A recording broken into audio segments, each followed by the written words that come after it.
Check, check, check, check, check, check. Yeah, and then we all take our red pens and mark.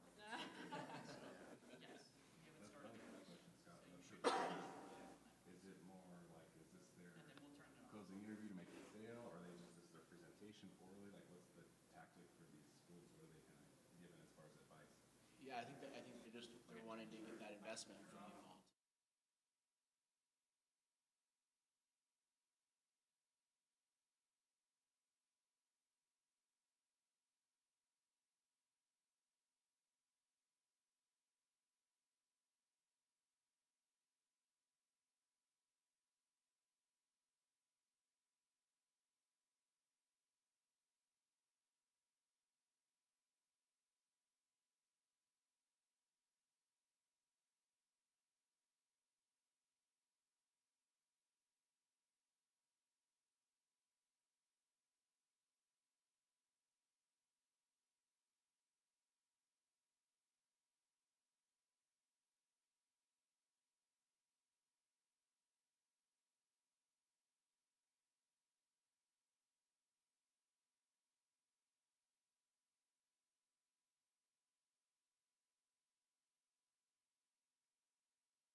Morning, everyone.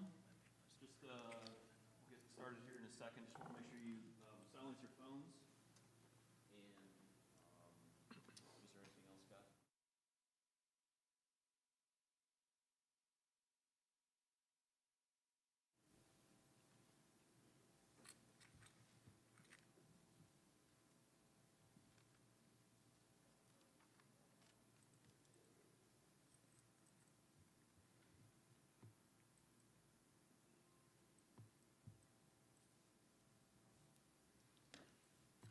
All right, are we ready? Yep.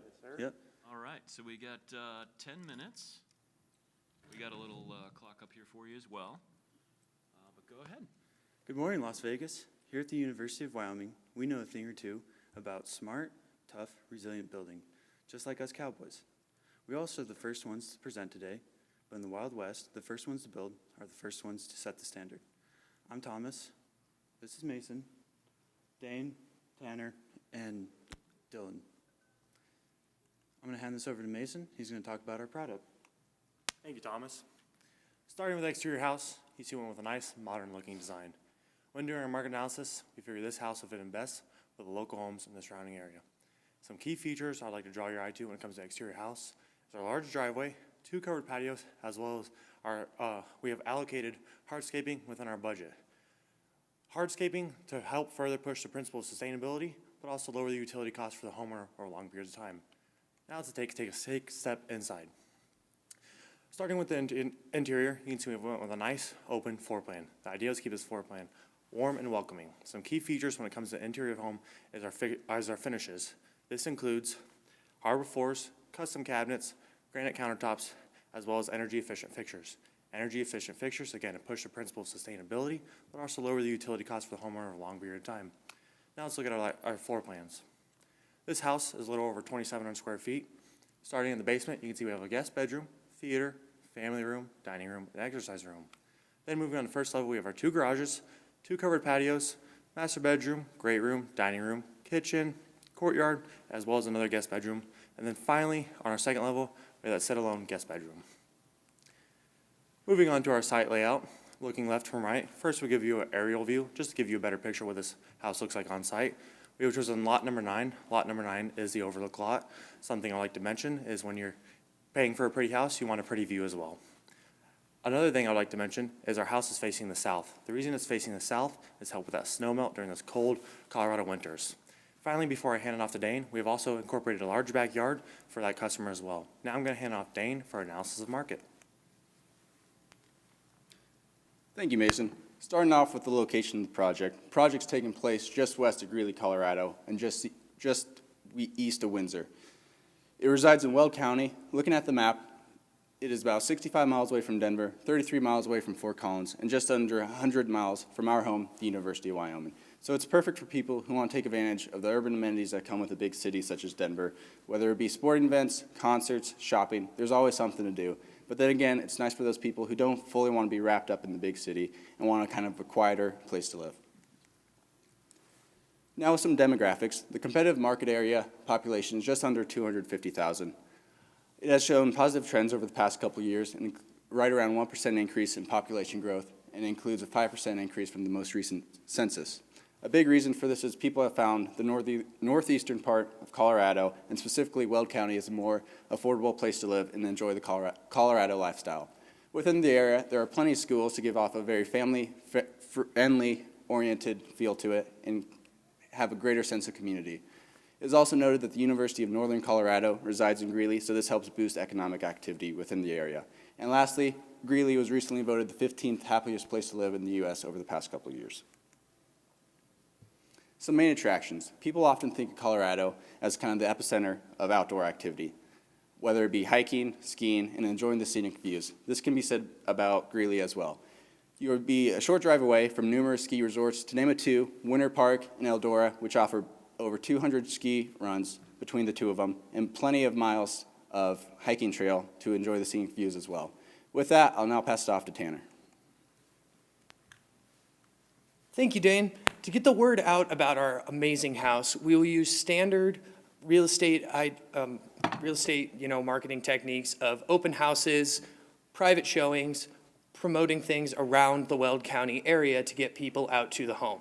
We also will utilize our online resources such as Zillow, Realtor, and social media to get the potential market pool outside of the local area. We recognize that people are probably not going to be able to afford this home for a first home. We assume if you're coming in with some equity, you would need to be in that $100,000 a year at an absolute minimum to be able to afford our home. Our price is competitive within the area, especially as it relates to similar square footage and luxurious finishes in the home. We will use local lending partners to hopefully get a favorable interest rate, something close to that Federal Reserve of the 6.78 last when we looked at it. Moving on to our sustainability. Sustainability is critical within the Colorado construction industry. I've worked in the industry for 3 years myself, and from large commercial projects all the way down to single-family homes, sustainability is key. To meet that goal, we will use a 20% water reduction on our toilets in the gallons per flush, and then a 30% water reduction in our faucets in the gallon per minute. We also will have the home prepped for solar panels, and an EV charger will be installed. This goes one step above Weld County's code requirement of prepping for an EV charger by actually having it installed in the property. Whether the potential owner has an EV now or that's a purchase down the line, it'll be ready for them. Permitting is critical for us to get our project off the ground and keep moving through the schedule successfully and smoothly. We have 30 days allocated to permitting before we even break ground. This should give us time to get all of the kinks ironed out and make sure that we're not delayed moving through the project. Permits will all be submitted to Weld County, Colorado, as they're the governing body in charge of building permits in the area. Our trade partners will submit their own permits as they know better than us as to making sure the local permit requirements are fulfilled and everything's being completed legally and quickly. We also have built into our schedule times for the inspections. This allows us to not lose any time on site when the inspector shows up. We're not dropping anything randomly. To hear more about our schedule, I'll pass it off to Dylan. Thank you, Tanner. Diving into our schedule, we've allocated 7 months for this project. We're looking to start April 1st and finish October 29th. This time frame allows us to avoid the harsh, cold winter months of Greeley and northern Colorado, to avoid things like snowfall and frozen ground that can really delay construction. Looking at some of our major milestones here, we have our notice to proceed early April, our rough-ins early August, our exterior finish early September, our punch-out early October, and we hope to achieve our certificate of occupancy by late October. Going into some of our longer duration overarching activities, we've allocated 30 days to permitting, such as Tanner said, just under 30 days to our foundation, 20 days to our framing, just under 20 days for our exterior, and 15 days for both our MEP trim and our punch-out. Within our schedule, we've accounted for weather risks, additional risks, as well as things like inspections that can really delay construction. Switching lanes into the cost estimate, our asking price for this house is starting at $1.5 million. And just under 60% of that cost is going to be the cost of construction itself. Just over a quarter is going to be the cost of the lot, and we've accounted a 16% starting profit margin for this job. We've also included a 5% buffer to account for risk. Looking at a more detailed view of the cost breakdown itself, listed up here is everything from permitting and fees to sustainability. And with that, we'll give it back to Thomas to bring us home. Thanks, Dylan. When we're talking about our trade partners, we're going to collaborate with the Northern Colorado Home Building Association to find contractors that have high safety standards, a lot of experience, and can locally source materials. Locally sourcing materials is important to us because we want to keep the economic boom in that region. For our SWIP plan, we're going to have a silt fence on the exterior of the property. We're going to have a dumpster on site, material storage, clean out, entrance mats, porta potties, and straw wattles. Every day on site, we're going to be following OSHA standards. Our entire team has OSHA 30, and we're going to be following, but not limited to, fall protection, excavation and trenching, and personal protective equipment. For our financial risk analysis, we understand that this was an election year. There is uncertainty in the market. There are tariffs being placed that could cause a material shortage, labor shortage, or a variance on the loan. There's a 5% buffer in our 16% profit margin. An additional risk unique to the region are protected birds. These protected birds are going to be dealt with by contacting local wildlife services. Thank you for the opportunity to show cowboy grit in Las Vegas and show you what Wyoming's made of. All right, thank you. Yeah. Great job. I'll just start running through a couple questions that I have, or our entire team will here. I'll start off with, you picked the lot in the overlook. Why did you pick that particular lot in that overlook area? And what were the attributes, or maybe some of the things that may not be the most desirable element with that lot as well, maybe? That's a great question. So picking that lot, it's kind of more of an elevated lot. It's on the corner, so we have a bigger property area, so that was one of the big contributing factors to picking that lot. Okay. Yep. Thank you. Hey, great presentation, guys. One question I had, actually I have two questions. One was about the architecture, and you had talked about having a long driveway. And I'm curious why you would want a long driveway in this instance.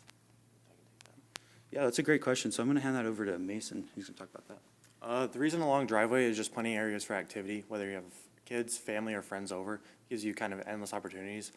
As you even my driveway at home, we're often playing basketball or playing basketball with friends, regardless. This gives you endless activities, but also this family may own multiple cars. Like I said, there's a 2-car garage, so just depending on the car arrangement at the current time. Okay, thanks. My other question concerning the architecture, but also kind of had to do with buyer type, was there a specific buyer type? I know you said that it was not going to be a first-time home buyer, but would this be like a family house, or would this be an empty nester house? What do you see the buyer type as? Yeah, so that's a great question. I'm going to give that over to Tanner. We were assuming that the people coming to this house would probably be a family in the later stages of their children growing up, in that high school into early college time. You would have already equity installed into whatever your starter home or first home was, but then this would probably be the upgrade home afterwards. Plenty of room to keep people around, but then also plenty of room for, when you get to our age, bringing a girlfriend back for Christmas and Thanksgiving, room to entertain for the holidays and stuff like that. Awesome, thank you.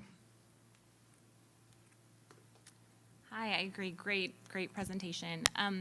Quick question regarding your sales strategy. Will you be utilizing a realtor? What are those commissions looking like? Have you thought through that process? Yeah, so that's a great, thank you for the question. I'm going to give that over to Dylan. Yes, we will be utilizing a realtor, and we built that into our cost breakdown there. That is part of our permitting fees. We included a realtor, and I think we have a 6% for the realtor's allocation there. Okay, perfect. Thank you. Great job, guys. I wanted to compliment you on the south-facing drive and the basement space. That typically gets done at 30–40% of the main level, so that's cost-effective building there. I didn't know on that lot if there's any opportunity for glazing to the west for the mountains and those Rocky Mountain views. Just if you guys thought about that at all, just a question there. Yeah, so if we were to sell this home and we were to get a buyer before the house was completed, we could install that for an additional cost, but we didn't necessarily put that in we didn't account for that. Sure. Yep. And then also another compliment, I think the schedule's very accurate time frame for that type of product that you're creating, so great job as well. How did you guys do your permitting research? Thank you for the question. I'm going to give that over to Dane. Yeah, thank you. So for permitting, we just followed the guidelines given to us in the handbook, the important material that was offered on the page. And then we just followed that directly through Weld County. And as Tanner said earlier, we're just going to follow all the guidelines there and make sure that we cooperate with the guidelines for that. Thank you. Perfect, thanks. Great presentation, guys. Really like the transitions, and the house looks incredible. It's a really nice lot. Can you walk through some of the bigger pieces of your budget? It looked like you had a pretty hefty foundation allowance. Yeah, so I'm going to pass it over to Dylan. Thank you. Yes, foundation in that breakdown that we had there was one of the largest parts of our cost of construction itself. Part of that is accounting for risk. We built that into the foundation in our estimation. So that your contingency budget is included in that foundation? It's especially with the time frame as well. We're going from April to end of October, but if it does get into those winter months at all, that is going to be where a lot of that foundation aspect is going to, we're putting that risk into there as well, yes. We have the separate risk allocation, but then we put a little bit extra into foundation too. Got it, thank you. Which local lenders did you talk to get to your loan assumptions? Thank you for the question. So we talked to what was it? The Cheyenne First Credit Union, so. Got it, okay. You may want to watch your interest rate a little bit on a construction loan versus a homeowner loan, but again, fantastic. Yeah, I think our construction loan was closer to 9%, but the interest rate, and in the actual report, it's 9%, but the interest rate for purchasing a home as of today is 6%, roughly. Perfect, thanks for Yep. clarifying. On your stormwater management side, are there any concerns that you have being off on the front side there or interacting with any of the other builders that might be within this overall project?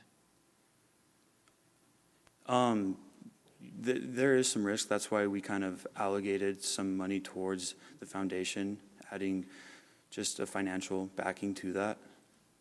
Okay, great. You guys have any other ones? All right. Well, thanks so much. Great job. Thank you. Yeah.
These are not the place to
Morning, everyone.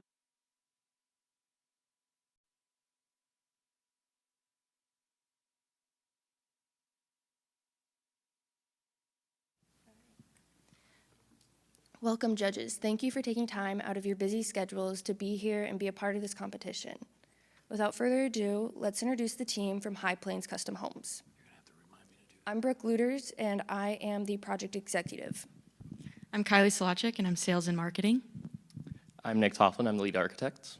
I'm Matthew Gendro, I'm our lead superintendent. I'm Zeb Lewis, I'm the project manager. And I'm Austin Sickmiller, the lead estimator.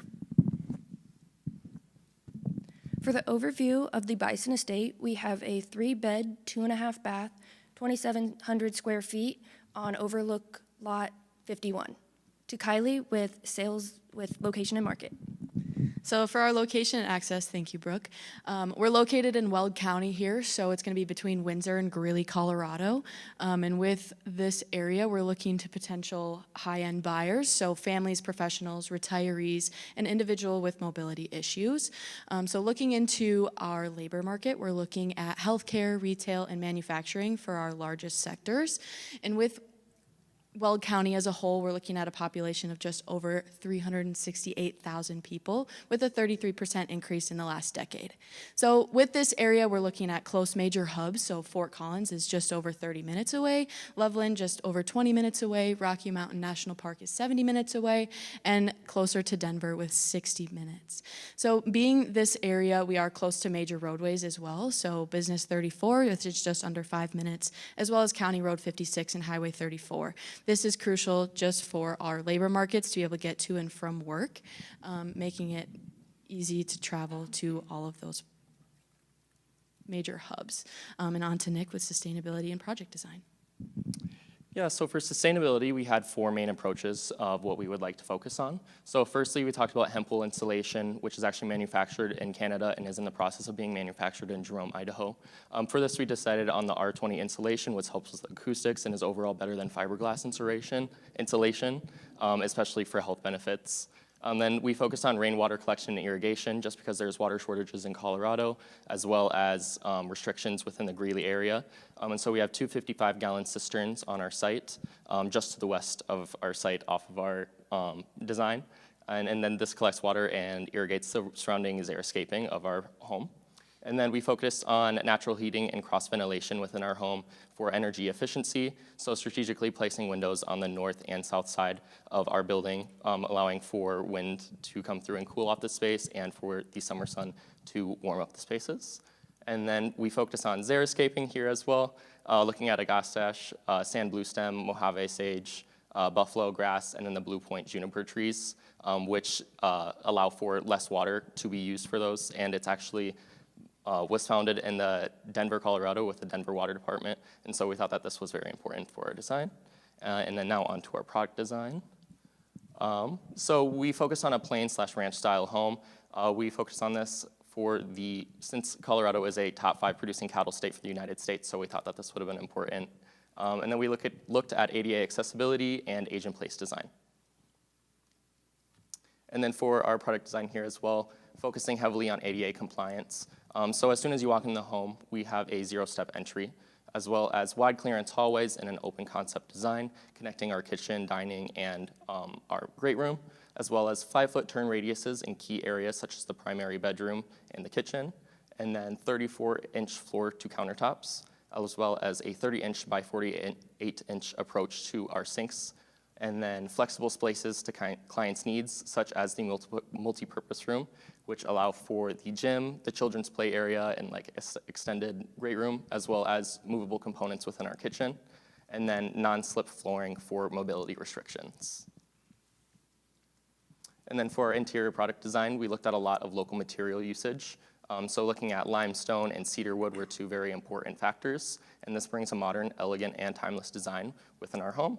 And so for color choices, we focused on a more warm and natural textures, which brings depth and visual interest within our interior spaces, as well as durable finishes, functionality, and flexibility within our home.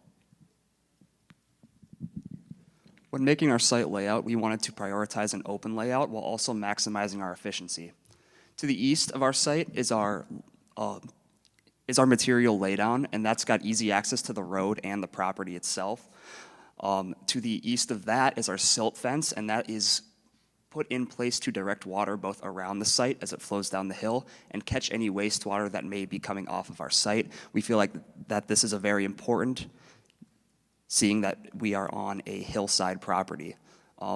These accessible laydowns will help with project transitioning phases as we move from stage to stage and overall help our schedule. Moving on to safety, everybody is required to have a mandatory safety training that covers everything from PPE to accessibility. Our emergency action plan has evacuation points, local emergency services, and clinics. Every single person on site will receive a copy of this EAP, and it will also be posted. Here at High Point Construction, our safety is #1 priority, and we want to stress that through all of our employees, trade partners, and subcontractors. Our mandatory job hazard analysis will be for all major tasks and mandated for all subcontractors and self-perform work. This will highlight any issues and steps for mitigation with safety. Weekly SWIP, safety, and equipment audits will be done by myself and any other qualified project manager on site to ensure compliance among the highlighted areas. Thank you, Matt. Moving on to our schedule, our lot acquisition is on May 5th, and we got about a 15-day procurement pre-construction period that overlaps into our construction phase. Then we start with our site work, about 3 weeks there, and then on to our foundations, and then to our framing. Framing's our largest overall task. After that biggest milestone, September 8th, is our dry-in period, and then which we can start on finishes. All of our exterior work should be done by early October, so hopefully we avoid any weather-related issues in the fall. And then we're looking at final completion on December 2nd. Again, you got about 10 days for a closeout. Overall duration is 152 working days. And back to Brooke with finance. Moving on to our finances. Assuming we are approved for a $2 million construction loan with a 6.87% interest rate from the Bank of Colorado in Greeley, Colorado, this is all based off of that. Our sale price is $1.25 million, and on top is shown if we don't use any of our contingency budget, which is our goal, so that way we can have an 11.52% net profit. Although on the bottom, it shows if we do use our contingency budget, we will have a net profit of 7.71%. On to Austin with our estimate. Thank you, Brooke. Here we have an estimate breakdown of the Bison estate, assuming 3 factors: $0 down payment, 6.87% interest rate, and full use of our overhead and contingency budget. So choosing the overlook lot brings us to $415,000, and moving from an assemblies to a square foot to a unit price estimation system, we came up with a total of $537,000. Full use of our overhead and contingency, again, brings us to roughly $95,000. Closing sales estimated at $37,000, accruing $68,000 in interest. So using the $2 million loan that Brooke touched on and selling at $1.25 million, we acquire a baseline profit of $96,388. This total comes to about $413.63 a square foot. Back to Brooke. We all know there are risks in the construction industry, so we have identified 4 risks and have modified our net profit margin based on them. So our price adjustment, if we sell for less than $1.25 million, we don't want to go around the $1.15 million because we will start to lose money at that point. For our material adjustment, if our materials increase by 10%, we will end up with a net profit margin of 3.41%. And if our interest rate goes up, we will end up at 6.11%.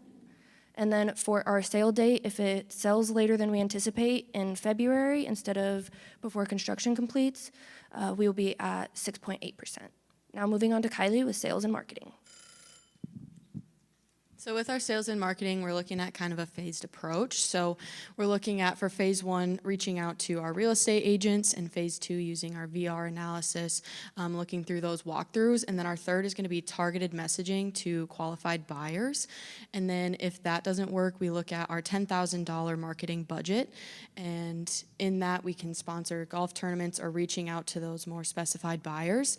And then our exit strategy, if that process is delayed, we're looking at limited time incentives to decrease that price and increase marketing in certain channels.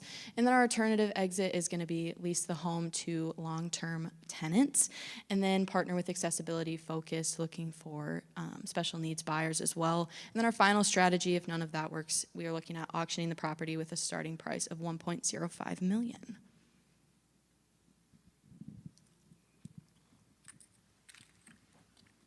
Hey, great presentation, guys. Really appreciate it. Did a very good job. Couple questions about the product design. I really appreciate the architecture. The elevation looks really good. I think it would fit within the community really well.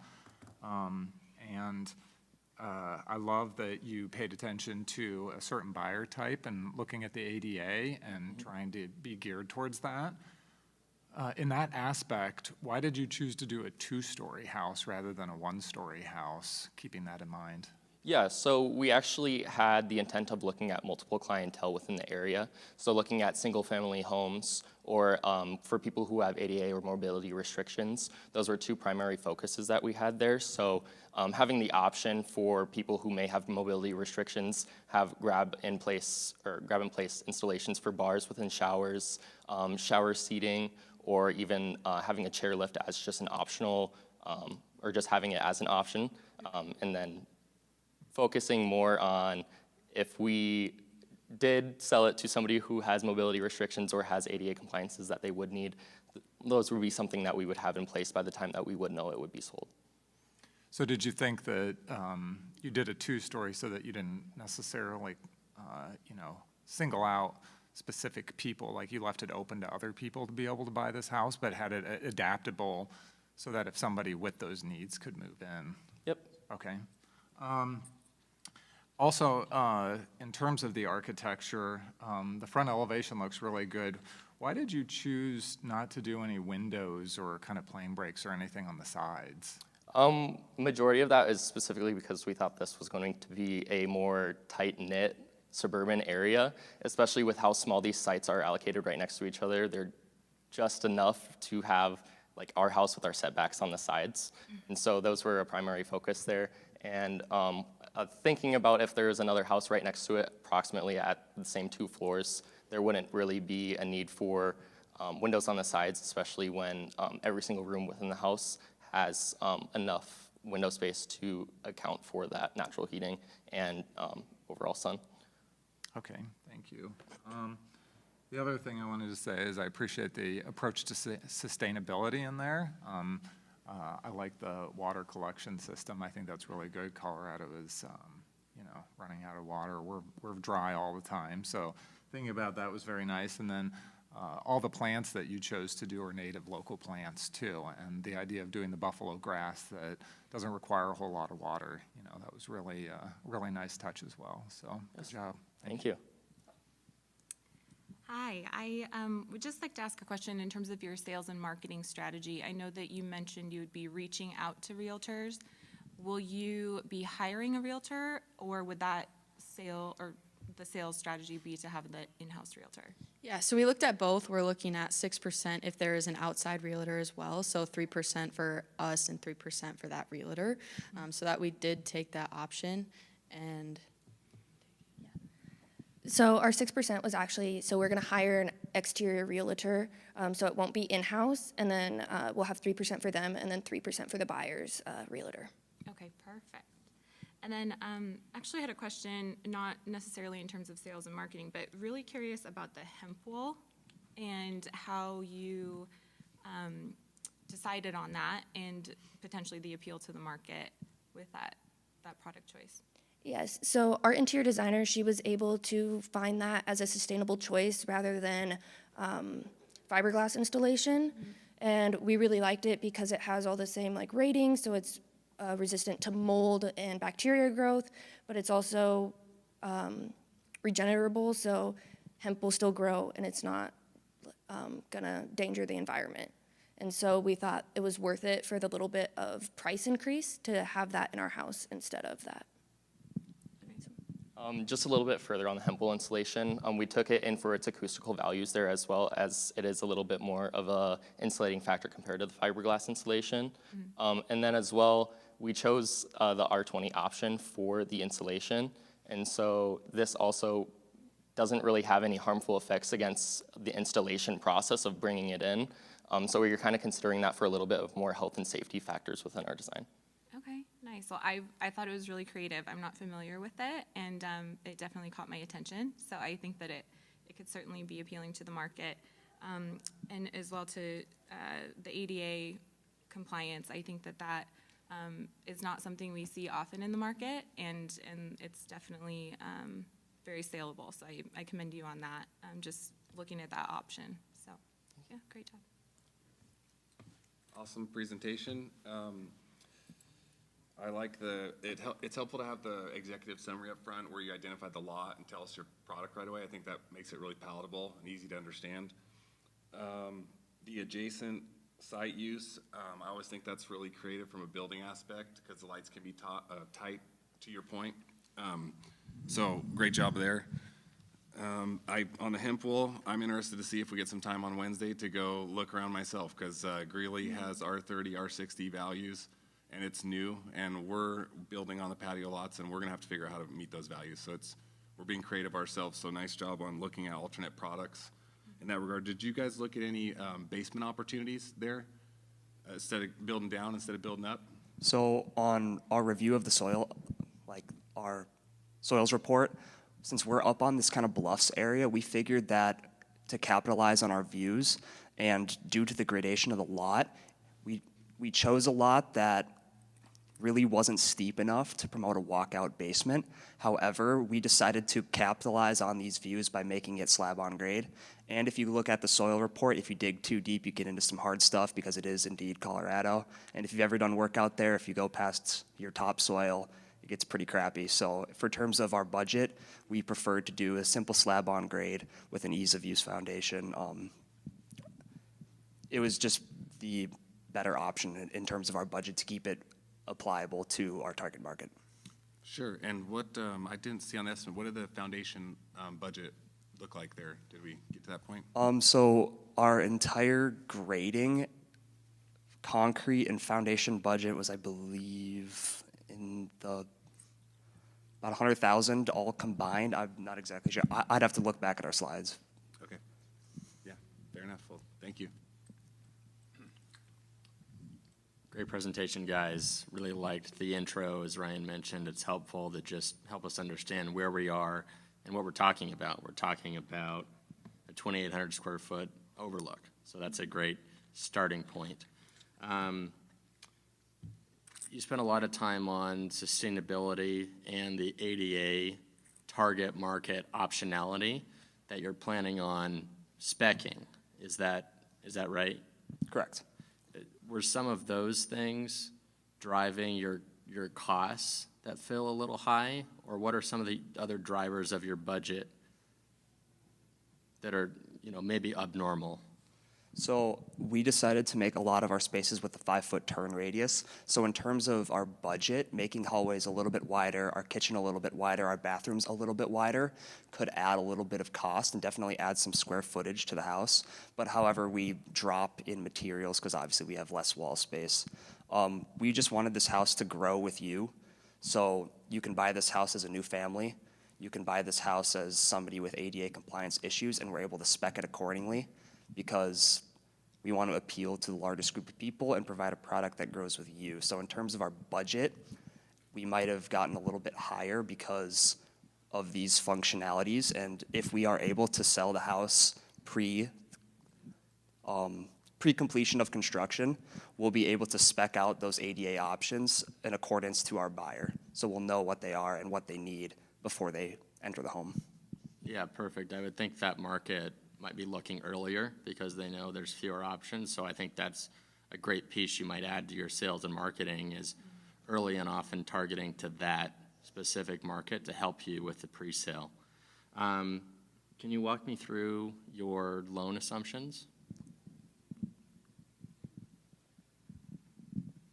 Our loan assumption is just based off of that we're approved for a $2 million construction loan, but we'll only be using about $1,068,000 of that at that 6.87% interest. And are you using, Is that 100% of your total cost, the full million? That's not including, yeah, that would be all of our costs. Okay. What local lenders did you talk to? That was also a piece of the case statement. Yes, we talked to the Bank of Colorado in Greeley, Colorado. I believe we have the name in our proposal. I just can't remember the name of the guy. Okay. Some more questions maybe to ask your lenders next time. It'd be very unusual to get a 100% of total cost loan. I know you were approved for up to that amount, but you don't want to over leverage something. You know, you're signing recourse on this. So if anything goes wrong, you got an extra $1 million of exposure there. So something to keep in mind is you will need equity in the deal. It will most likely always need to be upfront. And you may also want to ask specifically about construction loans and not owner-occupant loans. That interest rate does feel a little light. But your numbers are definitely conservative. Your budget feels definitely supportable. You might rein that in to support a more feasible margin. You know, a margin including contingency under 8% is not fantastic. So you might revisit those assumptions, but overall extremely conservative and fantastic presentation. Thank you. Great job, everyone. As the last person, you know, all my peers actually take all my questions, so I have to come up with something else, right? Just a couple questions, high level. There were 4 different properties that you could have chosen from on this project. Why did you pick the Overlook? When doing our property analysis, we decided on the Overlook because it provided the best bang for buck in our opinion. You get a large enough lot with a big enough view, and it's in that southern portion where there's a school and there's amenities close by. We feel like with our target market, we'll be able to get the best bang for buck out of an Overlook lot with the house we designed. So it was a combination of our site analysis and what the architects were feeling. Great, thank you. And then you mentioned our great soils that we have in Colorado, and we agree with you totally from that perspective.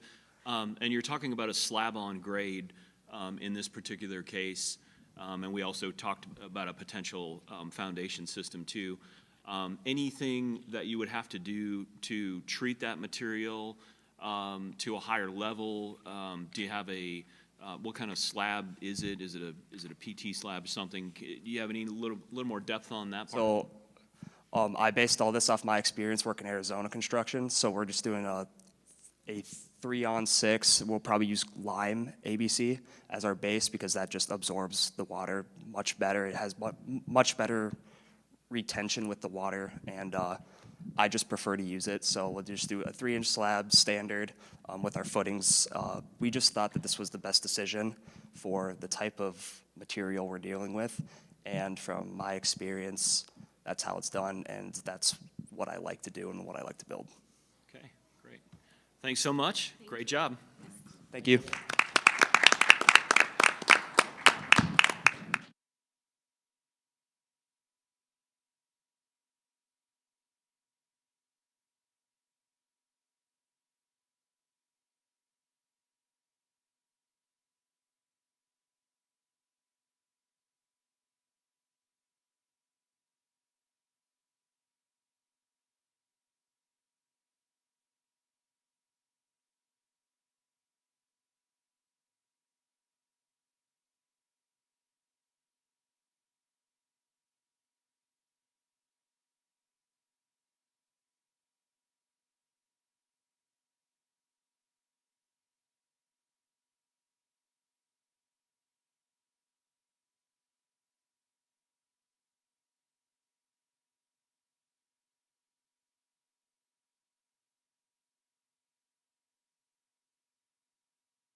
We have a timer here, and we can get going. All right.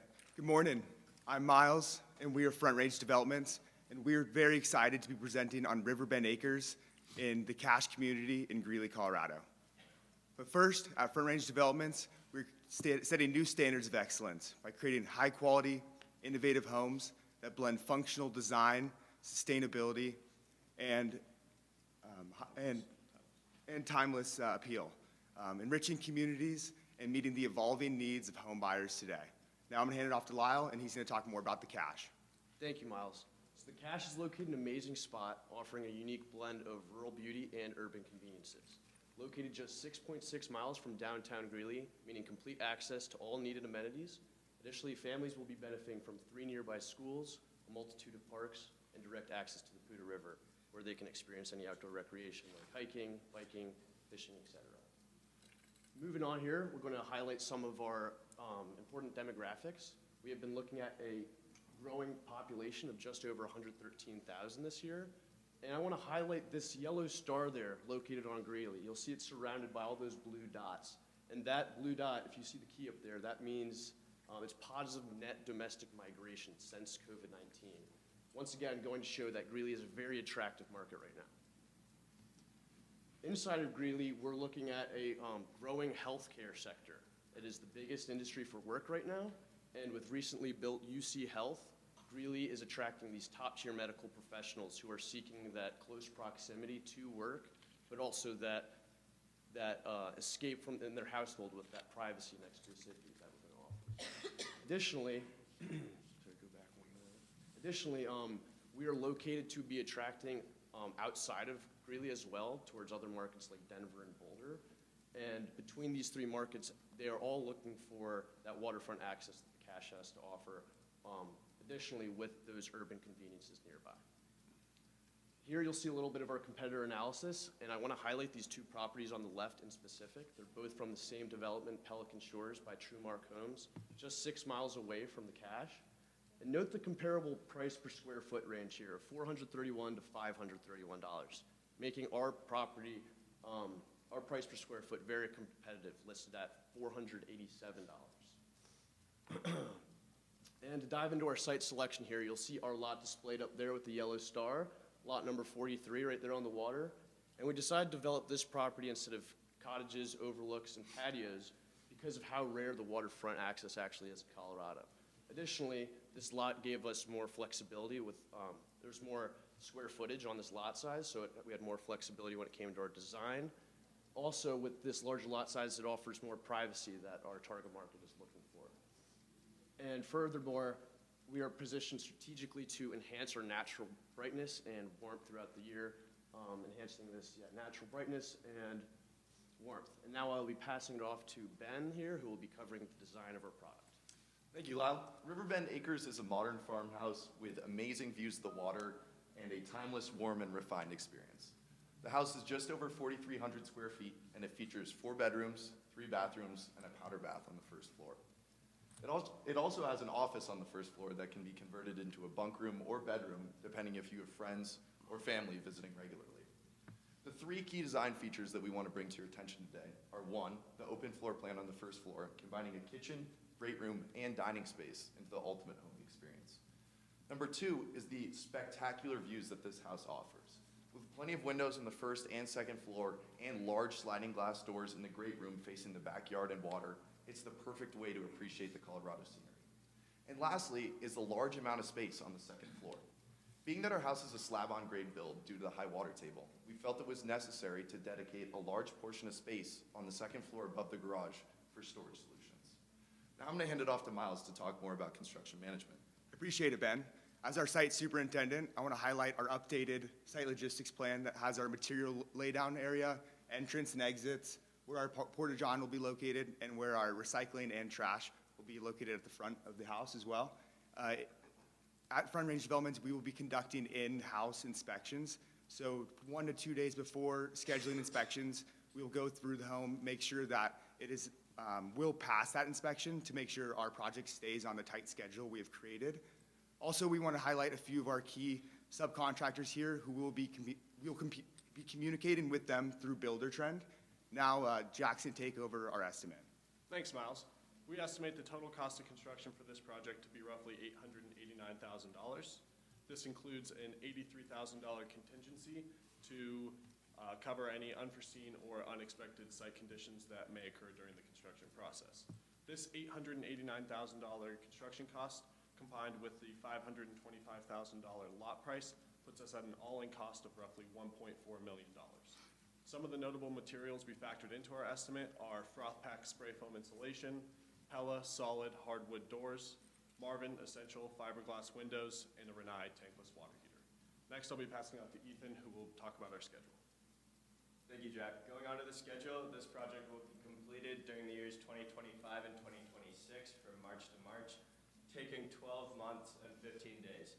We separated the schedule into 3 categories: pre-construction, construction, and closing and touch-ups. And a few notable milestones we thought we might include are design and planning, finishing in April, permits and approvals in June, foundation in July, framing and roofing in October, MEPs in December, interior and exterior finishes in February, and we will obtain our certificate of occupancy in March. By following this schedule, we will ensure we will complete the project in a timely manner. And with that, I will pass it to Willem to cover our sales strategy. Thank you, Ethan. So, we first want to highlight our beautifully designed website that's going to be using SEO marketing to really dominate the web space and really capture as many buyers as we can. We actually want to point out that our website has already generated 2 potential leads where buyers have reached out to us personally inquiring about purchasing this house. On top of that, we're going to be doing a co-listing strategy where I'm going to be co-listing with the Nixon team. And this is because I'm going to be focusing on pre-selling the house before construction is finished. This is due to the fact that we really want to try to get our money out as soon as possible in case of any economic downturns. On top of that, the Nixon team is going to be focusing more on getting those Boulder, those Denver, and those Fort Collins buyers that may match the income level needed to purchase this house. On top of that, we're going to be using Matterport 3D tours to potentially captivate those buyers who are coming from out of state who may not want to fly all the way in to see the house. They can easily see it online, and using video tours, they can see everything that they need to know. Now, moving on to our financial analysis, we're going to be selling the house for $2.1 million. This puts us around a $487 a foot cost. And when looking at the lot cost, the direct cost, and all the warranties, as well as the interest, it puts us around $1.7 million total. Now diving into our capital stack, so 75% of the loan is going to be a construction loan by Wintrust Financial Corporation. This is going to be at 7.4% APR. And on top of that, we're going to be having a family office that's going to be putting the other 25% loan to cost in it. They're going to be at 5%, but they're going to be getting 25% of all profits from the sale. So now, looking at the net profit, we have around a 20.77% ROI. And now when you look at the profit split, we're getting around a 15.58% split. This is 75% of the profits. And the secondary family office is going to get around 31.44% net profit.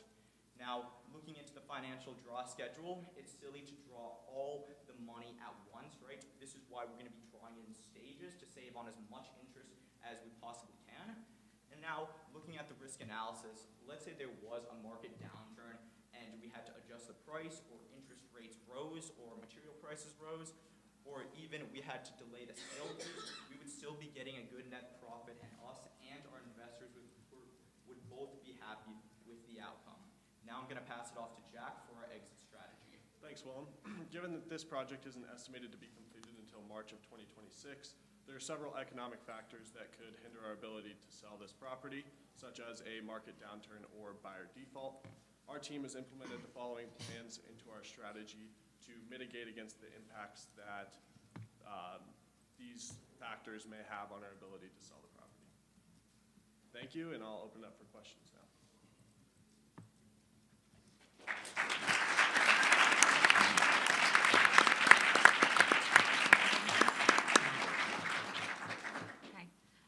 Great job. Very, very well done. Curious in terms of your sales and marketing strategy, if you could elaborate a little bit on partnering with RE/MAX, and you'll have an in-house broker and then also be partnering with RE/MAX. Could you elaborate on that a little bit?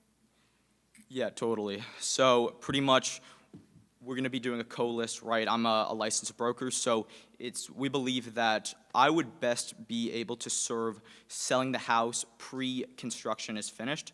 And so I'd be able to make sure that all safety mitigations are met due to the fact that it is a hazard bringing buyers in a construction site, right? And we believe that by co-listing it with RE/MAX, that they'd be able to best, let's just say they'd really be able to tap into those other buyers due to the fact that RE/MAX has offices all over the country, right? And especially we want to get it into those Denver and those Boulder offices because we believe that in Denver, you could get such a smaller house for $2.1 million. You're not on the water, right? You're not on a 14,000 square foot lot with brand new construction and high quality finishes. So we really think that by doing this co-listing strategy, we're going to be able to tap into the most amount of buyers possible. And at what point would you be bringing RE/MAX on? We would be bringing it on right when we're staging the house, right? So I would be doing the full job pre-finishing of construction, right? And then they would be brought on right when we're staging it, and we're really then trying to tap in to, those other markets with a finished house and a finished product. I think that's all I have. I know. Pass it on. Great job. Nice job, gents.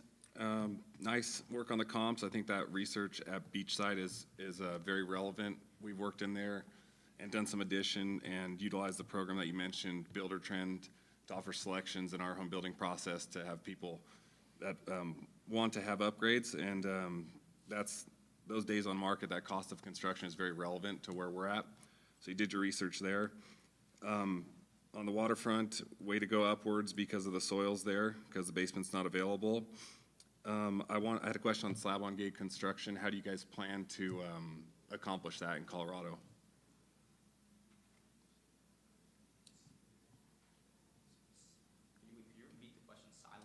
Yeah, sorry.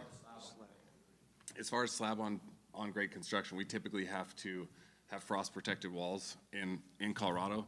So slab-on-grade, how do you plan to complete that, or is there a process there?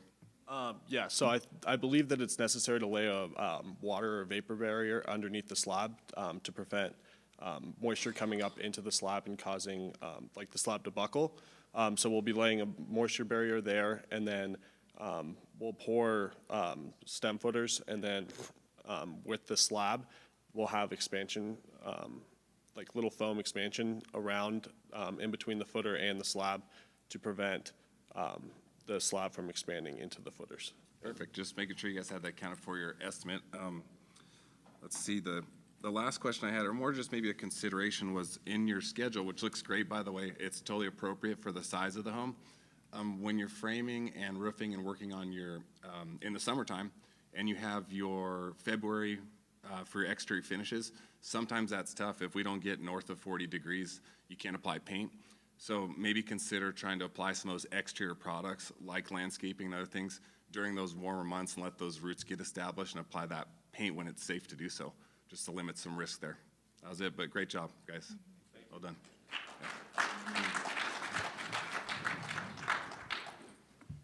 Great presentation, guys. The imagery was fantastic. Did a great job laying up what you're presenting. It's this big of a home on this exact lot, both in the book and the presentation was very well done. Can you describe how you came to your capital stack? Yeah, so a big part of the project was that we were trying to put as little money into the project as we can, and when looking at the different risks and returns, we talked to a family office out in Denver who would be willing to supply the rest of the 25% loan to cost due to the fact that we have had a long history of delivering substantial profits and returns on our investments, and that the fact that they're making almost 32% in a year, they've seen our returns before, and therefore they really want to back us and capitalize on that. And then the rest of the construction loan, obviously 75%, is very standard for single family house development. Okay, so this is a local family office. A local family office. And they're comfortable with you guys putting in $0 even in pre-con, pre-dev? Yes. Okay. Who's signing recourse on your construction loan? So, I'd have to get back to you on that question. All right. Just one thing to consider is, the bank may require you as the sponsor, even if your investor is okay with putting 100% of the money in the deal. It may requirement, maybe not. Okay. Someone will have to sign on the dotted line for that. Yeah. And sometimes family offices may be less apt to take on that outsized risk, because they don't control the project. Yeah. So that's just maybe something to consider if you get kind of creative with your capital stack like this. Okay. Can you also go through the funding outlay, whose money is in first, whose money is in last? Yeah, so we kind of rearranged it. That's why the numbers on the packet are a little bit different. So pretty much this first lot acquisition, that's all of the family office's money. I believe it's around $360,000, correct me if I'm wrong. And so that's gonna be deployed first, and then the rest to kind of provide that pref equity that's guaranteeing the bank loan that, Wintrust now feels comfortable now that there's equity in the project. And after that gets deployed, then the rest of the, say, 150, 200,000 is from the construction loan, and then the rest of it all is the construction loan. Okay, was that a change? That was a change from the packet, yeah. We wanted to note that we've realized that we would get better returns and also that the banks would want this more, putting the family office money first. Yep, good catch on catching that. That's impressive. Can you go to your returns real quick? Yeah, totally. So I know your investor's getting 27 on their 360. Yeah. Or, yeah. 30. Also, I wanted to note that the 31.44, that's including the interest that they get as well. Yep, okay. Howard, what's the 15% to you guys? What is that coming from? So that's the 75-25 profit split. So that's 75% of all profits go to us, and then the 25 is the 90. That's the profit amount. What's your net profit margin percentage? What is that 15%? How is that calculated?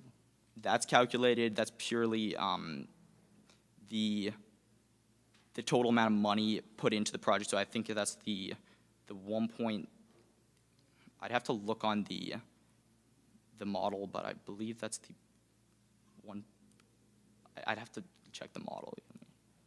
Is that like that profit amount over your total cost? Or yeah, I believe so. Okay. One thing to just keep in mind as you kind of, break this up is like you have nothing in the deal. Yeah. So, you can't divide by 0, which is fantastic, which means you can't even calculate a return percentage. Yeah. So you might just clarify that if you get creative with this kind of structure on how you're presenting that, because it's misleading. Right? You're telling an investor that you guys are taking only a 15%, you're going to give me 30? Yeah. Well, no, really, you're taking, 60+% of overall profit. Yeah. This coupon. Yeah. So it's not incorrect. Just you might think through a little more how you're presenting that. Okay. So you're not, just so everyone's kind of on the same page with who's getting what, who's cutting up the pie, but incredibly creative and good catch on the equity. Your sale price, can you quickly just support that a little bit more? Yeah, so totally. So we're around $487 a foot. And looking at our comps, right, they were getting, going back, that one in the middle, that just sold 3 weeks ago, right? Now, obviously, much smaller house, much different, not as big of a lot, right? But still, we believe that, look at that. That one, that got, that was 5 months ago. Yes, it was a bigger house, right? 5,800 square feet, but that was built almost 20 years ago, right? That is like outdated finishes. We think that's also a good comp as well, due to the fact that it's also on a lake, right? That one's even closer than these two comps. And so we really think between these two on the middle and the right, that 2.1 would be a good spot at $480, $7 a foot, a little higher than that one, but also, smaller, better finishes, more energy efficient as well, right? I think overall, the comps support it. All right, thank you. Great job, guys. The architecture, can you hear me okay? Yeah, the architecture is awesome. I do think that it fits this site really well. You talk about your buyer profiles in here and explain that, and I think this house supports those in general. So I'll get into kind of more nitpicky stuff since it's such a good design as an architect. At this price point, do you think that not having a powder room on the first floor supports that? We do have a powder room on the first floor. It looks like it's a hall bath that's shared with a bedroom, though.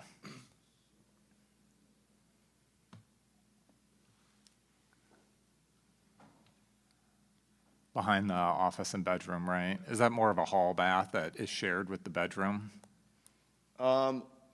It's the thing is it kind of is dependent because originally that's going to be it's an office that can be converted into a bunk room or bedroom. So I would say like as of completing construction, it would be considered a powder bath. Okay. And then what was the choice behind not putting any windows in the rec room? On the second floor above the garage. I love the space that you have. It acts as a basement. You know, it functions really well. It gives people a place to do stuff, especially if they have kids, right? They can go up, they can shut the door, they can do stuff. I love the attic storage. It's a great use of space above the garage. It fits really well with the style of the home where it's kind of nestled up in there, but I'm just curious why you chose not to put windows in the rec room. Yeah, definitely.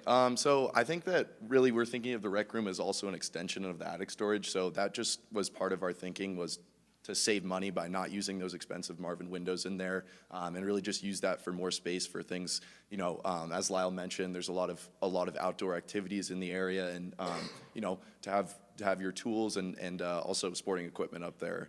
So we kind of just figured we could save money by not putting any of those Marvin windows in there and leaving that as more as an extension of the attic storage space. So is that counted in your finished square footage, the rec room up there? Yeah. Okay. So it's more of like a finished storage space that could be used as a rec room depending on who's buying the house. It's kind of a flexible space for that. Yes, sir. Okay. Thank you. Nice job, by the way. This is really, really good. Great. Thanks, everyone.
We have a timer here. We'll get set. And go for it. Good morning. We are Centennial Construction, and this is our proposal for the 2025 NAHB four-year custom home build competition. We all attend Pennsylvania College of Technology. My name is Evan Woodhead. I am the architect on the project, and I study architecture and sustainable design. My name is Julie Salora. I am in charge of sustainability and marketing, and I am also in the architecture and sustainable design program. My name's Hannah Hale. I am the site superintendent, and I attend the residential construction technology and management program. My name is Nicholas DeReamer. I'm the project scheduler and estimator, and my major is residential construction technology and management. My name is Jansen Balmer. I'm the team project manager, and I study residential construction technology and management. Our location, Greenlee, Colorado, has a medium age of 35 and an average household income of $100,000 a year. We expect our client to be well above this age. We chose Lot 34 Waterfront. This lot is convenient and has several amenities close by, including grocery stores, schools, public transportation, and gas stations. I will now pass it on to Evan for lot selection and design. We decided to go with Lot 34 as it provides an unobstructed view of the cache, and it has lots of opportunity for outdoor living, which a lot of people in Colorado like. The lot is about a quarter acre in size, which is around the standard size lot of those waterfront properties. There are no neighbors across the street, which allow our clients to retain their privacy. It also is in close proximity to the development entrance, which allows for easy access to the home. For our design, we decided to go with 3 bedrooms, 3 baths, and a 2-car garage. It's about 4,000 square feet of perfect outdoor living for the clients to be able to bring the outside in. We decided to stick with the local style of Colorado and went with a modern farmhouse. There are large windows on all 4 sides to maximize the daylighting and comfort for our clients. On the exterior facade, we used stone veneer to really bring out the front entrance, and cedar siding along the rest of it. The front entrance has a wrapped around front porch as well as a back patio to really have our clients have the outdoor living experience that we want them to have. The first floor features a welcoming foyer as well as a open kitchen and great room. Attached to the 2-car garage is a storage and laundry room, which is perfect for housing any exterior amenities such as grills and snowboards. The basement is equipped with a large bar and den for hosting events and having other people around. The storage and mechanical room is also placed down there to be kept out of sight from the residents and guests as well. The second floor features a secluded master bedroom with private master bath and separate his and her closets as well, and also has 2 extra bedrooms for kids, family members, or guests also. I'll now pass it back to Jalissa for sustainability. Our home features energy-efficient elements such as WaterSense and Energy Star fixtures and appliances. It includes large windows for natural daylighting and heating. It utilizes the lot's natural topography and shading. Our exterior walls use ICFs for thermal efficiency and airtightness. We will also use products with low VOC and cool colors for a cozy feel. These features help with monthly savings and is also flexible for upgrade throughout the months. I will now pass it on to Hannah for our site management.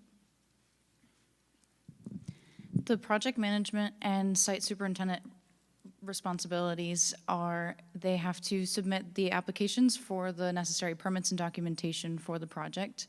They need to make sure that the schedule is meeting all of the deadlines and all the daily tasks are being completed. They also will address any overlooked details such as the disposal, the waste, the washout, and any cleanliness on the site. Quality checks will be performed weekly, and they will schedule all of the inspections and material deliveries ahead of time for efficiency. Weekly toolbox talks will be held to communicate any changes and expectations for safety. Our subcontractors will be locally owned businesses to support the local economy, and preferably from the Northern Colorado Home Builders Association. Safety is our #1 priority because with safety comes quality, and safety plans will be posted on the site for all to access. In the picture on the left, you will see how I will implement our stormwater prevention plan by diverting 396 cubic feet of rainfall per 1 inch of rain, and also use silt fences to prevent runoff. I will now pass it to Nick for the project schedule. Our project schedule came in at a 10-month build time. We focused the first half of the project on the exterior windows, doors, siding, and ICFs. The ICFs accelerate the construction process because it allows us to get the home under roof quicker than a traditional stick frame home. The second half of the project, we focused on the MEPs and interior finishes of the home. Our material costs came in at about $236,000 with a 4% contingency rate of $20,000, which we feel very comfortable with for unexpected changes and issues on the job. Our land acquisition was a little over $500,000, and our total cost to build was a little under $500,000 with a $340 per square foot price per square foot. Our concrete was our most expensive material at 23% of the total cost of construction because our ICFs start in our basement, go through the first floor and the second floor, along with our garage slab and our storage and bathroom slab. Now I'll pass it off to Jansen for cost analysis.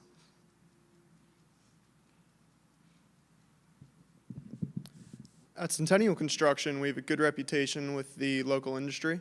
We feel confident we can acquire a loan at 12.3% for about $1.1 million. Our contribution to the project will be 21% equity, or $245,000. Our total sales price will be $1.4 million, or $340 per square foot. We recognize that after the 2024 NAHB average cost to build report, we are about $100 per square foot higher than average, although we do recognize that Greeley, Colorado's cost of living is 25% higher than average, and the other 5% that is then unaccounted for will be made up in amenities and our methods of construction. We feel confident we can sell the home for $1.4 million. Our cost analysis. Our total construction costs are $485,000. Our hard costs are $364,000, and our soft costs are $32,000. Soft costs are to include architects, inspections, permits, things like that. Overhead of $88,000.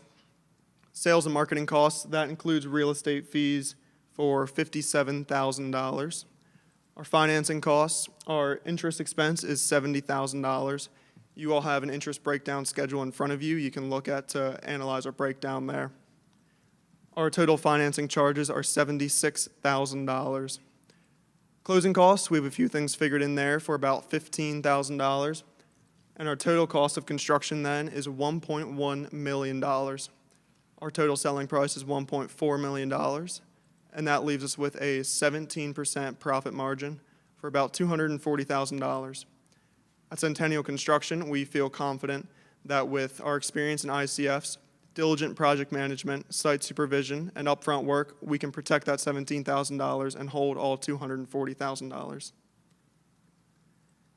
Our cost analysis, we did a sensitivity analysis for construction costs, date of sale, and selling price variation. You all have those in front of you, and the judges can analyze them at their leisure to see how altering all of these variables will affect our final construction costs. We'd like to thank the National Housing Endowment, as well as the West Branch Builders Association for bringing us out here today. We'd also like to take the time to thank each of our judges for their time here today. Thank you.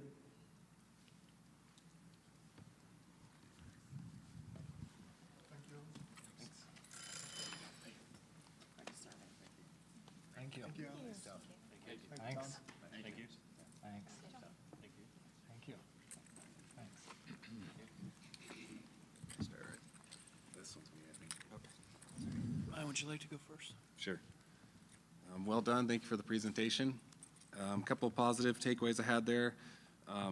Nice executive summary and letting us know your waterfront lot selection of 34 and the product type that you plan to create. That helps us understand. The renderings were great as well. I do appreciate the use of windows and natural light. That's really important, especially on a waterfront lot like that. I had a question on the basement. I don't know if that information was available to you, but that has a high water table area. How did you guys get to the basement scenario?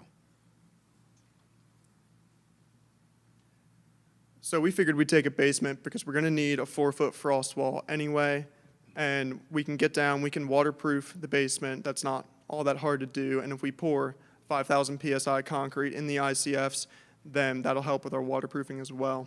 So we don't feel that waterproofing is going to be that big of an issue, and the risk versus reward is in our favor there.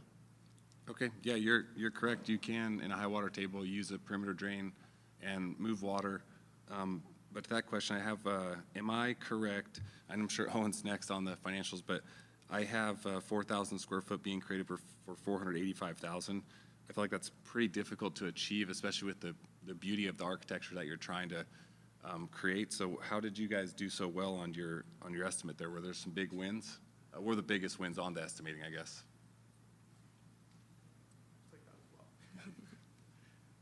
So we went through our estimate. We counted sticks and bricks per usual with the stuff we're familiar with.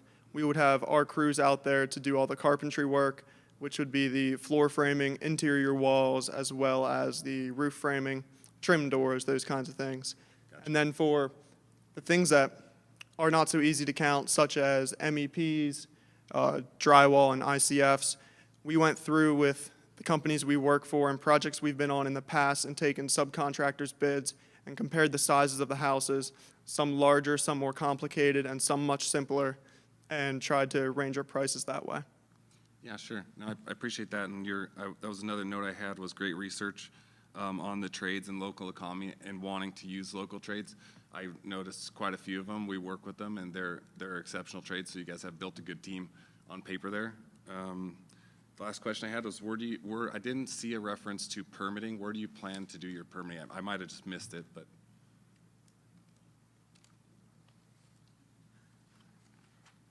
So our permitting, we will be permitting through Weld County, and that cost is going to be figured into our soft costs, construction, the $32,000. Okay. Thank you. Nice job. Yeah, great presentation. Love the design, especially on the top with those windows that go around. That'll look really great on the waterfront. Great lot selection as well. Can you expand a little bit more on where you got your construction costs?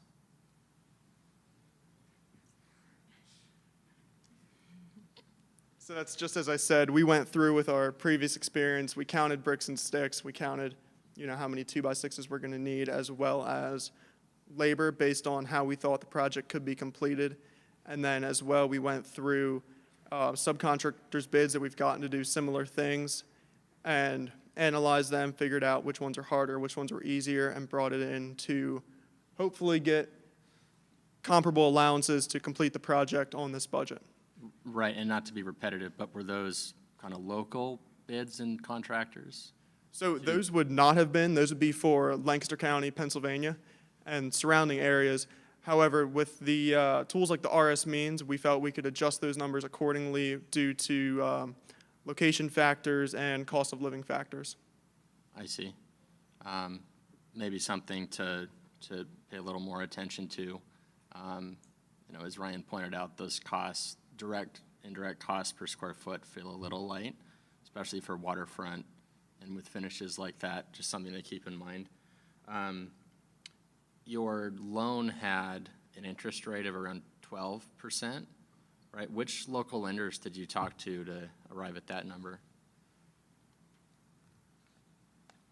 I don't think I can pull that off the top of my head right now. However, we would have done that a few months ago now and gone through, contacted a few, and tried to figure out a good average that we thought was safe to use. Okay. It's definitely conservative, probably overkill. That's kind of a hard money rate of cost of financing right now. So definitely, conservative on that front, but great job on the rest of your finance and your risk analysis was excellent. Thanks for spending time on the presentation with that. Thank you. I'll try not to pick on you, okay? I'll try to pick somebody else here from that perspective. Great selection on the lot. I love that lot, actually, because of some of the points that you brought out, as well as there's nobody across from you on the south side as well, from that perspective. I do have a question for you, though. As an owner or developer on this property, your price point is about $1.4 million. We're trying to push up pricing, frankly, as high as we can to some extent to blend in with the rest of the community. What were the thoughts around that 1.4, and why didn't you look for maybe a larger house or something that may push that price point up that may be a little comparable to what the other properties around you could be in the future as well? We kept it low because we didn't want to really grow the price from the standard of living that's in the area. So we wanted it to be able to, that anybody can enjoy this home, regardless of, their background and whatnot, so that, it's for people moving up, second home, stuff like that, so that they're able to afford this. And we really wanted to preserve the area around it, because the outdoor living was one of the focal points that we wanted to focus, because people in Colorado really enjoy that. That's why we have that kind of large backyard and open views. We didn't want to take up all the space with a house on the property. Okay, thank you.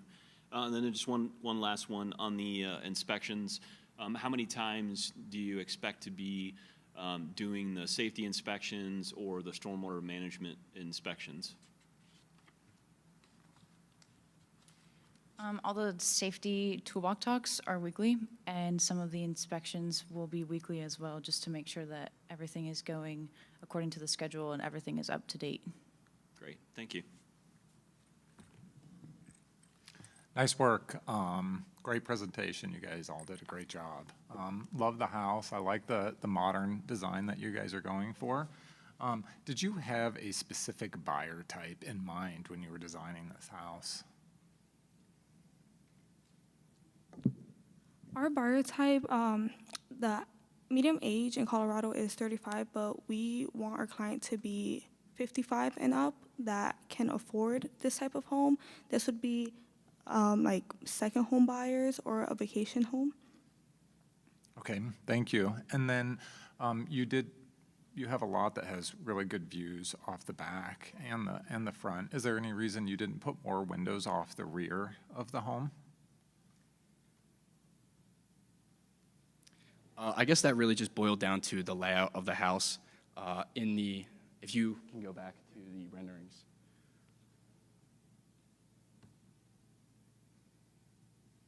Yeah, right there. Forward one. Yeah. So right there is the great room, and that is looking out into the back. That is a lot of windows to be able to look out there. And then on the second floor above that is where we have one of the extra bedrooms as well. We did not put any windows in there. We probably, looking back at it, that probably should have been something that we could have taken into consideration as well. But there are windows looking at the east and west side as well. Thank you. Great job. Overall, it's a wonderful presentation. To Todd's point, love the lot selection, and I think the home is fantastic. I loved the design. In your cost analysis in terms of sales and marketing, you're showing about $36,000 commission going to seller's agent and $14,000 to the buyer's agent. Can you walk me through that a little bit? Just that differentiation. Yes, looking back on that, I believe we may have made a mistake in there because we originally figured 3% each, and then I think when we went back on it, we were figuring on having someone within the company be the seller's agent instead of the buyer's, so we could save some money there as well. However, I don't have a set percent offhand to give you there. Okay, no problem. It's all negotiable. I'm just curious what your thought process was there. And then noticed also your staging cost of about $5,000 and photography of $1,200. Where did you get those numbers? Were you talking with local photographers and stagers, or how did you come to those? I think those numbers, we were just trying to make allowances to cover those costs as well, so. Well, they're definitely conservative, so I think that you could certainly get it done for that, if not much less. So I think that it's good to look at those numbers and anticipate them being high, because I think you could probably add to your bottom line with the costs that are out there today. So, great job. Good job, Yeah. thank you. Thank you.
We got a timer here, 10 minutes, so go for it.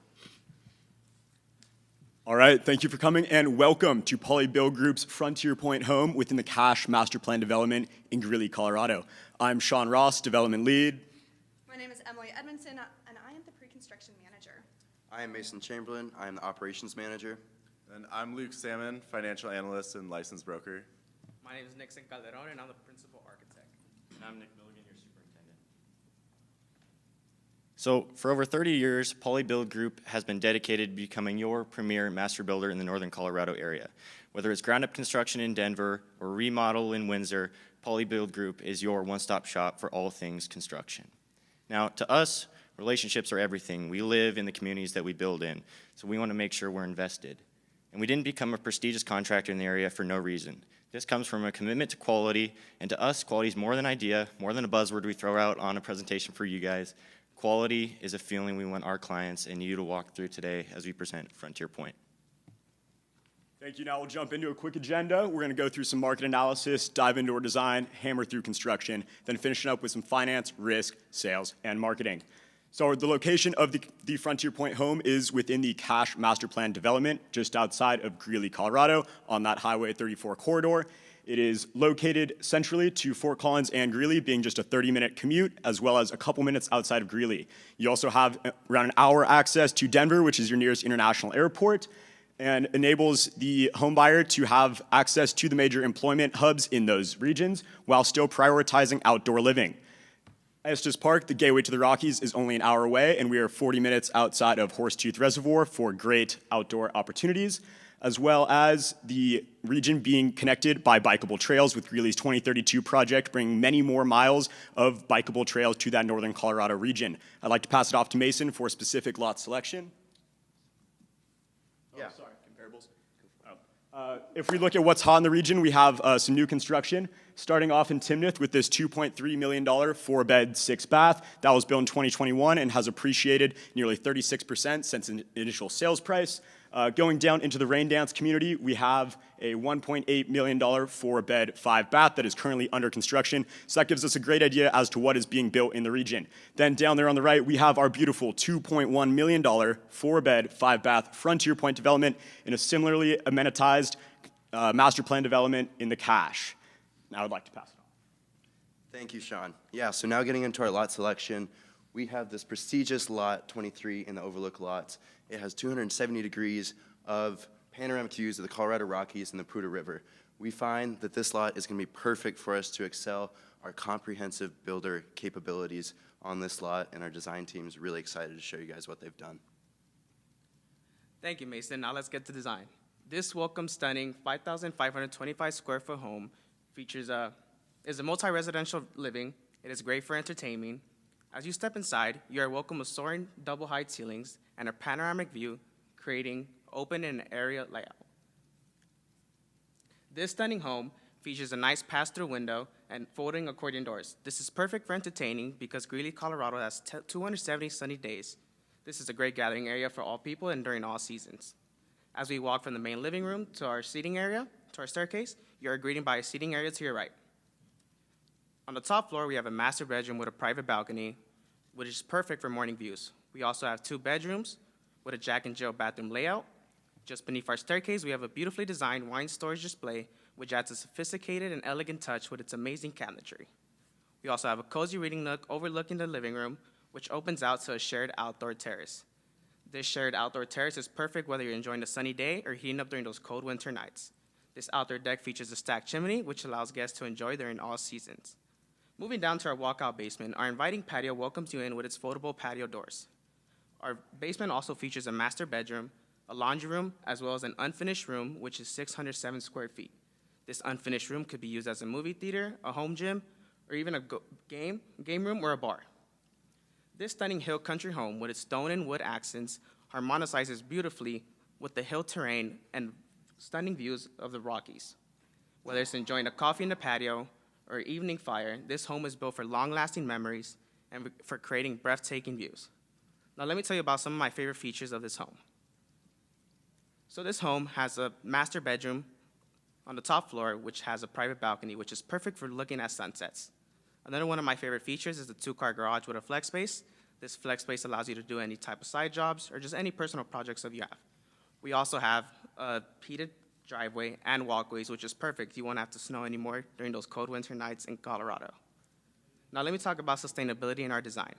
Our exterior has deciduous trees and native shrubs known as the green choke cherries and Cimarron ash trees. We also have solar panels on the south side, which help power our home, as well as our solar-powered water heater. We use reclaimed lumber for our finishes, such as our fireplace mantle and interior shelves. Now let me pass it to Mason to talk about our construction schedule. So getting into our schedule, we have us mobilizing at the beginning of August, getting into our substructure, and our self-perform framing crew is really going to hammer this and make sure we dry in before winter, so we're not doing any outdoor exterior stuff in the cold, harsh winter. Then our self-perform drywall team is going to drive that interior and finishes to make sure that we're able to really push the schedule. And once spring comes around, we're able to do some site work with our defrosted land and complete our building by the end of March. Great, so now we talked a little bit about when we're going to build. Let's talk really how we're going to build, starting with our coordination. So we're starting day one with our SWIP plan, making sure that we're staying consistent with those best management practices and keeping any water that does accumulate on site out of those historic bluffs that are so close nearby. Moving on to site logistics, we're going to occupy 2 sites, Lot 22 and Lot 23 up there with our building on Lot 23, really maximizing the flow of people, equipment, and materials when on site. From a collaboration standpoint, since we are self-performing, we're going to make sure we can minimize clashes between our crews and our trade partners through the use of pool planning meetings. And to minimize any possible tariffs for materials, we're going to be ordering locally and early. Now, we love our inspectors, but we want to see them once and one time only, which is why we're going to make sure that we're giving all the proper documentation and we're ready for them when they're on site. And most importantly, from a caution standpoint, we want to make sure our crews make it home at the end of every day, which is why we have our dedicated medical minute at each safety meeting during the week and our designated permit box with all relevant information at the front of the site. Now, an accurate and realistic estimate is essential in order to ensure the profitability on this project. So let's just dive on in. The lot cost, the overlook lot, is $415,000, which makes up 26% of the total estimate. Throughout the duration of this project, we will accumulate roughly $107,000 of total overhead, making up 6.7% of the estimate. And then we have the construction cost, which includes all material, equipment, and labor required to build this project, and it's just over $1 million. In total, the cost will be $1,596,000 with an estimated cost of per square foot to build of $288.88. Now, jumping into some of the construction costs, here is a visual breakdown of the largest packages. The largest being the framing package. This is $182,000 and is pretty standard for a project of this size. Our next largest package is the finish package. And is $110,000 and includes some of our nice finishes, including our hardwood floors, our nice some nice bathroom tile, and our fully finished basement. Now, we believe it's important to emphasize the finishes, and it's an investment as it will directly impact the timeliness of the sale, as well as the future and homeowners' satisfaction with the project. Now I'd like to pass it off to Luke for the financial analysis. Awesome, thank you. So taking a look at how we're financing our deal, we're going to be taking 25% funded is going to be through equity, as well as a construction loan at 75% loan to cost, which we're taking out at a 9.8% interest rate. That gets us to a total of $1.7 million. We're going to be utilizing almost all of our equity just to purchase the land, and after the purchase for $415,000, we're going to start making monthly draws on our construction loan to fund the construction costs as well as everything else we need to do to get the building up and running.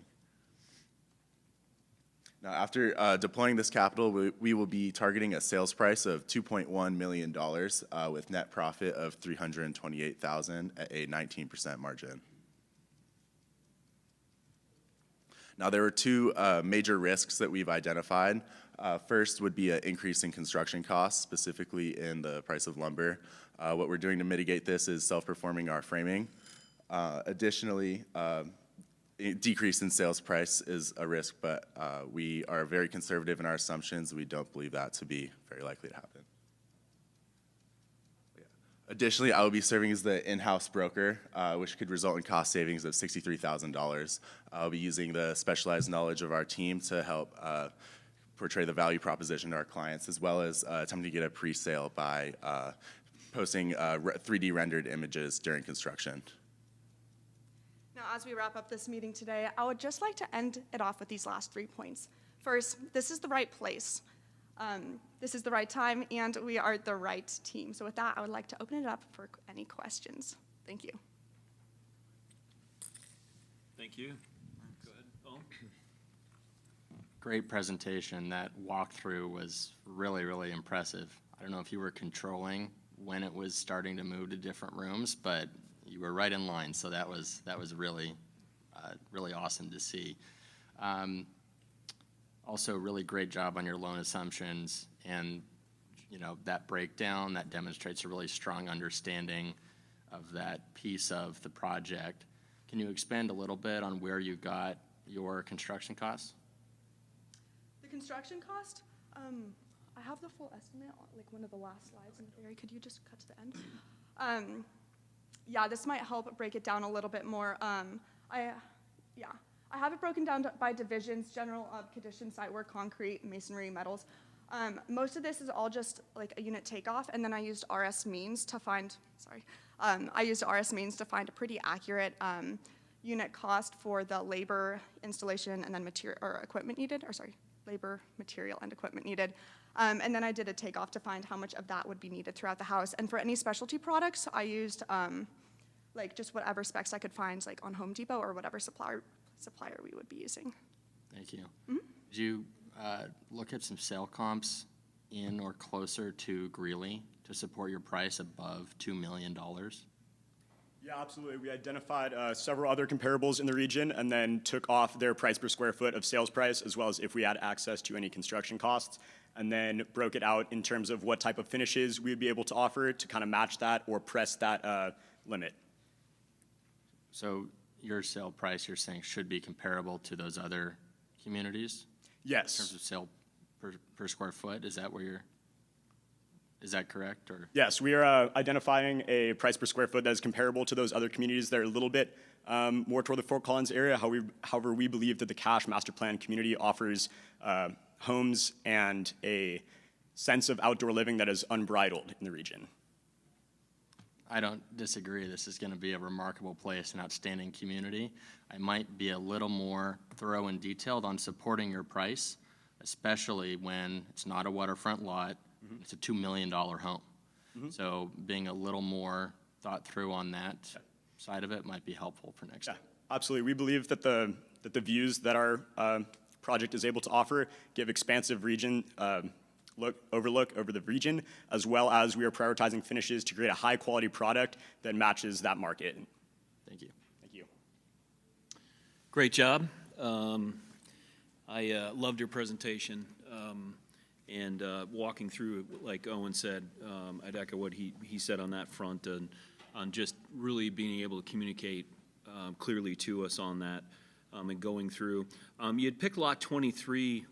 What was the reason why you picked that, and what are the advantages of that lot that you see in that overlook area? Yeah, so one is being atop the lot. Two, we only have one shared site fence, so you don't have any noisy neighbors next to you. It's really secluded. It's going to be nice for the owner not to have to deal with everyone right next to you, especially like 20 feet with the setbacks.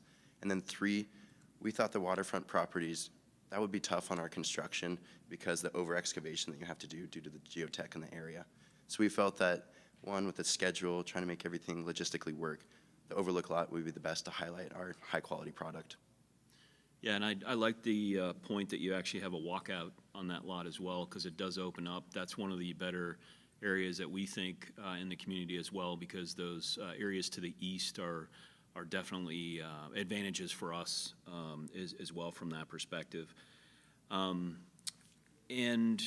in the overall, or in the contingency part of this, my general question would be is, and it kind of goes along with what Owen was asking you, is if the market does get a little soft, you're at the higher price point in this particular part of the community, are there things within your home that you could scale back, and what is that roughly that you could scale back to potentially be competitive? Yeah, if needed, we could probably reevaluate the exterior of our building. The veneer, the stone veneers, I think is like $26,000 just for that. There is a little excess as we wrap around the back of the property. If needed, we could probably just keep all the veneer on the front and then kind of remove some of that to get some substantial cost savings. We could also look, no, never mind. I was gonna say an unfinished basement, but I think that we are too high ends for that. But that's probably where I would look for the most cost savings. No, that's a great point, and even we see that as well on the walkouts, whether you finish it or not, from that perspective, because you do have some great square footage. So, turn it over to Alex here. Hey, great job, guys. I love the design. I think it looks like a very high-end home. I love a lot of the features that you designed in there with the big open glass. It allows you to live indoor, outdoor. I love the wraparound porch on the front. That fits really well within the community and the design guidelines that are out there. And I also like how you lifted the house up. It gives a presence to it, pulls it up off the street. I also think that might help in your foundation costs because then the walkout's up higher, so your foundation doesn't have to go as low. So good job thinking about all those things. In terms of the comps that you had comparable to this, do you think that the two-car garage, especially in the tandem formation, is most appropriate for this price point? Yeah, we do believe the two-car garage was the best space, especially because we do have a 70% lot coverage. So the best thing we would have is a longer driveway, which, since this is multi-generational living, a long driveway with two-car garage would be perfect for this home. And the flex space just adds like a personal side job and places where people could interact and work with. Yeah, okay. And then also just kind of getting into more of some of the picky things is, do you think that putting the laundry room in the basement was the best place to put it in the house? Yes, we do believe the laundry room was the best place to put in the basement, just because if we had it on the first floor, it would be a lot of noise pollution to the first floor, and we're trying to accentuate the views and having a gathering space for everyone. So just having that noise pollution from our first floor would not work out as well. And then same issue with our second floor. So our second floor is kind of another gathering space since we have 2 decks, we have a private balcony and a shared outdoor space. So just minimizing the noise as well was the best thing we could do. So we decided to put it in the basement. Awesome, thank you. All right, great presentation. To Owen's point, I love the fly-through. It was beautiful, and the timing was perfect with your presentation. So that was fantastic. A few of the architectural points that I loved were the outdoor fireplace. I think that's amazing. Also love the accordion doors. There's just a lot of wonderful, very saleable design features that I commend you on. Curious if you could expand a little bit more. I know you mentioned you'll have an in-house broker. Will you be cooperating with outside brokers in terms of, co-ops and things like that? Yeah, so the plan was for me as the in-house broker to just work by myself and be utilizing a couple strategies. First, through social media and posting the renderings while the place is under construction, and then also being engaged in the community and spreading marketing through word of mouth. You can also communicate with other brokers who have buyers lined up, and obviously reaching out to them, but that was the strategy.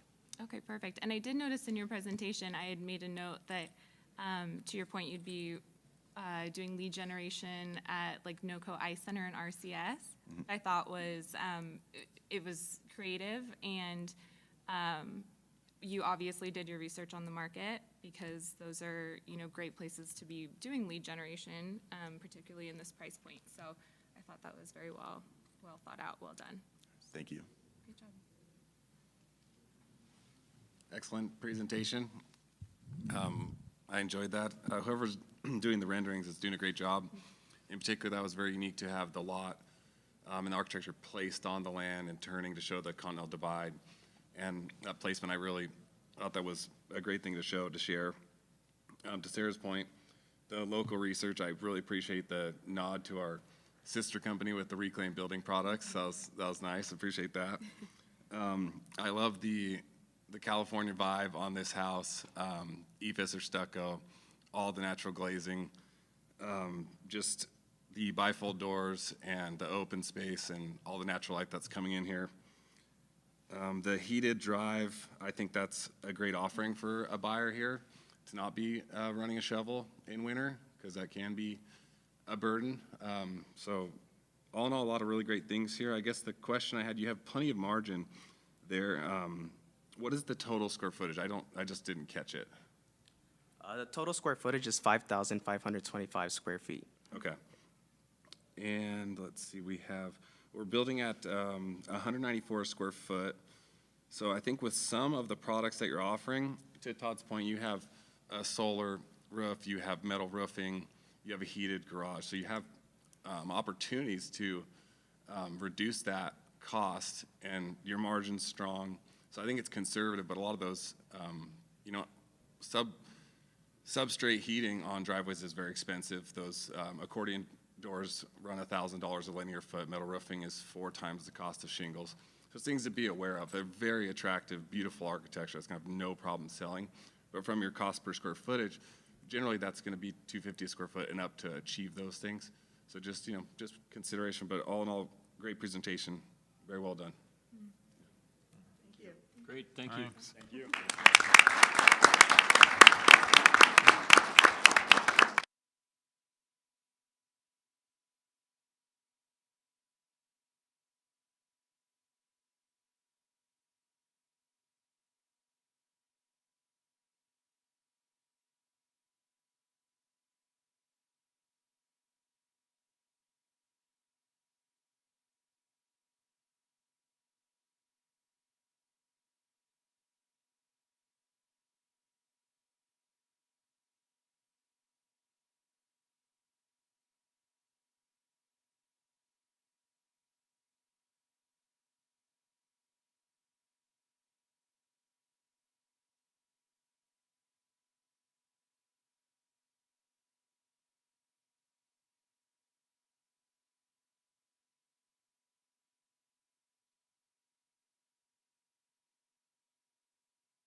have a timer here for 10 minutes. Go ahead. Good morning, ladies and gentlemen. We are Delta Design Group, and we proudly present to you the River Road Residence in Greeley, Colorado. I'm Ethan, the sales manager, and this is the team who helped bring everything together. The River Road Residence is a 4-bedroom, 3-bath home, including a unique flex wing. At roughly 3,600 heated square feet, this home is a semi-customizable home, great for established families. With an approved construction loan of $1.25 million, with a 7-month build time at a competitive APR of 7.75%, we incurred a build cost of slightly under $1 million. We plan to sell the home for slightly over $1.1 million, resulting in a 15% ROI. Now I will pass it to Amanda. Thanks, Ethan.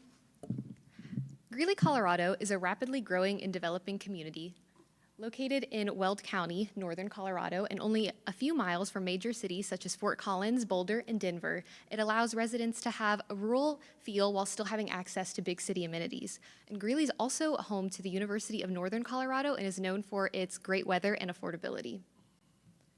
The cash development is strategically located between the two cities of Greeley and Windsor, which allows residents to have a variety of options when they're choosing amenities to access from both of these towns.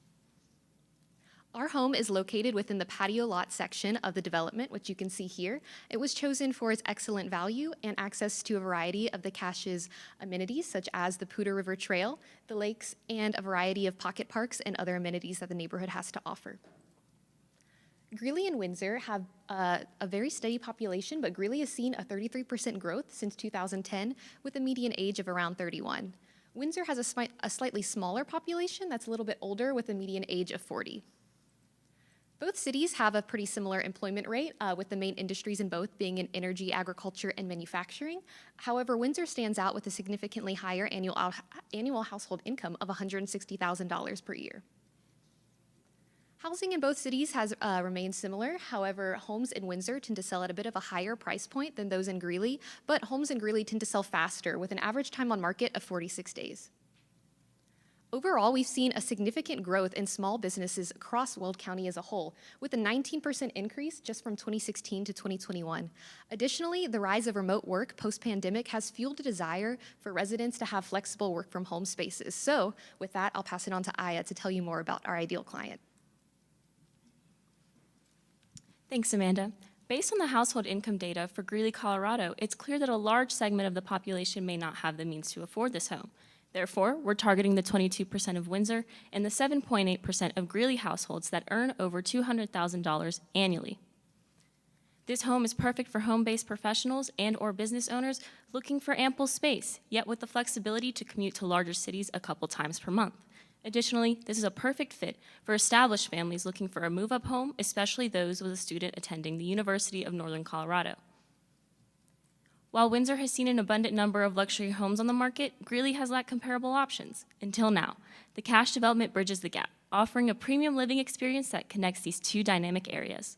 Below are comparable homes. However, they cannot truly compare to the River Road residence in terms of location, community, amenities, and value. We've carefully selected Lot 113, a spacious 9,000 square foot corner patio lot as the ideal choice for a move-up home. This lot offers outdoor living, convenience, and excellent value. The River Road residence blends luxury, versatility, and sustainability. Stepping into the front of the home is our double-height foyer, which guides you seamlessly into our dining area surrounded by large windows and direct access into our outdoor kitchen. The outdoor kitchen is equipped with a fireplace made of locally sourced stone, live edge countertops, and stainless steel kitchen appliances. Clever storage solutions are incorporated throughout the home, including custom storage underneath the staircase and in our beautifully crafted custom banquette seating area, perfect for lounging and working. The first floor primary suite includes a walk-in closet and a luxurious primary bath, with a large soaking tub, walk-in shower, and granite countertops. In the center of the home is an open concept kitchen with a large island, farmhouse sink, and beautiful cabinetry. Adjacent is our flex space that can act as a 4th bedroom, office, workspace, library, and more.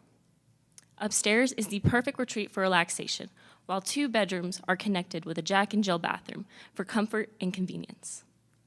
With 4 bedrooms, 3 bathrooms, This residence caters to a variety of needs, all set behind the beautiful backdrop of Greeley, Colorado. Now, I'll pass it to Riley to talk a little more about sustainability. Thank you, Aya. This residence was carefully designed to minimize both the carbon footprint and the cost of energy of the home. After conducting solar simulations, we designed overhangs that provide optimal shading for the home, keeping it cool during the summer while allowing in sunlight for warmth during the winter, reducing HVAC costs year-round. Natural cross ventilation keeps the home feeling cool and comfortable in its outdoor spaces, and the home's xeriscape design utilizes native plantings that require minimal water and fertilizer. As a whole, the design prioritizes the use of sustainable materials, which our project manager, Nick, will talk more about. Thank you, Riley. With this being a spec build, our team has the opportunity to pre-select all materials and finishes, allowing us to prioritize sustainable material choices and local sourcing options. And by doing this, we are mitigating potential delays caused by supply chain disruptions. Delta Design builds high-quality homes utilizing materials such as zip system, RVH sheathing, and low-E windows. Our commitment to lean construction ensures that every phase of the project is optimized for efficiency, minimizing waste, and maximizing productivity. And by maintaining strong relationships with our trade partners in the Greeley area, we are able to maintain workflows and uphold rigorous quality standards. Our site logistics plan is designed with ease of access and minimal site impact in mind. We have silt fencing around the entire property with convenient access to the dumpster, porta-john, and cleanout, all located near the home. Our material drop will be located on the adjacent lot 114 with pre-approval from the cash development. And once the house is dried in, all materials will be stored inside of the home to be protected from weather and deter theft.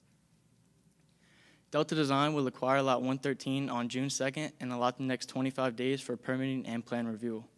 We have a 7-month build time, starting in July with our site work and ending with our final punch and closing in January. Site work, foundation, and framing are all scheduled to be completed in the middle of summer to minimize any weather setbacks. And with this plan, our team at Delta Design brings you homes built with the highest quality of performance and craftsmanship. And now on to Jonah with marketing. Thank you, Nick. As a local contractor in the greater Fort Collins area, Delta Design Group has built a strong reputation based on our history of satisfied customers. We have a highly talented in-house team of sales representatives, and our sales team regularly brings in buyers by promoting our homes through virtual tours, as well as listings on various real estate websites. This graphic presents luxury home comparables from the 2 primary counties surrounding our development. The points represent price per square foot, highlighting a home's competitive price within the market. Our total project cost, including lot acquisition, construction, and indirect cost, amounts to $960,000. With the projected sales price of just over $1.1 million, we expect to yield a net profit of $144,000, representing a 15% ROI. Our project will be financed by an $862,000 construction loan from FMS Bank, which will cover direct costs as well as a loan origination fee. The loan will follow a monthly draw and payment schedule. FMS Bank offers competitive interest rates directly at the Wall Street prime rate. Interest rate changes are an important risk factor for home building, but at this time they're trending in our favor. At the time of our initial analysis, interest rates were at 7.75%. They've since dropped a quarter point, and there's a possibility for further rate cuts at March's FOMC meeting. Material price fluctuations are another important risk, especially considering the time when we made our initial estimate and when we plan on purchasing materials. Accordingly, we've included a 5% markup to the total price of materials to protect our profit margins. If material prices should rise by more than 10%, we would consider adjusting our asking price. And conversely, if material prices remain consistent or decrease, our profit margins stand to benefit significantly. Prolonged time in the market is another critical risk, as it ties up capital and increases carrying costs such as taxes, insurance, and loan interest. However, our strategic pricing at $311 per square foot, coupled with declining mortgage rates and a strong demand for luxury homes in Greeley County and Greeley, are expected to support a timely sale. By managing financial risk and maintaining flexibility in response to market changes, we expect this home to deliver exceptional value and profitability. We believe this home is the ideal choice for the cash development and will elevate the standard of luxury homes in Greeley. Thank you for your time, and we would like to now open the room for questions. Thank you. Good job. Thank you.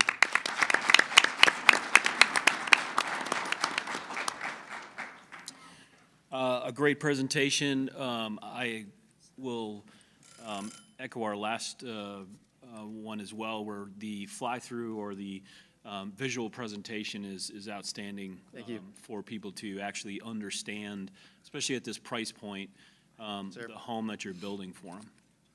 I've got a couple questions because I love this house so much. I would love this house for Christmas, okay? You're delivering it in January of '26. Are there ways within your schedule and also with your lean construction that you could actually move this schedule up and get us in before Christmas? I think it would be possible with, a really aggressive, scheduling, but this is more realistic at what we have, but Okay. I think we could do it. Okay, good. I'll take that list right now and start, we'll look for starting to sell it, right? From that side of it, or see if we can push that up. One other strategy that we're just looking at is there's popularity within this area. If you lost the staging area next to your home, what kind of impacts could that have with your production, or what would you have to do maybe if that curveball was thrown to you? Well, we believe that there is room on our own lot, but just having the option, presented to us in that Q&A forum about using the opposite lot led us to, Okay. All right, good. And then why did you pick this lot in particular? Great size, or I believe I wants to answer this. So. Yes, so after careful consideration, we determined that this lot, 113, stands at about $35 per square foot, whereas the adjacent lots are about $65 per square foot. So we wanted to really incorporate excellent value within this home. Great, thank you. I just want to echo what Todd said. This was a great presentation. Thank you. Loved the graphics, the fly-through. It told a really good story. The home design is really good. I don't have a lot that I can comment on it because I really like it. So I'll get really nitpicky on it, but these are just small little things.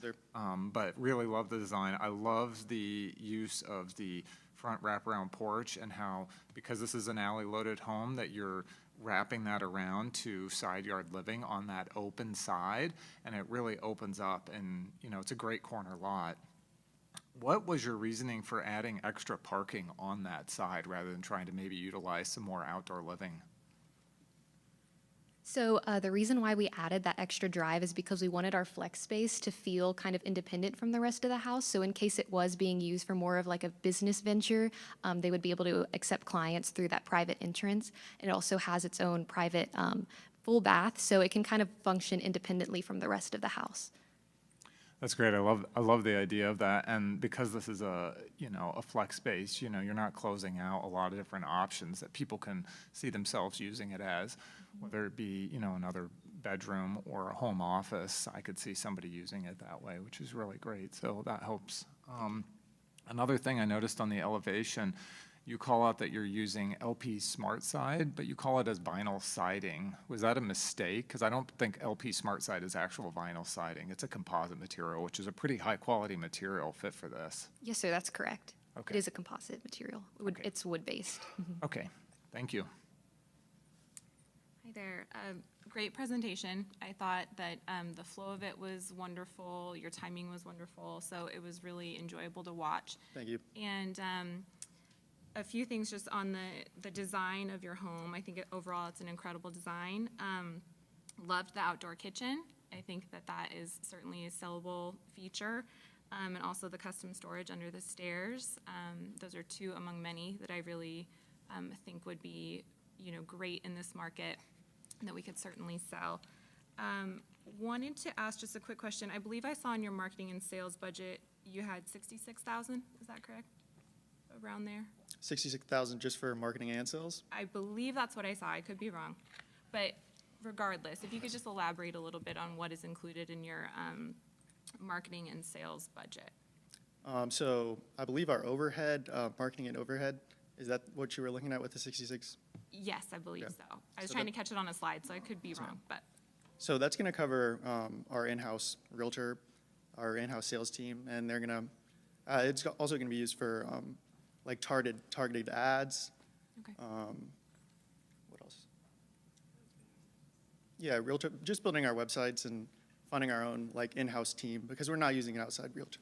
Will you be offering a co-op to a buyer's agent potentially?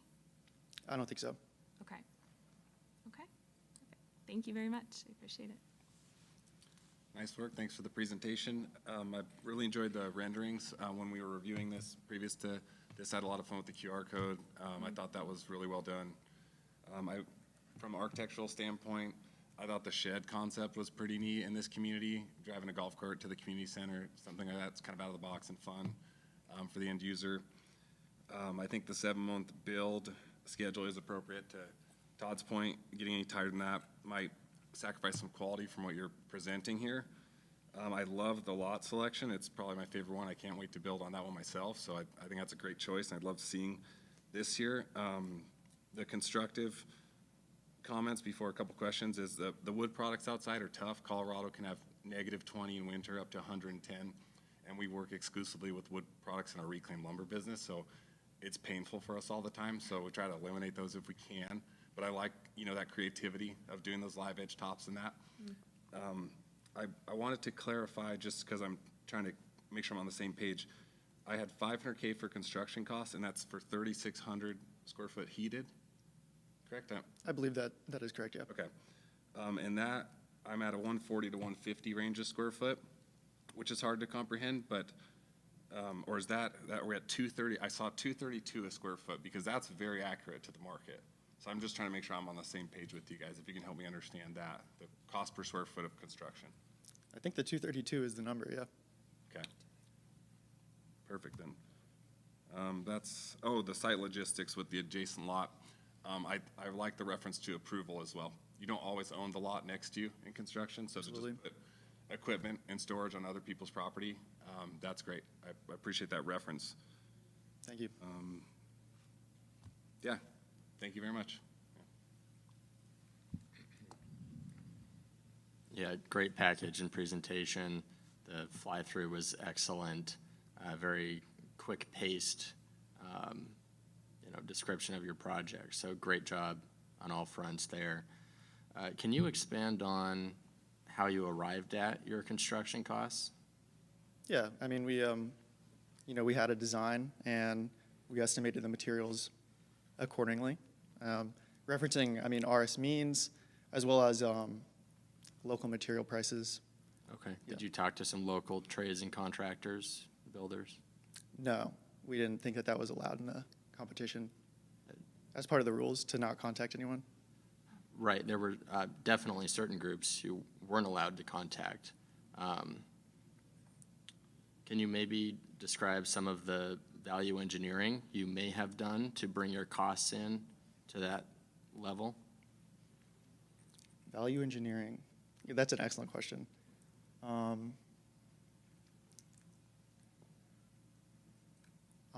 Does anybody else know about value engineering? I think that we have an accurate price for our materials in our house. All right. Can you expand on your construction assumptions, especially the timing of your draws? The timing of the draws, it's a monthly draw. As far as the price of each draw, or just when do you start draws, when do you end them? So we start draws before we have to begin permitting and purchasing the lot. That's our first draw to have the money to purchase our lot. So you're actually taking loan funds initially to purchase the lot? Yes, sir. Okay. I might ask some more lenders about that question. That is a somewhat unusual assumption. Usually it would be all the equity in up front, although your loan sizing and interest rate is very market. So good job on those fronts. That's it. Good. I think so. Any other questions? All right. Great job. Great job. Thank you. Thank you.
Good morning, investors. We are Clear Creek Custom Homes representing Kent State University. Today, we would like to present to you the Meadowcrest located on Lot 118 in the new cash development. This home has 3 bedrooms, 2.5 bathrooms, and will be built within 7 months. We are requesting a $730,000 line of credit and will be targeting a 17.74% return on investment. I am the senior designer, Sarah, and I would like to introduce you to the rest of the team. The project manager, Tim, the estimator, Corey, the superintendent, Cole, the financial director, Ben, and now I'll pass it over to our marketing director, Kelsey.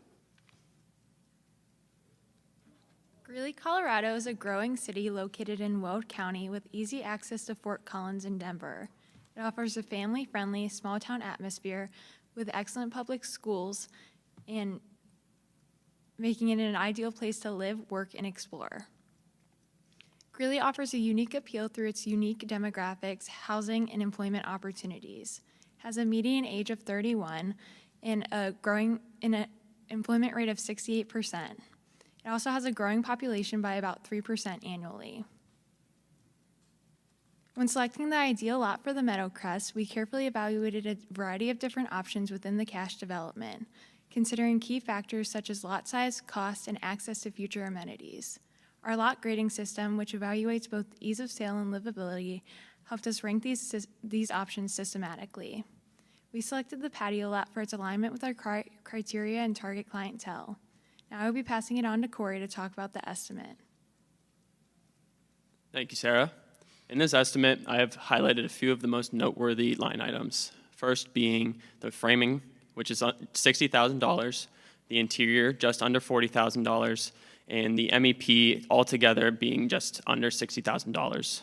I've also added a $13,000 contingency cost to cover any unforeseen circumstances that we may discover on the project. This includes market fluctuations, site condition changes, and scope design changes. This brings our total build construction cost to $273,000.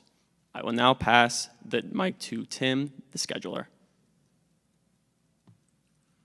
The schedule has been carefully curated with a strong focus on quality and attention to detail. At its core, the schedule consists of 188 working days, which kicks off on May 29th with the acquisition of Lot 118, followed by a 30-day escrow period. This period allows us the necessary time to obtain all permits and finalize our construction drawings. This timing also perfectly aligns with our on-site start date of July 1st, ensuring that no time is lost. The main schedule is broken up into 3 phases: pre-construction and site work, structural work, and interior build-out. Deliveries have been coordinated to prevent disruptions, and inspections will be conducted for key milestones throughout the project to ensure compliance with all regulations.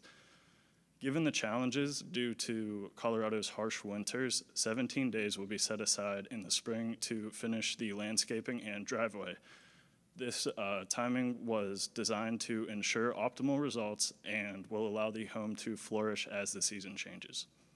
We will work with subcontractors who have a proven ability to manage multiple work packages, minimize scope gaps, and decrease the likelihood of change orders being submitted. Our management approach includes comprehensive pre-construction meetings and detailed scope reviews. These practices help us identify conflicts and resolve them. In addition to that, we will be building strong relationships with our trade partners. Our material procurement strategy focuses on sourcing high-quality materials, maintaining flexibility, and nurturing strong vendor relationships. To ensure quality, all materials will be inspected and properly stored upon delivery. With our commitment to industry best practices, NAHB guidelines, and lean principles, we consistently deliver exceptional results that meet the highest standards. Now I will pass it off to Cole to discuss the site logistics plan. Thank you, Tim. Our SWIP plan is designed to prevent pollutants from entering storm drains in nearby lakes. We use silt fencing and storm drain filters to contain all runoff. We have designated material laydown to be in our driveway and weather-protected storage to be in our garage, and we have coordinated with the community developer to gain access to the empty lot adjacent to ours for trade partner parking. Safety is our #1 priority at Clear Creek Custom Homes, and we make sure we are taking the correct measures to have a safe environment for everyone. First, we will ensure we are adhering to NAHB's Health and Safety 365 initiative. In addition, we will perform daily safety audits to monitor compliance and identify any safety hazards. And we have a 3-offense enforcement policy to ensure safety is taken seriously by everyone on our site. Our dedication to sustainability is supported by the increased consumer demand within the Greeley area, with Greeley being a top 10 city with real estate listings containing eco-friendly keywords. Beyond the obvious efforts to minimize waste, we take additional steps to ensure we are leading in sustainable practices. For example, all of our management team members are certified through the Sustainable Building Advisory Program, which guarantees they are experts in sustainable building techniques. And we implement lean principles such as just-in-time delivery to reduce the need for extensive material storage, which not only saves the space, but helps streamline the entire building process. I will now hand it back over to Sarah to dive deeper into the design aspect. Thank you, Cole. Being located in Greeley, we wanted to emphasize the area's agricultural roots by designing a modern farmhouse. This farmhouse is equipped with 3 bedrooms, 2.5 bathrooms, and a 2-car garage.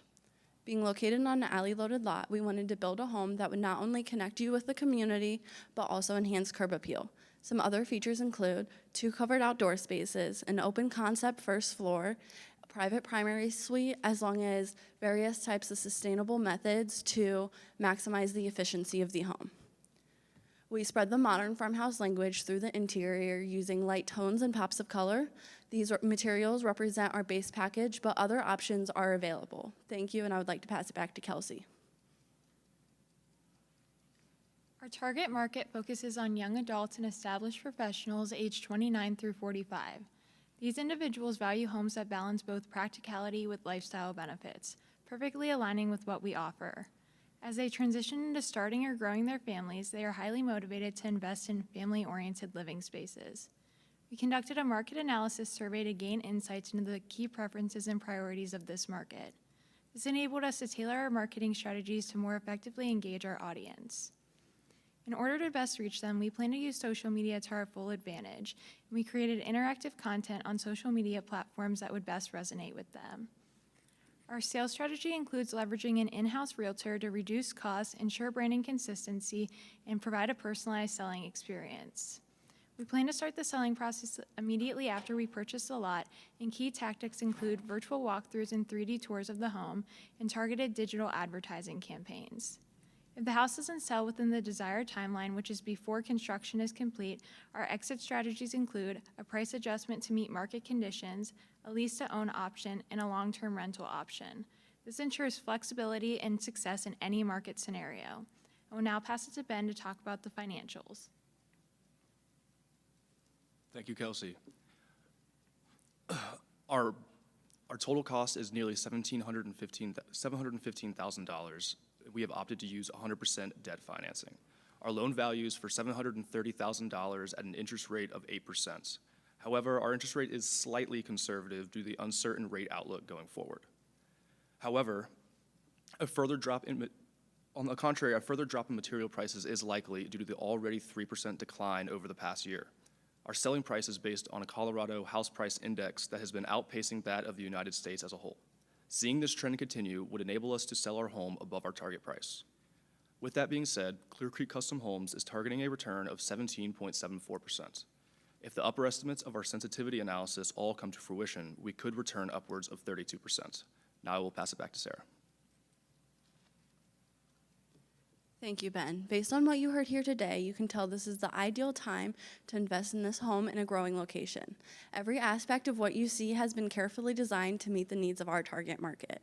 Walking into the home, you can see an open concept first floor where you can head upstairs to see 3 bedrooms, a primary suite that is equipped with our modern farmhouse tones, and the primary bathroom. Thank you, and we'd like to open the floor to questions. Thank you. That was a great presentation. Love the graphics. Thanks for the model. It was very fun, very interactive. And, you know, the fly-through, the walkthrough that you did tells a great story behind what you guys are trying to sell. I also like the exterior architecture. I think it fits well within the cash community. You're using some different materials and you've broken up the mass. And I like that you have incorporated 2 outdoor living spaces, the front porch and on the back side as well. So couple questions for you. The buyer type you said was families that were 29 to 45. Can you explain to me the process that you went through thinking about that type of buyer and how you designed the home? So thinking about that type of buyer with the home design, we decided to opt with 3 bedrooms. This allows for privacy for the parents if it's a young family, room to grow if needed, and then the 3 bedrooms, if they're already done expanding their family, they have many rooms to choose from for their kids, and they have options, as well as the open concept living space provides quality for kids running around while the parents are maybe cooking in the kitchen, and they can watch throughout the home. Nice, thank you. One other question I had, since there's not a basement typically in Colorado, a lot of homes do have basements, and we can't have basements here. How do you suggest you would incorporate some more storage space into your design if you had to do that? So we have ample storage on the first floor, including our mudroom and laundry room. We have a cloak closet, which can alternate as also storage, as well as a larger mechanical closet that is more than what the home needs for the storage that you don't want cluttering up anything. Okay, thank you. All right, great job. I think overall the presentation was fantastic. Your timing was wonderful. To Alex's point, I love the fly-through. I think that really gives potential buyers a great visual for what they would be looking at, especially if it's pre-completion. I was very, very impressed with the concept of a market survey, and I thought that was just incredible that you went that extra step. Curious who was involved in that market survey. Was it local to your community? Was it local to Greeley? I can answer that. So our team actually had the opportunity, a few of them, to visit Greeley and actually visit the lot site. So while they were there, they distributed the survey that we had already created using QR codes because we wanted to actually take a sample of the population of the current market in Greeley and people who may be visiting the town at the time that it was distributed. But that was kind of our idea with that survey. Okay, wonderful. I also was very impressed, another comment on your graphics. I thought that particularly I made a note of the amenity map. We have a marketing team in-house, and yours is very competitive with what our entire marketing team is doing, so I was really impressed with that. In terms of your sales strategy, if you could just elaborate a little bit. I know you have an in-house broker. Will you be offering co-ops to outside brokers, or how will you be handling that with outside real estate agents?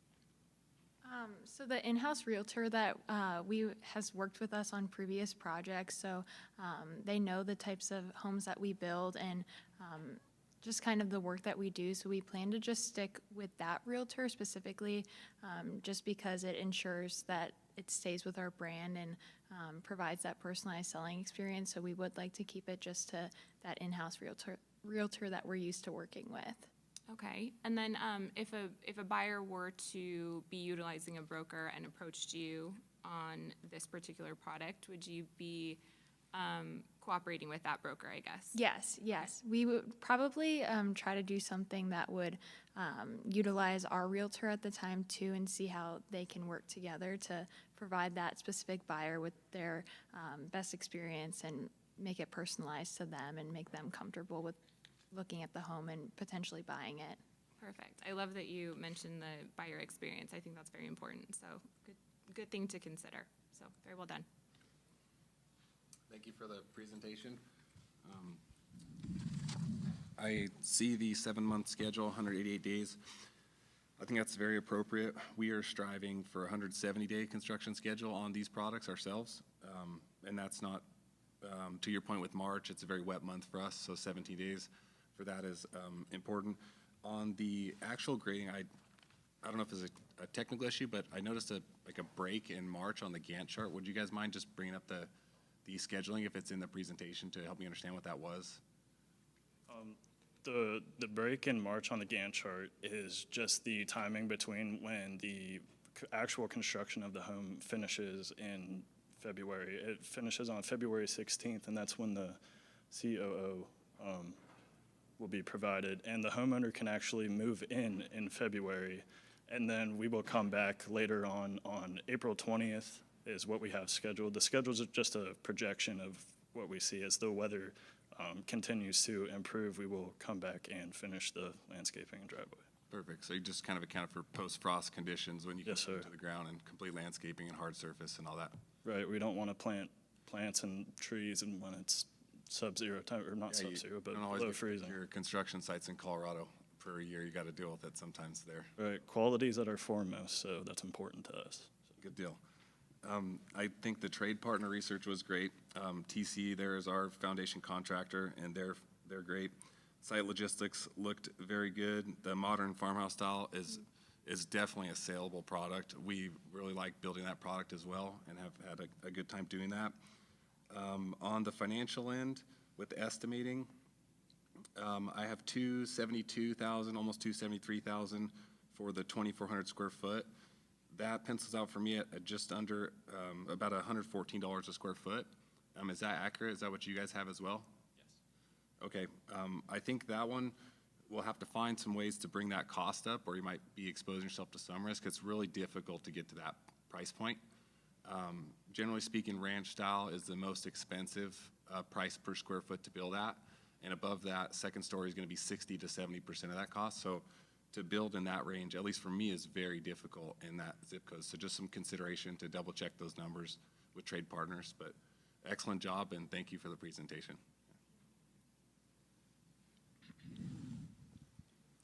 Like everyone else said, fantastic presentation, good flow. The little video walkthrough was a really nice touch, and overall just a great project that you've put forth. You mentioned a comment about costs declining recently and the potential for that to continue. How would you think about the prospect of tariffs and potentially additional inflation combating that potential de-escalation or even deflation of material pricing? Yeah, so the companies that we will be buying from are located in the United States, so we shouldn't have a problem with import tariffs. It shouldn't affect. And likely, if they are importing from countries that are being tariffed, these companies that are outside the country, they adjust their prices very slightly to adjust for the tariffs, because if they don't, then less people are going to buy them. Great answer. Did you talk to some local lenders about your construction loan? Yeah, Hall & Hall and Randy Cruz, I believe is the other one. Well, Hall & Hall is like a real estate brokerage firm. Did you talk to some local lending partners? Randy Cruz is the lending one, yeah. Okay. Can you just make sure and confirm your, or expand on your draw timing when you're drawing down your loan? Well, we're drawing as the costs incur throughout construction. But it's 100% of cost? I'm not sure what you mean. Your total loan is equal to your total cost? No, well, our total loan works in a contingency of about roughly $13,000, but it's roughly 15 on from 715 to 730. Okay. One question you might be able to ask in addition is how much equity they'll require up front on the project. Is it pretty market term you see? Well, what they would more than likely do is almost kind of set it up how like a mortgage is, where what we're building is it's kind of like the collateral or the equity that we're putting up for it. They might ask for some of it down, but we wouldn't 100% know until it actually happens. Okay. All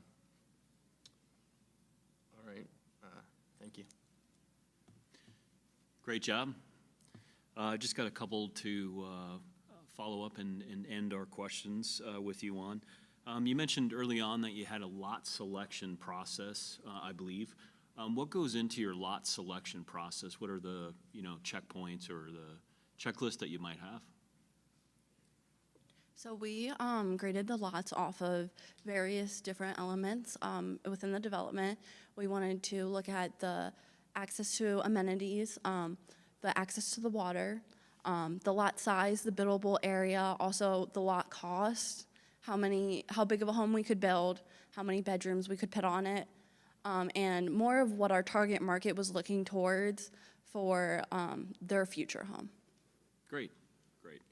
And then you picked a lot that is right next to some established green spaces that we will have as part of the community.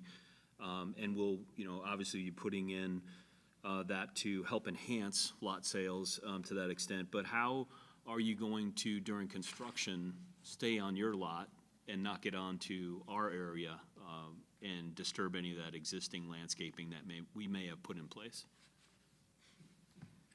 Well, we have coordinated with the community developer to gain access to the lot adjacent to ours, but if that falls through, we could reorganize our site logistics plan and move it to our site to ensure we're out of that area.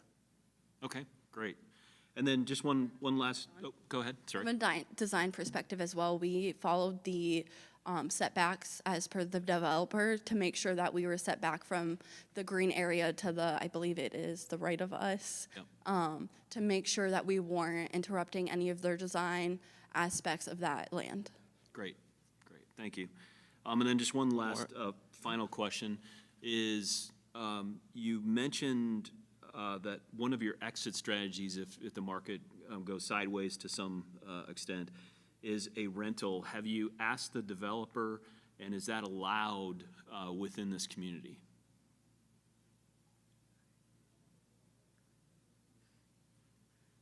So that is one of our exit strategies, and correct me if I'm wrong, but I believe that is allowed, and we don't have the exact cost for how much the rental would be in that specific lot or for our house, but it would meet the market conditions, and that's just that option is really just for a little bit of flexibility, so we have a steady income if we don't get to sell the house in the desired time frame. But that answers your question. Yes, thank you very much. Sorry, can I tag on? Yep. Also, as it is our exit strategy, if it comes down to that, which hopefully it does not, we will then again contact the developers and make sure that we have a plan that works for us and them, as it is a community that we're trying to enhance. Great. Thank you and great job.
All right.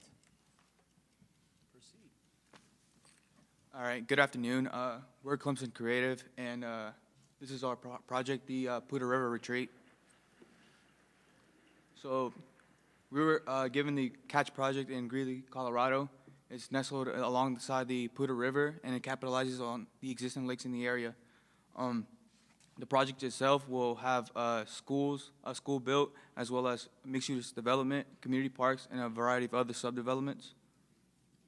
So when it came to selecting our lot, we chose the waterfront lot, which is we chose the larger of the lots, lot 10. Alongside it, it has an adjacent green space, and it's easy access to the nature with close walking paths. For our target market, we're trying to aim for more developed, high-income families, the top 10% of Greeley, Colorado, and this would we're also trying to go for the second and third time home buyers, and we're trying to market towards the people looking for forever homes, so generational homes. So around the Catch, we have a country club that's located 10 minutes away, as well as 2 additional parks for entertainment and I'll pass it to Hayden. Here we have several properties in the area that are comparable in size, price range, and featured amenities. For the first 2 are in the Fort Collins area, just 20 minutes away. Next, we have a home in Windsor, Colorado, just 10 minutes away on a lakefront property. The newest of these homes being built in 2016. The market for luxury homes is expanding into the Greeley area, and we're confident that although we're farther from Fort Collins, that our price point is competitive. So we chose to build our site on a half-acre lot in the waterfront property of the Cache. Our home consists of 5 beds, 5.5 baths, with 5,800 total square feet of conditioned space, as well as 4,500 total square feet of livable space. And now I'll pass it over to Vivian for the design. Thank you. When designing our home in Greeley, Colorado, our goal was to create more of a modern yet timeless aesthetic that blends with its natural surroundings. This front render gives a realistic visual of the home from the neighborhood street. Our exterior materials that we decided on were fiber cement, board and batten, stone and wood accents, and a metal roof, all durable and aesthetically pleasing. We also kept the width in mind when designing to ensure both privacy and that outdoor community connection, and these elevations give a technical breakdown of the facade and its relationship to the landscape. I'm going to pass it on to Matthew to talk more about the floor plan.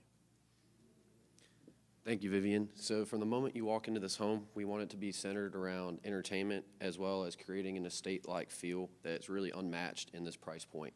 So a lot of homes have front-load garages. We wanted to have the homeowner come into a motor court type feel, have them enter the home, everything flows, 4 bedrooms on the west wing of the home, each with corresponding bathrooms. We also have a flexible space in a separate building. It can be used as an in-law home. It can be used as a separate teen space, more entertainment space. So we think this is a very competitive feature that we included in our home. From our in-house design team, we designed nice tall ceilings. We wanted to create a light feel that involved custom cabinetry, quartz countertops, very natural woods that were that you'd typically see in the area of the home. And so you can see a lot of our inspiration at the bottom there. In terms of appliances, we're going high-end with Gen Air appliances, gas stove. We also, as you can see in that picture, all of our garage spaces are going to be fully insulated, heated, and so those can also be used as gym spaces for clients as they choose, and also have their cars kept in a nice controlled area. And I'm going to pass it back to Vivian to talk about landscape. So when designing our landscape, we wanted to ensure both to enhance not just the curb appeal, but its relationship to the local environment and the sustainability. Because of Greeley's agricultural surroundings, we selected many fragrant flowers to help create more of an outdoor pleasant experience. And also we chose many native wildflowers that attract pollinators like bees and hummingbirds to add beauty and ecological value. Additionally, we added a stone path that seamlessly connects the driveway to the back patio, and we have finally incorporated a path of trees along the back to provide privacy from that main road. And also our buffalo-tolerant grass helps reduce irrigation needs, and it maintains that natural lush look. And for sustainability, we have incorporated double pane windows, Moen eco-performance fixtures, zip systems, assortment of local Colorado plants, and Energy Star appliances. And I'm going to pass it to Hayden to talk about the. Yeah, so in terms of permitting, we've allocated $18,000 for permitting and other fees. We've also included inspections into our schedule. We've planned for those. Now I'm going to pass it to Thomas to discuss the site plan. Thank you. This is our site plan. Our lot runs from south to north, so we'll place straw wattle along the front of the lot, along the road.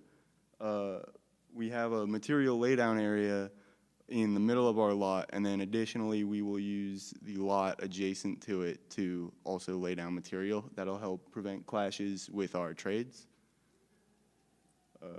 We've allotted 10 months for our schedule. We'll start June 2nd of this year.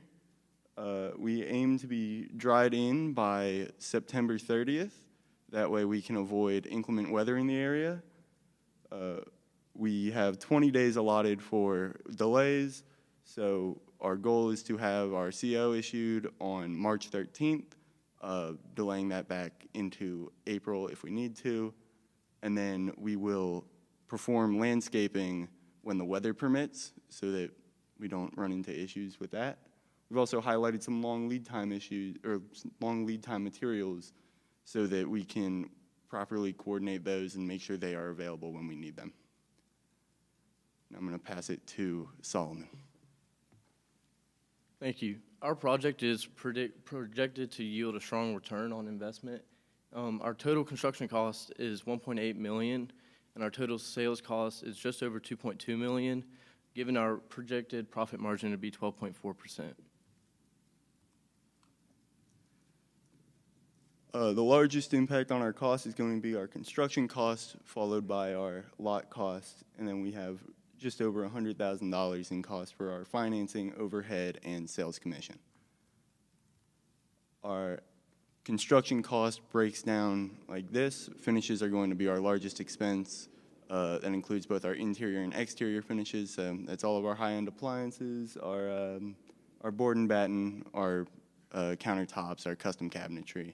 We've also highlighted some of our trade partners who are committed to performing this work at this price, and we trust them. We've built a good relationship with them, so hopefully we'll be able to complete this work as we project.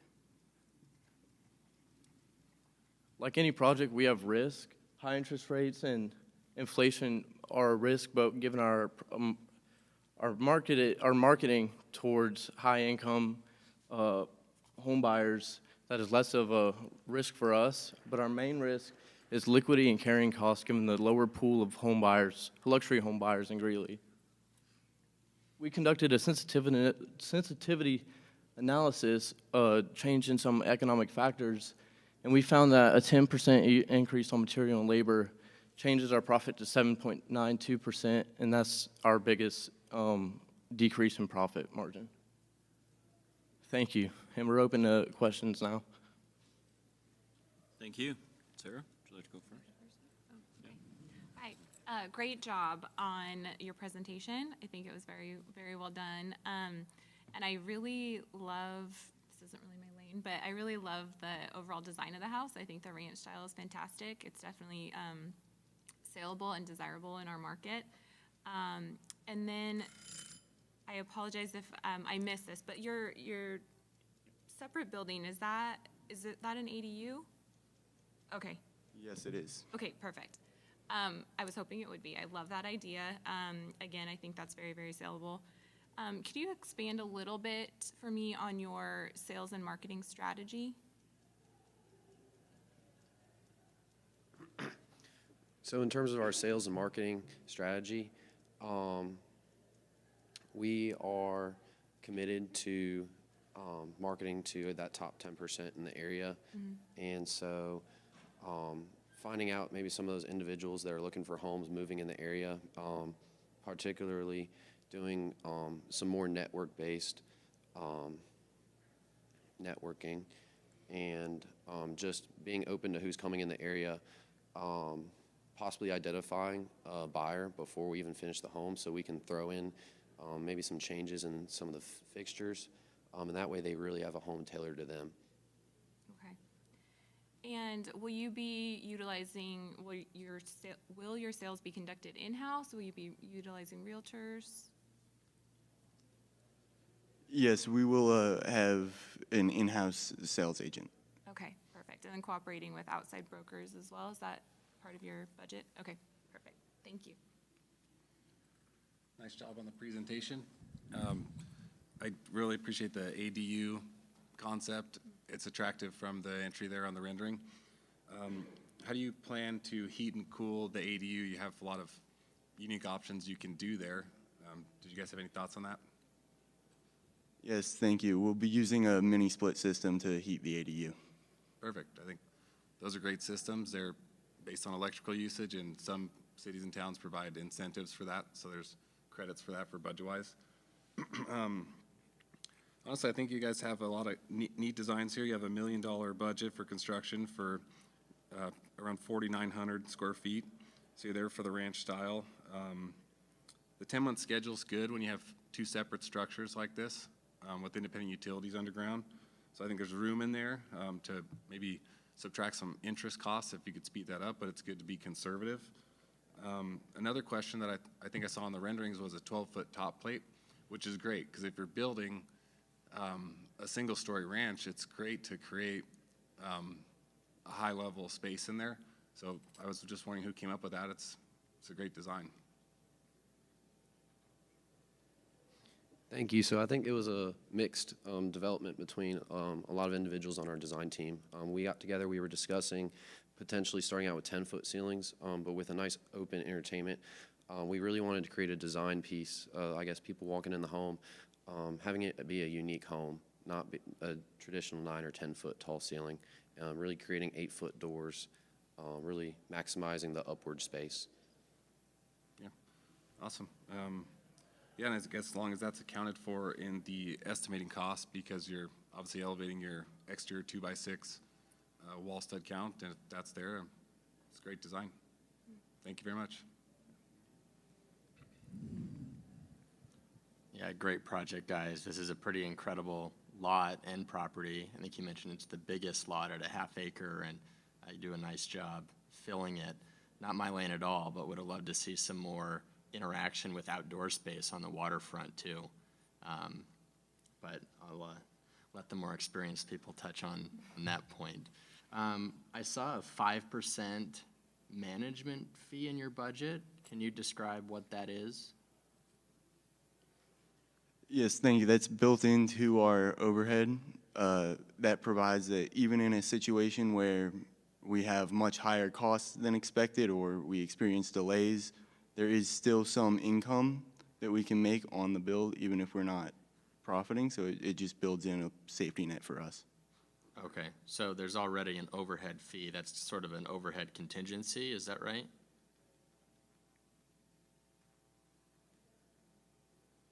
Yes, so this is just the general overhead, and then we have a breakdown of that on our estimate in our proposal. Okay.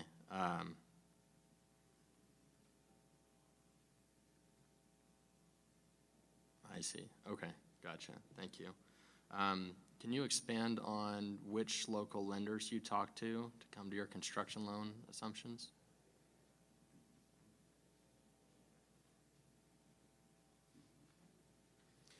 So I believe we consulted more national lenders.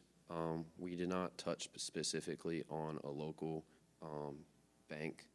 And so we we generated costs based on an average credit score, as well as the potential client's strong financial holdings that would be appealing to a bank to create lower costs in terms of the purchase. Now, in terms of our construction cost, our construction loans, we consulted, again, national banks to get to that nice standard middle of the road anticipated interest rates. And I guess to further expand on overhead and costs, in terms of the actual construction costs, there are all those management fees as if we were hired out to build this.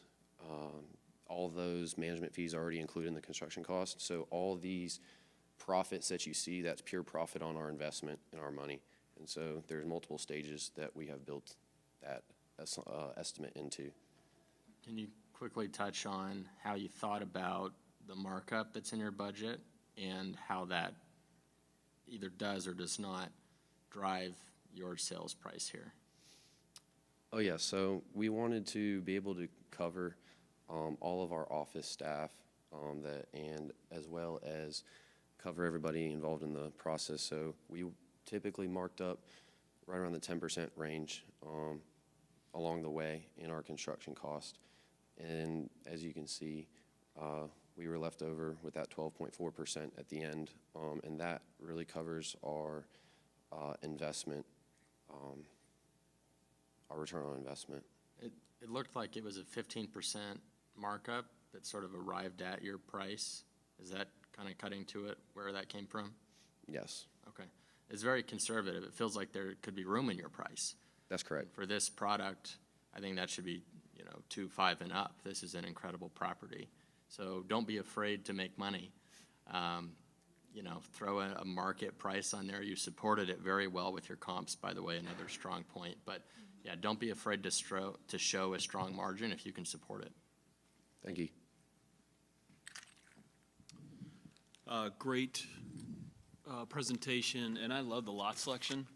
As we all talked here, you've come up with a great solution for a lot that we are trying to maximize, of course, the land and the development that we have on the project, and this turns into a unique lot, right? And they are mainly custom, but I love the concept that you came up with the outbuilding as well, and it really helps frame things.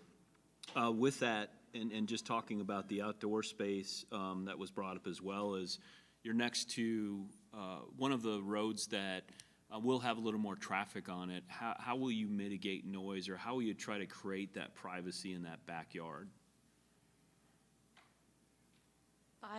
By the landscape, we added this row of trees to help mitigate those noises, as well as maybe adding some outdoor partition walls maybe for the future, if that's what the buyer wants. Okay, great, thank you. I saw one item in here I just wanted to clarify as well. This goes back to pricing and the costs and so forth. You have $18,000 for permitting. Is that all of your, could you dig into the permitting number for me and tell me what's in that number? Yes, so that includes our building fee, our PIF fee, and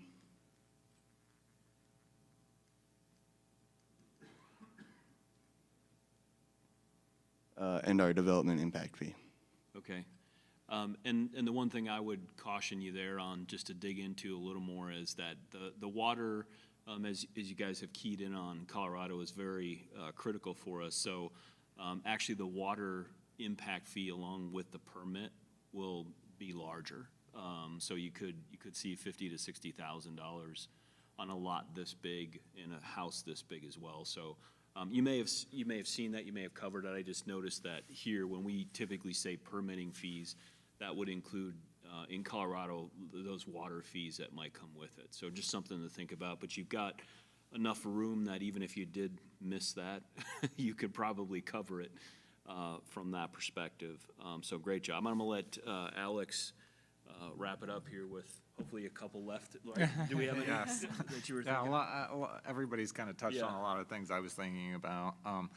I agree. I love the lot selection. I find in my business that sometimes the toughest lots or the most unique lots yield the best homes. So I appreciate that you guys picked a lot that's unique, and it gave you the ability to do something different, which is very marketable. I love how wide the house looks. It looks very big and grand, where some homes may not look like that. So when you come up, there's a lot of presence. I also like the ADU concept. Can you talk about why you decided to make that as a detached portion versus maybe attach it? It does add a lot more cost when you start to detach it. So it actually provided multiple benefits for us. We're able to market to a family that if they're looking in the, let's say, $1.7 million range, but they can justify having an in-law or a parent live at the same home. They don't have to purchase two homes. They can purchase as one property.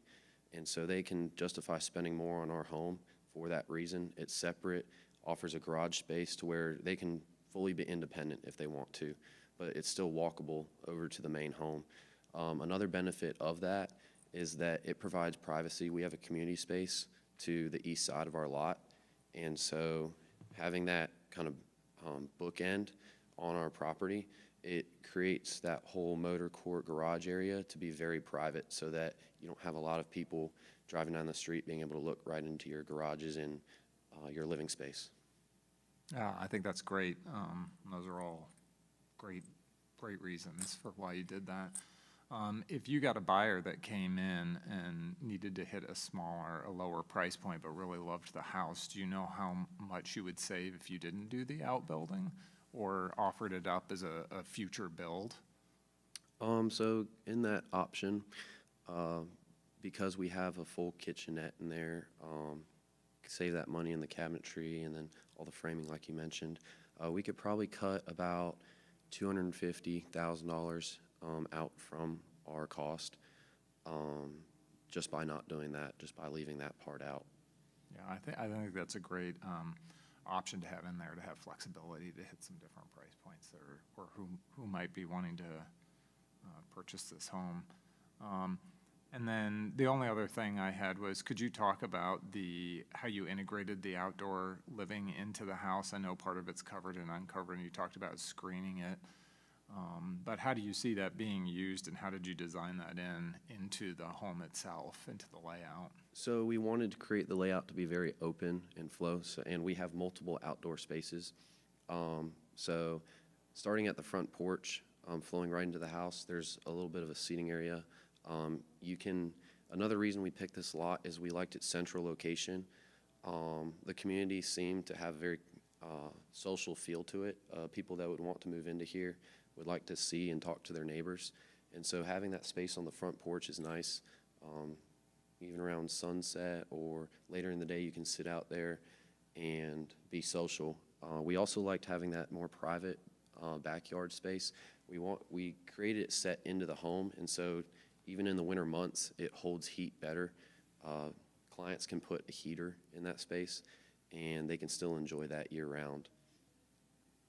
Awesome. Thank you. Thank you. Great job, everyone. Thank you.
Yeah, we are, sure.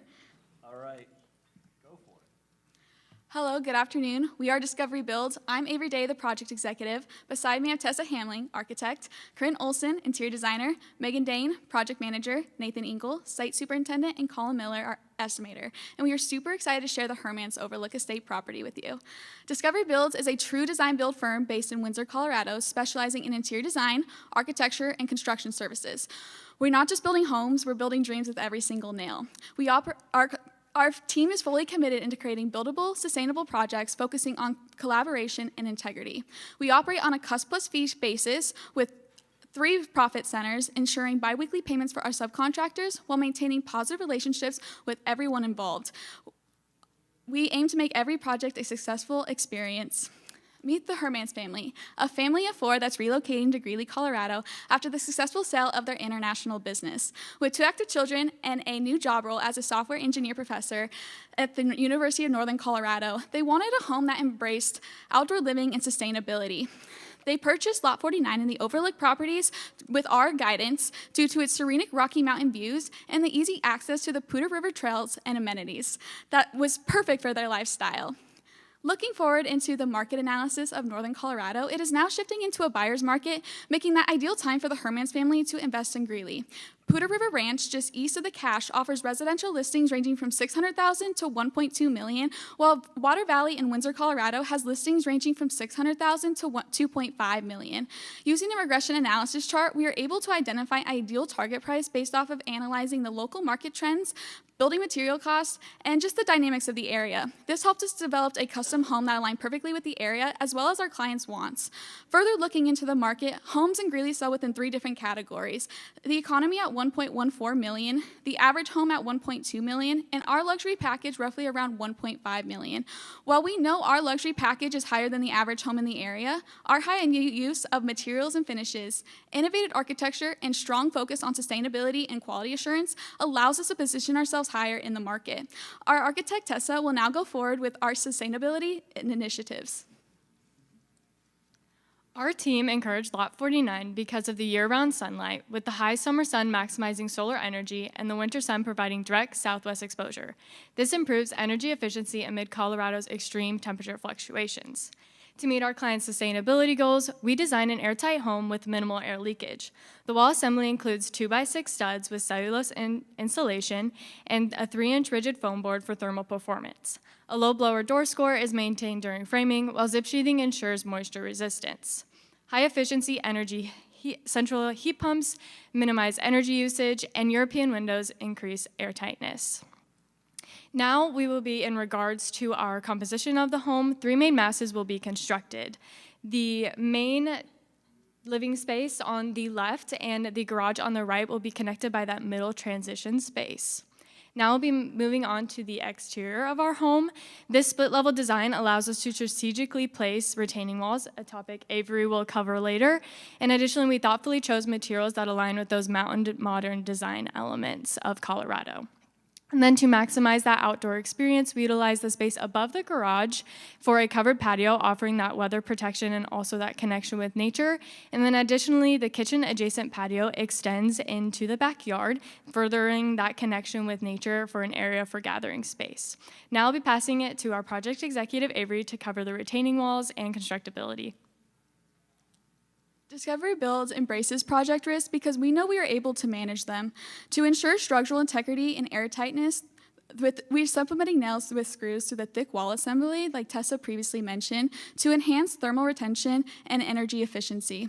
To better manage the topography that Lot 49 sits on, we've added retaining walls and a frost-protected slab with our split-level design to address any potential drainage concerns. And to avoid any schedule or weather delays, we've high-prioritized exterior tasks to be done before the first freeze of early October to make sure that we're staying on schedule. Now our interior designer, Corinne, will now go forward with the design of our home. In collaboration with our in-house design team and our client, this 4,100 square foot home features 4 bedrooms, and 3.5 baths. This highlighted yellow middle mass serves as a transition zone between the elevation changes that has a storage and a drop-off area. The floor plan also consists of spacious open living areas, a primary suite, and workspaces, such as the main level office and the loft area, to accommodate our clients' work from home needs. Moving on into the interior of the home, the design draws inspiration from mid-century modern style, featuring abundant natural light, clean lines, and high-end materials and finishes that perfectly align with our client's vision. Also, as you can see, expansive windows that are thoughtfully integrated into the open linear layout frame the breathtaking mountain views from every angle, fostering that seamless indoor-outdoor connection that our client desired. Now that the design of the home has been covered, I'll be passing it to our project manager, Megan. We will break ground on the construction of the project by first going over the pre-construction phase. Document developments will take place with our client for about 2 months with their plan acceptance after. Trade partner bids will open up and their contract awards will follow 2 weeks later. Material submittals and permit procurement will top off our pre-construction phase. Introduced at this phase but implemented throughout construction to closeout will be our safety priorities of following OSHA regulations, maintaining proper housekeeping, and the use of personal protective equipment, all to instill trust in our team that their safety is our #1 concern. Now, to further outline this stage, our site superintendent, Nathan.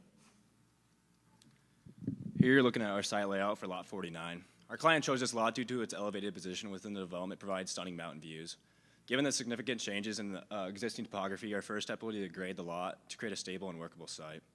To manage erosion, we strategically place straw wattles on lowest areas of the site. And for waste management, we have 2 conveniently located dumpsters, one for regular trash and another for recyclables. And additionally, we have a concrete washout area to ensure we dispose of concrete truck waste. And lastly, our temporary electricity and portable toilet are positioned for easily accessibility and convenience throughout the project. At Discovery Builds, we carefully select top-tier subcontractors based on their performance, safety, and reliability. We create a great, strong bond with our trade partners by paying them bi-weekly on a bi-weekly basis. And next slide. And lastly, to prevent delays, we prioritize applying for permits and securing them early, and passing inspections the first time to ensure no rework. And lastly, we use a just-in-time delivery system to ensure that we don't have an overcrowded site. And I'll be passing it back to Megan, our project manager. Now that we've built out our pre-construction phase, we can look at the rest of the schedule framework. That phase was 107 days, and the rest of our construction activities are to follow. Site work 40 days, and framing and rough-ins at 49. The interior and exterior finishes will have a duration of 69 days, and the closeout and cleanup phase of 11 days will finish our project. This schedule accumulates to 232 working days with our design, construction, and closeout.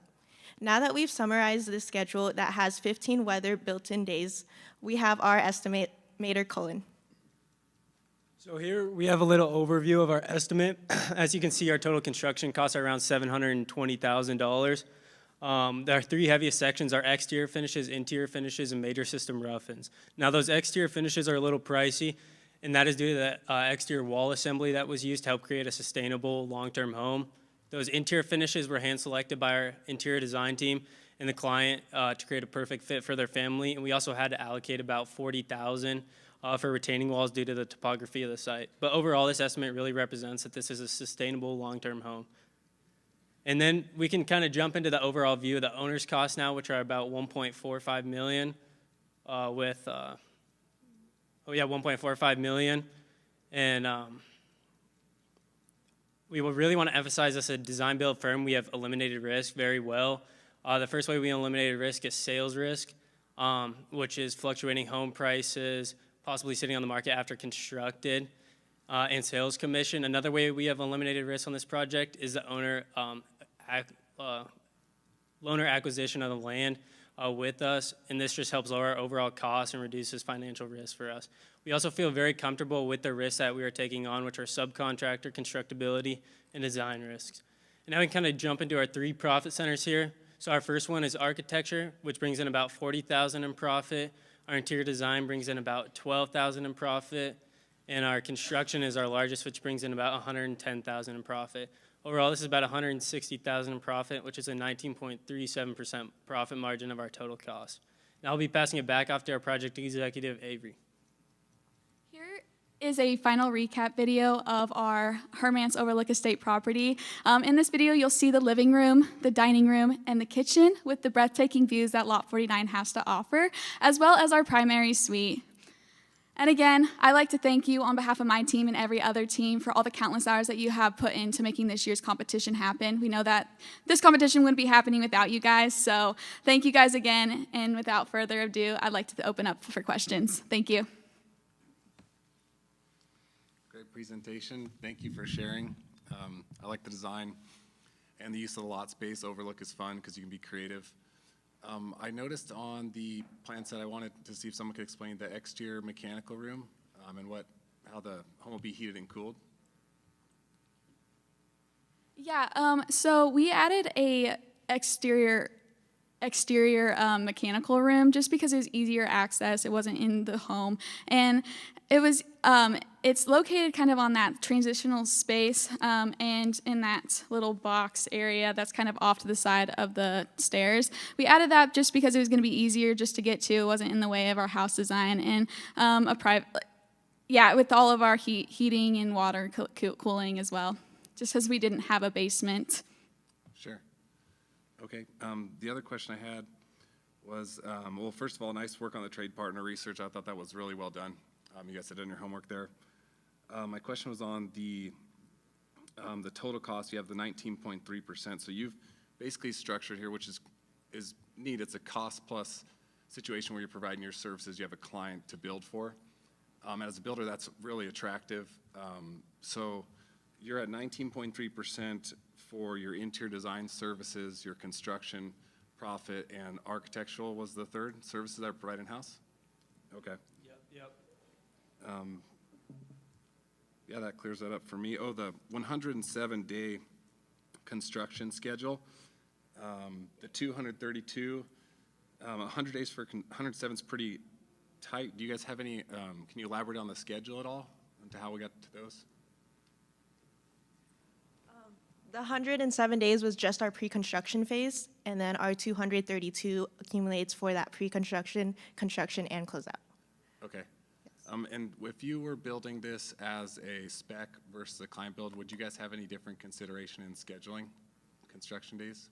Yes, our pre-construction phase might not take as long because of the back and forth with our client, so that pre-construction phase wouldn't be as long, but we've built in also a longer construction phase to account for maybe change orders that works with being with a specific client instead of just a spec home that's going to be to whoever buys it has to buy it as is. We're going to account for that change time. Perfect. Yeah, that's exactly what I was asking because clients can want things changed, and when you're building for them, you're trying to accommodate, and you don't get to pick your selections and just move forward. You have to stop and adjust and make people happy. So good. I'm glad you accounted for that. So we built in that work time before and during. Awesome. Thank you. Thank you for a great presentation. It's a great looking home, unique with a transitional piece on an overlooked lot. I'd like to see that as a solution. Can you expand a little bit on where you got your construction costs? Yeah, so we did an assembly takeoff on those, and then used RS means and local knowledge on prices and to kind of estimate that through our assembly costs and takeoffs. Okay, great. Yep. And then with your financing, obviously as a fee builder, you're not taking on the financing yourself, but you reference accounting for that with your buyer. Did you talk to some local lenders to understand what those terms might look like? We talked along with our client to local lenders. We put a projection on there of what we think that loan would look like for our owner. I think it was 30-some thousand in financing costs with interest. Can't remember off the top of my head, but that's how we went about that. Yeah. Right. And then are you prepared to sign a completion and payment guarantee individually without any, purely as a fee builder, or is your client prepared to take on that risk? Our client's prepared to take on that risk, or I guess, I'm not really sure on that. We'd have to get back to you on that, but. So us being a design field firm, our trust and like communication is our top thing. And so we really set out the goals and the guidelines and signed a contract before previously stating what we do, what we don't do. And so they were very well knowledgeable of how our process works with taking on the risk, and just how much time was going to be in the schedule, how long it was going to take to get the project completed, and how much money it was going to be before they even started the process of the construction. How big of a deposit did they put up for this?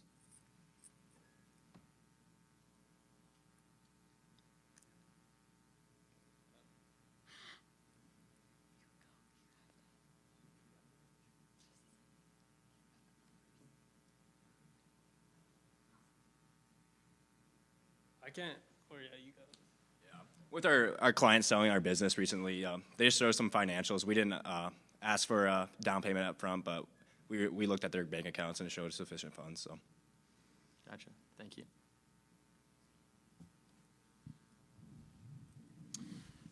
Great presentation.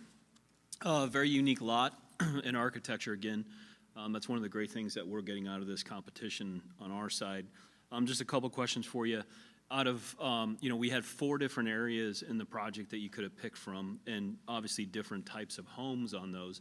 Why did you pick the Overlook?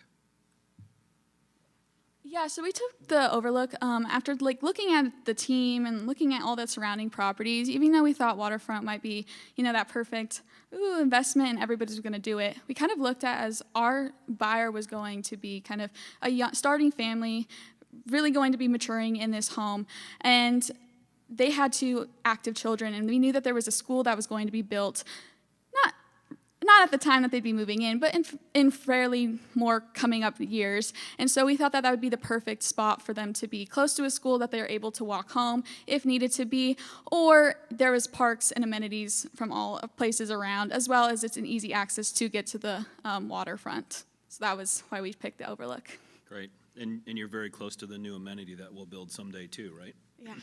So that's great. I was also a little concerned about schedule, and especially on the front side.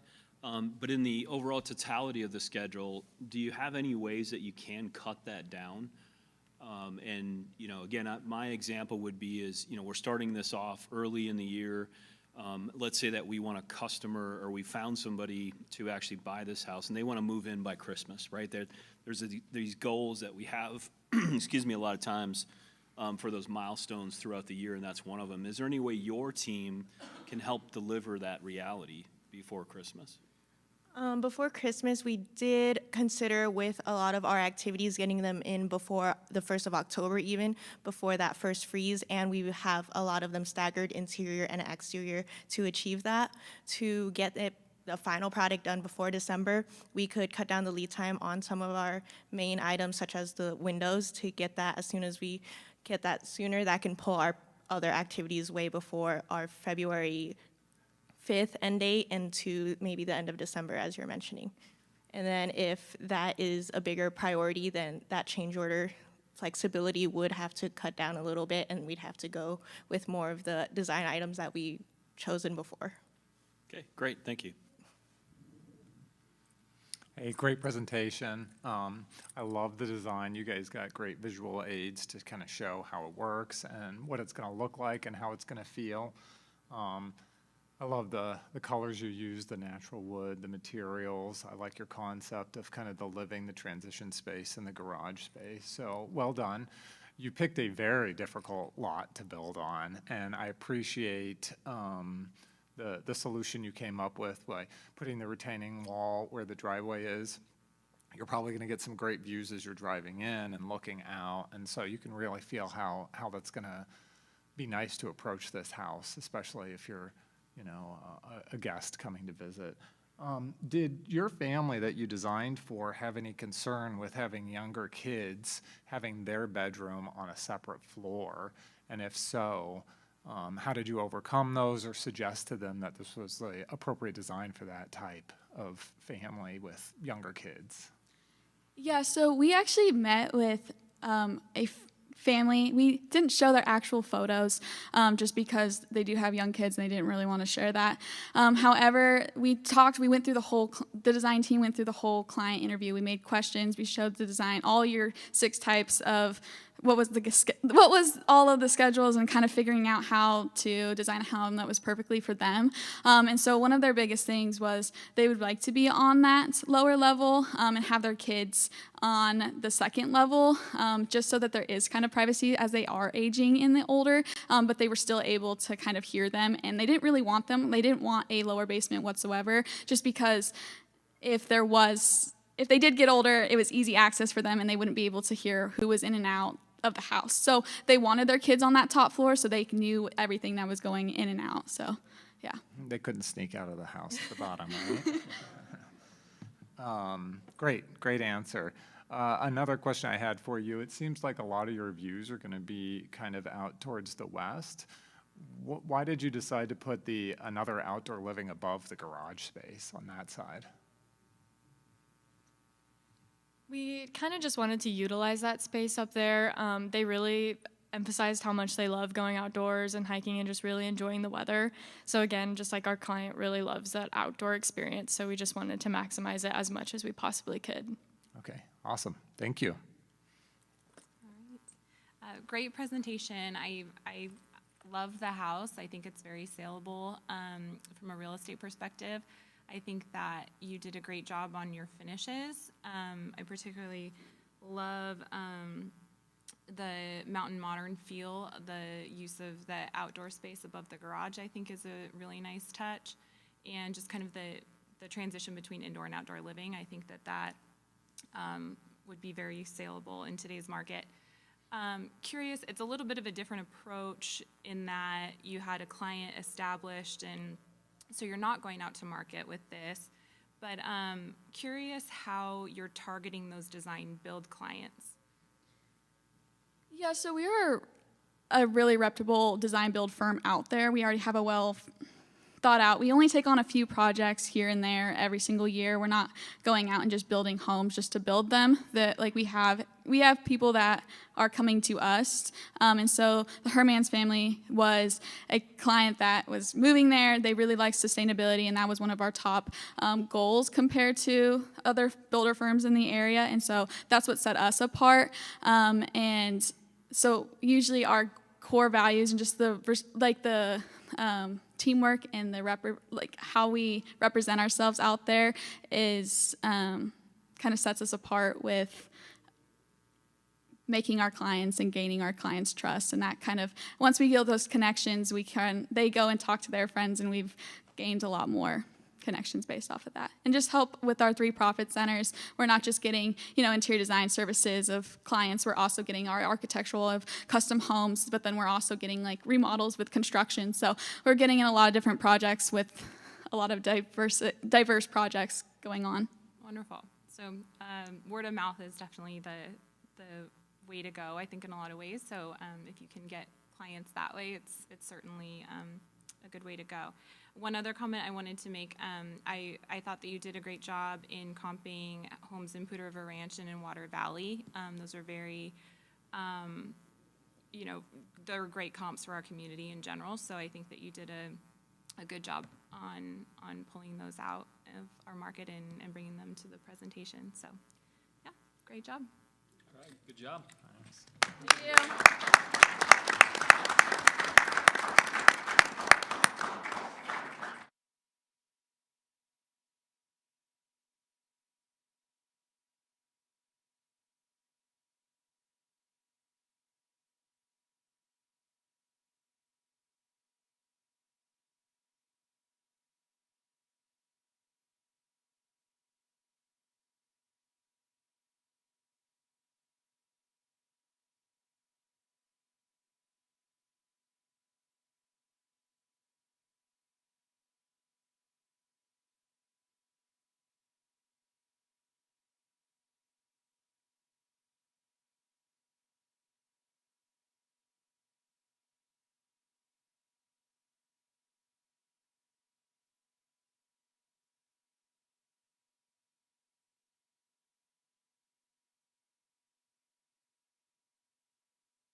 Yes, sir. All right, thank you. Good afternoon, everyone. On behalf of Charlton State University, I'd like to thank you all for being here. Charlton is celebrating their 125th anniversary as an institution of higher education. Today, we'll be showcasing our home, 112 Gunnison River Drive in Greeley, Colorado. As you can see here on screen is a 3D rendering of our home that was made in-house by our design team. Charlie Homes is a real estate developer with over 40 years combined experience in the residential industry. We are a family-friendly builder dedicated to guiding our clients through every step of the way. Our commitment goes beyond simply constructing the home of one's future. We're constructing the home of one's future. My apologies. This represents our promise to not just build, but to create homes where memories can be made to last a lifetime. Just like the cornerstone is the first set stone of a building symbolizing alignment and stability, creating a foundation of one's dream. Now let me introduce myself. My name is Mackenzie Houghton, and with me here today is the rest of my team. Callie Holcomb, our market specialist, Joseph Hayden, our lead designer, Hunter Hux, our pre-construction manager, Gentry Olson, our financial director, and Fabian Ibarra, our construction manager. The site is located within the Cache subdivision, specifically at 112 Gunnison River Drive, just south of La Perdue River. The area is ideal for fostering a strong sense of community while allowing residents to enjoy the neighborhood's natural beauty. We have allocated just over 6,000 square feet of ample space designed to meet the needs of growing families. The river's natural beauty is a key attraction to new buyers, which is why we focused on patio views to help connect families with the surrounding environment. Offering community-focused amenities, residents will have direct access to the Poudre River Trail system with miles of walking and biking paths, as well as numerous parks and recreational amenities. These features provide countless opportunities to build a true sense of community, stay active, and enjoy all in your own backyard. The city of Greeley is known for its top-tier schools, appealing to families looking to provide their children with an exceptional education. Comparable patio homes in this area are valued between $700,000 and $1.3 million. Homes in this vicinity typically sell quickly, with majority selling at 32 days. For example, if we take a look at 975 William Way in Berthoud, a new construction home, expected to be completed in 2025, sold for nearly $1.6 million after only 12 days on the market. These trends make Weld County a highly sought-after location for home buyers looking for a combination of natural beauty, community connection, and strong property values. From the moment you step into our home, you are welcomed by a breathtaking first impression. The vaulted ceilings and an abundance of natural light creates a warm and inviting atmosphere. In the heart of the home, the grand living room features a stunning fireplace and expansive windows, blending both charm with luxury. The spacious kitchen includes a large custom island and a generous pantry, perfect for both family gatherings and culinary adventures. This 3,277 square foot home includes 4 thoughtfully designed bedrooms and 3.5 bathrooms, including a Jack and Jill. Upstairs, an additional living area provides the perfect space for both relaxation and entertainment. Everyday amenities include a dedicated laundry room and a spacious 2-car garage, combining both function and comfort. Outside, the home's exterior makes a lasting impression, combining both rustic charm with modern design. The Four Seasons porch allows you to enjoy the Colorado environment year-round, while the inviting front patio is perfect for social gatherings or peaceful reflection. Nestled in a vibrant community and surrounded by natural beauty, this home strikes the perfect balance between tranquility and convenience. Good afternoon. Energy efficiency, sustainability, and worker safety are top priorities for us here at Charlie Homes. To minimize air leakage and improve home comfort, we will be using the zip system, along with a specialized tape for better thermal performance, reducing heating and cooling cost. For the interior of the home, a zero VOC paint will be used to enhance the air quality by eliminating the use of harmful chemicals. Now for the exterior, a Flex Locks high-build acrylic paint will provide the durability needed against Greeley's weather. Now building a home in Greeley, Colorado comes with many risks, such as harsh winters including heavy rain and snowfall, which can delay construction and impact materials. Labor and material availability may also affect timelines and cost, while permits and inspections add regulatory challenges. Additionally, ensuring worker safety is a top priority for us here at Charlie Homes. We'll be following strict adherence to safety guidelines. To mitigate these risks, we will be using smart scheduling, weather-conscious planning, and reliable suppliers and trade partners to ensure a smooth build and high-quality results. This home is scheduled to take 175 workdays, or roughly 8 months from start to finish. Pre-construction will begin on February 10th, 2025, allowing time for preparations, procurement, and more planning. Construction is set to begin on April 15th, strategically avoiding Greeley's winter and taking advantage of the milder spring and summer months. The foundation is set for completion by July 16th, and going forward from there, the drying phase will wrap up by August 13th, sealing the home and preparing it for interior work. This home is scheduled to be completed by October 17th, 2025, with all final details in place. For our new home at 112 Gunnison River Drive, our originally submitted sales price was $1.1 million. Unfortunately, we have uncovered a miscalculation, which makes our new sales price $1.25 million. To bring this vision to life, we're utilizing a $910,000 interim loan to ensure that every aspect of the construction process is seamless. The project costs have been thoroughly reviewed, including a total interest expense of right around $31,000. The total project cost is estimated at $908,000, which includes a $325,000 lot price and our total hard construction costs, $583,000. We have also allocated $42,000 for necessary permit fees. Moreover, we have invested $78,000 in our sales and marketing efforts, which represents 6.2% of our total sales price. Our commitment to sales and marketing is designed to reach the right audience and ensure a successful sale. With targeted strategies and effective promotions, we're dedicated to showcasing the exceptional value of this property and making sure it stands out in the market. And here's the exciting part for us. Upon closing, Tarley Homes anticipates a total gross profit of 31% and a total net profit of 18%. However, this is not just about the numbers. It's about delivering an exceptional value and crafting a home that our future homeowners will truly cherish.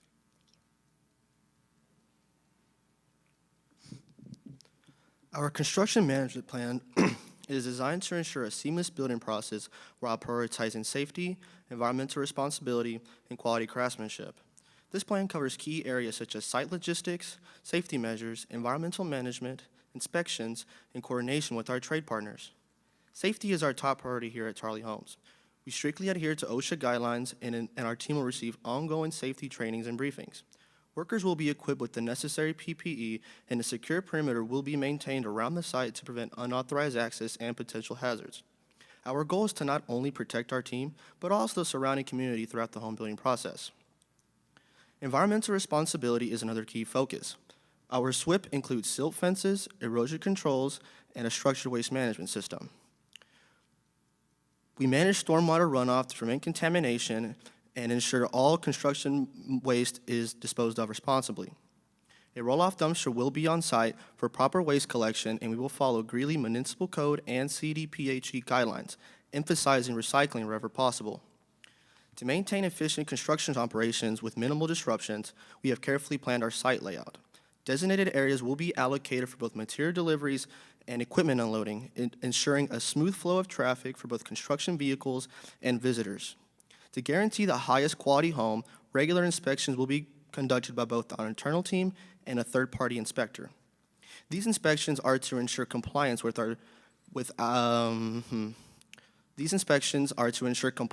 Greeley and Weld County building codes, covering all aspects from foundation work to final finishes. Strong collaboration with our trade partners is essential to the project's success. We will maintain clear and consistent communication with our trade partners and ensure compliance with our project timeline and quality standards. Through coordinated efforts, we minimize disruptions and ensure strict adherence to safety protocols. By implementing this comprehensive plan, we are committed to delivering a high-quality home while upholding the highest standards of safety, efficiency, and environmental responsibility. At Tarley Homes, we truly appreciate the time you've taken to consider our services. Our home features a beautiful four-seasons porch to enjoy the nature year-round, a spacious patio ideal for entertaining, and elegant gable beams to enhance the home's architectural design. We're excited to build the home of one's dreams, and we're super grateful for the opportunity and trust you have in us today. Thank you once again, and we'd like to open the floor to any questions you may have.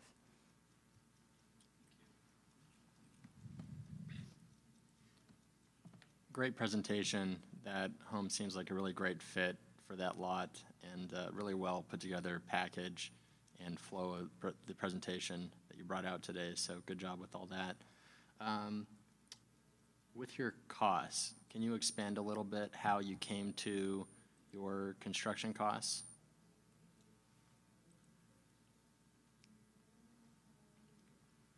Could you elaborate on that question, please, sir? Yeah, just how did you arrive at the cost figures you put forth for direct and indirect? Indirect, that goes towards our overhead. So that covers anything from our salaries to anything that is necessary to function as part of our business. Direct cost, that is more towards the home. Could you? You maybe touch on if you used RS Means or you talked to some local builders or? Oh, yes, sir. the We spoke to some local builders, not in the Greeley area. We spoke to the Fort Collins area, just because it's a little bit more closer to the area. And based off what was used in the market, we based some of our costs for our home. Gotcha, okay. A question on the risk side of it. If, let's say, construction pricing does increase beyond your budget, do you have an idea of how much a 10% increase in costs might impact your profit at the end of the day?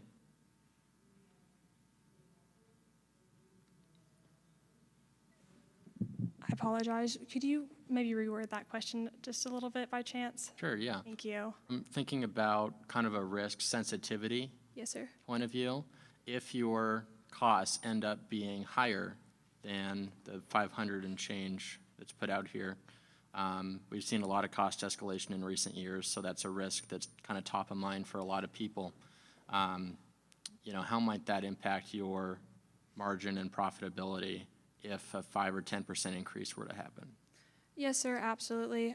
Especially in this day and age, everything is kind of going up in price, so I understand that, and we do have a pretty good profit margin and a net profit margin as well, so kind of taking that into consideration, it's going to be something that we'll kind of plan out by ear type of thing. It's one of those things where we'll be really in contact with our future clients and owners, kind of making sure they understand the increase in pricing and everything else to kind of go hand in hand. Just being upfront with them is kind of our biggest goal, because we're here to build for like people. We're here to build their foundation of their future, and that's kind of what we're going to aim to do. As long as the market will support a higher price. Yes, sir, on the road. absolutely, and that's So that's where maybe just something to think about for next year would be to add that type of analysis. Okay. Just to sort of understand where your project has risk and then how to mitigate it. But no, great job on the package. Yes, sir, absolutely. Thank you. Great job. Really like the lot selection. You've got one that's on the corner that should offer some benefits for you. A couple questions is, you've got 8 months in there. This is the most aggressive schedule I think we've seen so far. What if things do slow down a little bit? Let's say you get pushed out, a month or two. How does that impact your overall schedule, or your cost associated with that when that schedule pushes out like that? Yes, sir. So in that schedule, we have accounted for 20 weather days, and on top of several that we can include for punch for interior and exterior. And if I'm not too sure if you'll have our proposals in front of us, you follow our critical path there. We have a lot of flexibility in it. It is a little aggressive on our end, but it is a very doable build. Great. And we hope you can get it done in that time frame as well.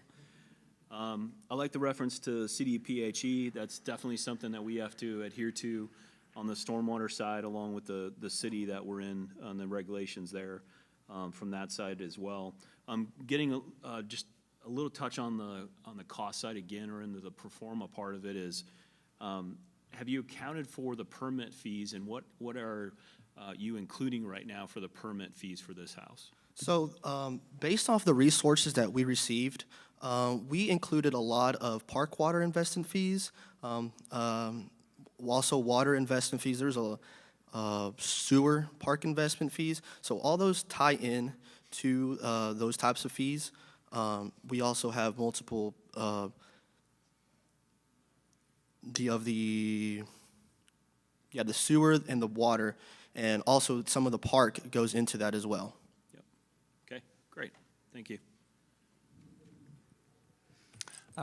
Nice job on the presentation. I think you guys are doing a great job. I love the concept of the house, and I think that the style of home would fit really well within the community. I like the color scheme that you've done. Can you touch a little bit on doing a market analysis and understanding the buyer type out there? What was your intended buyer type, if you had one, for this style of home? We really wanted to focus on growing families and just making sure that there's enough room for kids and the families that they have. I'll step in. Thank you, Callie. So kind of going off of the Cache community, y'all are big on the community aspect of things, and so kind of going into the green space area that y'all kind of talked about within this neighborhood in particular with the patio lots, we really are aiming for a growing family with younger children, so that's why we do offer the Four Seasons porch and the patio, just so Greeley does have a bunch of different weathers, especially different from Texas for us. Y'all have snow, y'all have all sorts of different aspects of that, so really utilizing the porch, so if their kids want to go play in that green space area, they have the ability to do so from the comfort of their home, just kind of adapting to nature year-round and the weather Greeley has to offer. Thank you. Yeah, I think it's a good design. You have bedrooms for a growing family and everything. You don't see as much the main floor bedroom, the primary bedroom being on the first floor. In Texas, you do. But I do think that has a lot to hold here, and that there's a lot of buyers that actually would like this in this community and in this lot type. So I think it's a great design for that. Another thing you touched on was energy efficiency and sustainability. In Colorado, it can get pretty cold. Just a couple weeks ago, I don't think we got out of the teens for almost a week. It was really chilly. How do you plan to deal with the water heaters being in the garage, which is typically an unconditioned space? Would you be worried that they might freeze or pipes burst or anything like that? Yes, so with that, we have included the water heaters in the garage there, the access for easy access. For us, being from Texas, it's seen that way. We wanted to be sure that they were an easy access point with the freezing weather or the leak if come damage, being right there with the dryer and washer, but also next to the pantry. The water leakage there can cause a lot of damage that might not even be caught there for a bit, but that's why we wanted to tie in kind of the vent with the dryer that goes into the garage, just kind of using that as a not excess, but a additional source of heat there. Okay, great, thank you. Hi, guys. Great job on your presentation. You can tell that you spent a lot of time, practicing and going through it. It was very well done. So I commend you on that, certainly. One question regarding sales and marketing. It looks like you had a budget of $78,000 for sales and marketing. Could you expand a little bit on what that would include? Ultimately, that would include our outside marketing agent, as well as any marketing we would do, social media, through websites, and things of that nature. Okay, perfect. So just a follow-up question on that. You would utilize an outside brokerage firm, is that correct? Okay. Yes, ma'am. Perfect. Just wanted to clarify. All right, thank you so much. Yeah. Great presentation. I really enjoyed the virtual walkthrough. I feel like as you explained room by room, that helped me understand the interior design. I think from what I can gather on the imagery, the exterior products that you chose are high quality, but they're cost effective, so it gives you margin and budget for the interior to pick some of the nicer features that you chose in there, which I think is where the family lives and it's attractive to them. So I think that was good use of building materials. I wouldn't split hairs on the heating the hot water. I mean, in Colorado, it's okay to be from Texas where it's warm and cozy and we're jealous in winter. And you can buy a hot dog here that burns off gas for $2,500. That's not a problem anymore. So it's not a deal breaker for the project. And I'd probably go to Texas and you'd have to teach me how to build something, so don't worry about that. I think the margin's strong at 18.3. I would want maybe some clarification if you guys had it on the cost per square foot with the ranch and second story. I had a note on my review that some of the prices seem to be above market but below, but I think generally you're in the range, maybe a little bit light, or those are just some feedback items, but I enjoyed the presentation. Really just the two questions that I have, which aren't really critical, is why'd you select that lot? Because we've had some other patio lot selections, and 113 seemed to be really popular, so why did you choose 112? We wanted to choose lot 112 specifically because it was a corner lot, but also due to the south-facing features to help with our sustainability, which is also why we incorporated larger windows and more windows on that side of the house to help warm the house. Perfect. And I promise I'm not picking on you from Texas, but the four-season space in Colorado is hard to complete that. So just any product selection there, way you plan to do that, because we've struggled with it. And if you've got something there, I'd love to hear it. We wanted to come up with a space that would help allow you to be outdoors, but also utilize that space throughout all times of the year.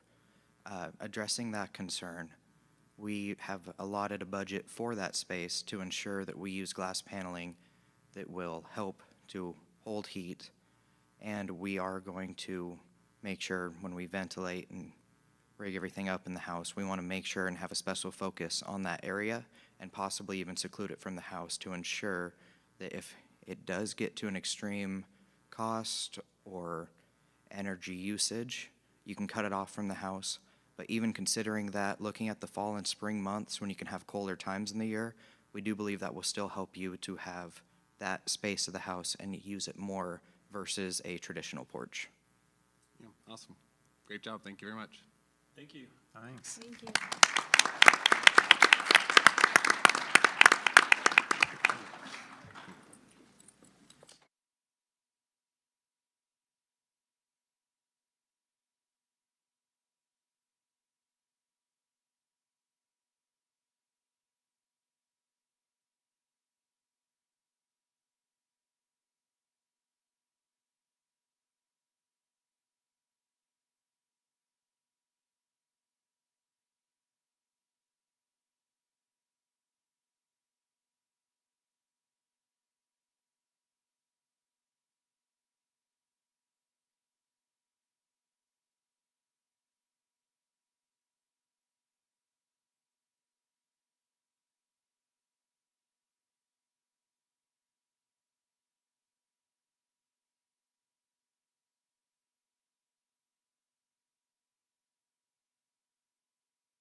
minutes. Get you the timer. All right, ready? Hello, everyone. My name is Eli Hauser. I am with EcoCraft Designer Homes, and today we're here to talk to you about Lumen Ridge. So first off, I'm going to introduce my teammates. So first, I'm here with Emma Farr. She's our Director of Sales and Marketing. Then we have Ethan Elser. He's one of our architects. Then we have Logie Brakos. He is one of our architects. And we have Connor Beeler, our construction manager. So now a little bit about EcoCraft Designer Homes. We were founded in 1999, and we are based out of Colorado Springs, Colorado. We are a custom home builder that specializes in sustainability features in housing, and then we have an award-winning design team. Now on to our proposal. The Lumen Ridge proposal is a $1.8 million property that will be built for a cost of $1.4 million. It is 5,600 square feet with 7 bedrooms and 5.5 bathrooms. Now I'll pass things on to Emma. So first, we're going to take a look at the map of Greeley. So in the left-hand corner, you're going to see our pin where our home is, and then you're going to see two circles, one showing a 5-minute drive radius, and then the other is the 10-minute drive radius. And then the other points are going to be important places that you need to know in Greeley. And then in the right picture, you're going to see a picture of the cache and our plot 15 highlighted. So this is an overlook of the cache again, just up closer. You're going to see plot 15 again highlighted. One of the reasons that we chose this plot is because of the drainage easement only clipping the side of our plot.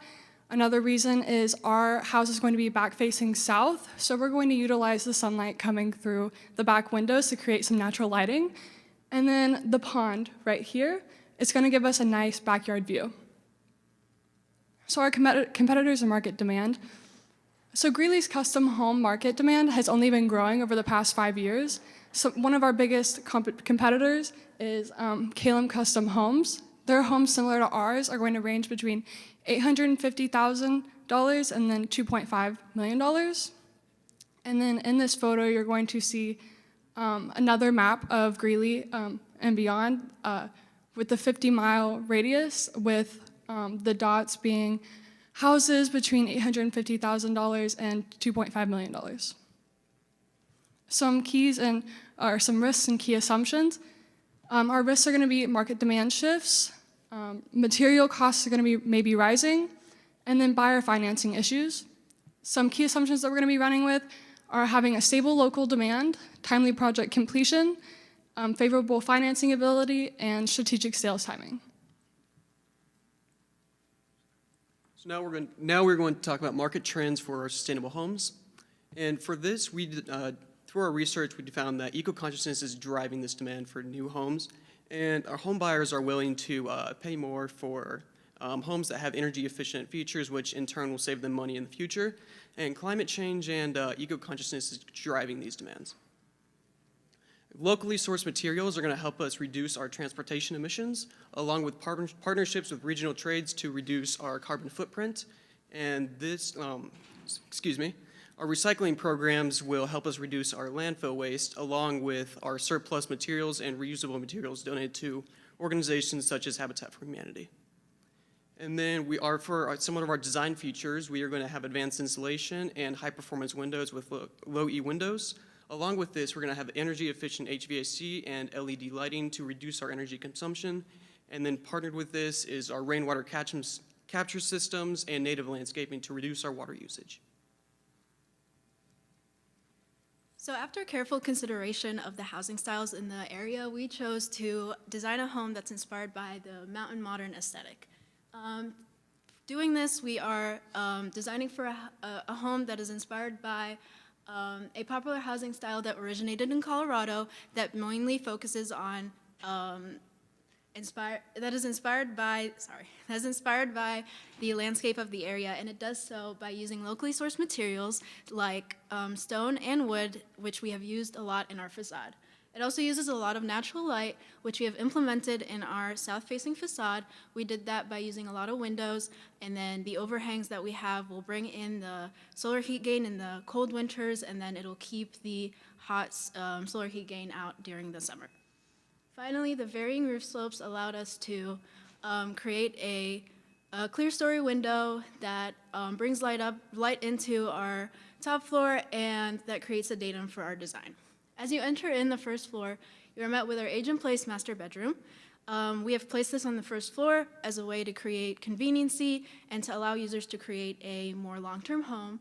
Next, you have a butler's pantry as well as a laundry room. Butler's pantry has a door entering in from the 3-car garage, and this, again, is placed there for conveniency. Next, I would like to point your attention to the open floor plan with the kitchen, double-height dining room with a fireplace, as well as a recessed conversation pit that lead into a spacious backyard patio. We have brought down the ceiling heights in both the kitchen and the conversation pit to create a sense of comfort, and then the dining room has a double-height floor-to-ceiling windows which bring light into the home. Next, you have your basement. In the basement, you have a guest bedroom placed down there for privacy, a large kitchen for hosting, as well as a more private seating area. These all together create a guest suite that you are able to offer your guests. Next, on the second floor, we have a lofted space overlooking the dining room, an abundance of rooms, including another master bedroom on the top floor that users can use, 3 rooms that have a balcony that overlook the front of the house, and then a loft with views towards the pond. So now onto our construction costs. We estimate that's going to take $924,000 to build this house just through construction alone. And then on the right there, you can see our draw schedule, the largest month being March, when we're going to pull over $400,000 specifically due to the land cost on the project. So now on to the cost breakdown. We're looking at about 14% between the site work and foundational activities, 55% hanging that cost up between framing and drywall, and then 31% between painting and punch out. On to the construction schedule itself, we're looking at an overall schedule from notice to proceed to construction complete at 203 days, with 43 days being tied up between notice to proceed and breaking ground, 34 days between breaking ground and starting framing, and then 126 days between framing and construction completion. Onto our vendors and trades. So the first thing that we like to do on any project is establish where we're going to pull our trades from, and in this case, we want to pull those within a 25-mile radius of the site itself and a 50-mile maximum when we have to. That is just due to keeping the money that we invest in the local economy, and then also reducing transit emissions on the project. Additionally, on the right here, you can see the local Home Builders Association sign. We're going to pull trades from them, and we're also going to be pulling supplies from Builders First Source, Pella, and ABC Supply Co. So when it comes to site safety, we like to think of it as like the foundation of our work and arguably the most important part of construction. And to ensure a safe work site, we require mandatory training for all workers who come on site, regular site inspections to ensure or to reduce workplace hazards, continuous education, because we all know that safety standards are changing all the time, proper PPE for everybody who comes on site, and then everybody has a voice. So if you witness unsafe work conditions, you can stop work. For quality control, we like to start by establishing expectations and raising the bar high. And to exceed those expectations, we have regular inspections, documentation reporting, and then compliance with industry standards. And then for site logistics, when it comes to site organization, we are utilizing a deliver today, use tomorrow to ensure a clean and organized site 24/7, and then easy utility access for subs to ensure that we're getting all the work done on time. And then for our stormwater prevention plan, we have a silt fence surrounding the property for perimeter containment, inlet protection, and then rainwater capture to reduce runoff on site. Now to our marketing and sales strategy. So the biggest thing here is going to be generating leads, and we want to do that through putting the house on the market early. And that's also going to involve using renderings and photos to generate those leads, and then using real estate sites and social media to drive further engagement. Finally, we want to use local realtors when possible. They know how to sell houses in the area, and they know who's looking for a house most of the time. On to the costs and profits. Our target profit is going to be 21%. Okay, our target profit is going to be 21%, making up $374,000. 10% of our total cost is going to be going to sales and marketing, marketing and overhead cost, and 69% is going to go to construction and land cost. And we can just skip this last slide. And now we will open questions. Thank you guys for your time. All right, great job. Appreciate the presentation. Very unique lot that you're picking as well. You know, backing up to that detention area that we have, and it gives you some additional open space there as well. You talked about a rainwater harvesting system within your project. What specifically does that entail? What does it look like? How big geographically of an area does that take up? So that is done through a series of gutters that run along the side of the roofs, and that'll empty into a cistern that is underground. Okay, and then are you going to reuse that water for landscaping, or can it be used for other things in the house? For both landscaping and for the house usage. Okay, good. And then you've got a schedule of about 203 days, I think it was. Is there any way to shorten that schedule from your side? On our side, we can always condense it. We can work weekends. That's 203 calendar days without, so we can have people work weekends if necessary. We try not to, because obviously the inherited costs and additional risks that comes with that cost can sometimes lead to just cost overruns on projects. So we try not to when possible, but if necessary, when you run into situations where trade's not showing up on site properly or unexpected delays with materials, yes, we have in the past done that. Okay, great, thank you. Great job on the presentation, guys. I really liked it. I like the kind of modern mountain approach that you're taking. I think it'll fit well within the community. It looks like on the exterior you're going to be using a lot of wood that kind of is natural and fits within the environment. Is that going to be real wood, or is that going to be some other type of product? So it's going to be a version of like a hardy plank, but with a sealed finish on it to make it look like real wood, but obviously not actual real wood siding. And are you doing that for maintenance purposes, or? Yeah, given that long term, it would be something that most likely have to be replaced. It would make more sense to put that upfront, put that cost in now rather than have it be inherited by the homeowner later on. Okay, thank you. The other question I had was, what was you had talked about that the home was designed for aging in place. What was the type of person or family or whoever that you designed this home for? So we want to design this home for long-term use. So we have it for growing families as well as people with their relatives or people living over at their house. So we have an abundance of rooms and then the ability to move down to that master bedroom whenever needed. So you try to design it for flexibility for whoever might be buying the home and making sure that it works for a lot of different types of buyers. Yes, for long-term, for sustainability purposes. Okay, thank you. Yeah, other than that, that's all the questions I had. I appreciate the approach at looking at energy efficiency and you know, all the different things that you incorporated into the design. So nice job. Hi there. I echo what my fellow judges have said. You've done a great job on the presentation. Certainly, also really enjoyed the design of the house. The Mountain Modern is certainly something that's appealing in our market.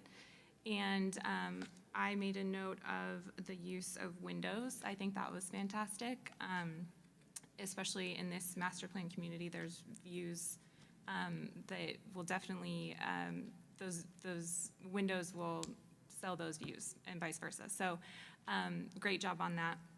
I'm wondering if you could elaborate a little bit for me on your sales and marketing strategy and budget. So I think we, in the proposal, we denoted $56,000 for that, if I remember that's the exact number. The idea here is we want to wait till drywall to put the house on the market. That's because homeowners sometimes do struggle to understand the dimensions of the house until you actually put the drywall up, and that's because they can't really see the room sizes. They see through the studs, and for that reason. So we can put it on the market earlier than that. However, we want our homeowners to actually walk through our house and experience that with either a realtor or a construction personnel to be able to see it from that perspective. So that's what some of that cost is going to go into, is generating leads to pull people into that, and then those meetings on site and so on. Okay, and so your intention is then to do all of your sales in-house, or would you be utilizing an outside brokerage firm? I would say we would want to keep it outside. Okay. In this case. And then is there a consideration for like a buyer's agent and fees included? I don't think we had that factored in, no. Okay. Thank you. Great presentation, very well prepared. I can tell you've taken some time there, and it was great. So my takeaways here were the energy efficiency. Some people have already mentioned this, the south-facing with the glazing, with the modern design, mountain modern design. With that said, I wanted to ask you the heating and cooling. I see the mechanical space down below. How do you plan to heat and cool the 3 levels essentially? So depending on the size of the property, what we'd not like to do with these proposals is go ahead and put them together in concept. And then once we know we do have a firm basis to step forward as far as financing and whatnot, that's when we'll actually pull in an HVAC contractor to make those valuations and then make their recommendations. And then we usually go from there. So we do have a plug in our estimate for the actual HVAC cost on this house. Perfect. And with that said, plugging in that allowance there, you guys have a strong 21% margin. What did that cost per square foot come down to for it's 5,600 square feet finished? I do not know off the top of my head. I'd have to look at the proposal and find that for you. Thank Fair you. enough. Well, great job overall. Appreciate it, Yeah, great presentation, guys. Good flow and very thorough. So overall, a really nice project that would be a great addition to the Cache community. You just mentioned that securing your financing is a big next step for you. Can you expand on the construction loan terms that you have assumed? Yes, I would have to have the proposal in front of me to read it into fully, but I believe it included, I think, $45,000 in interest costs from that, and it was over an 8 to 12 month period. I would have to reread it to be for sure. Do you happen to know kind of what percentage of the total cost of the project came from the loan versus other sources? I do not off the top of my head, no. Okay. Not a big deal, but maybe something to consider for next time, but it all comes together, so appreciate that. Thank you. Let's see. The one other thing, can you maybe expand a little bit on your comps and support for your sale price? You mentioned some competing builders and communities in a pretty big market area. Can you hone in on that a little bit? Could you rephrase that, please? Sure. So you have a $1.8 million sale price approximately. Can you expand on some local support for that number, which is a pretty big sale price for a new home?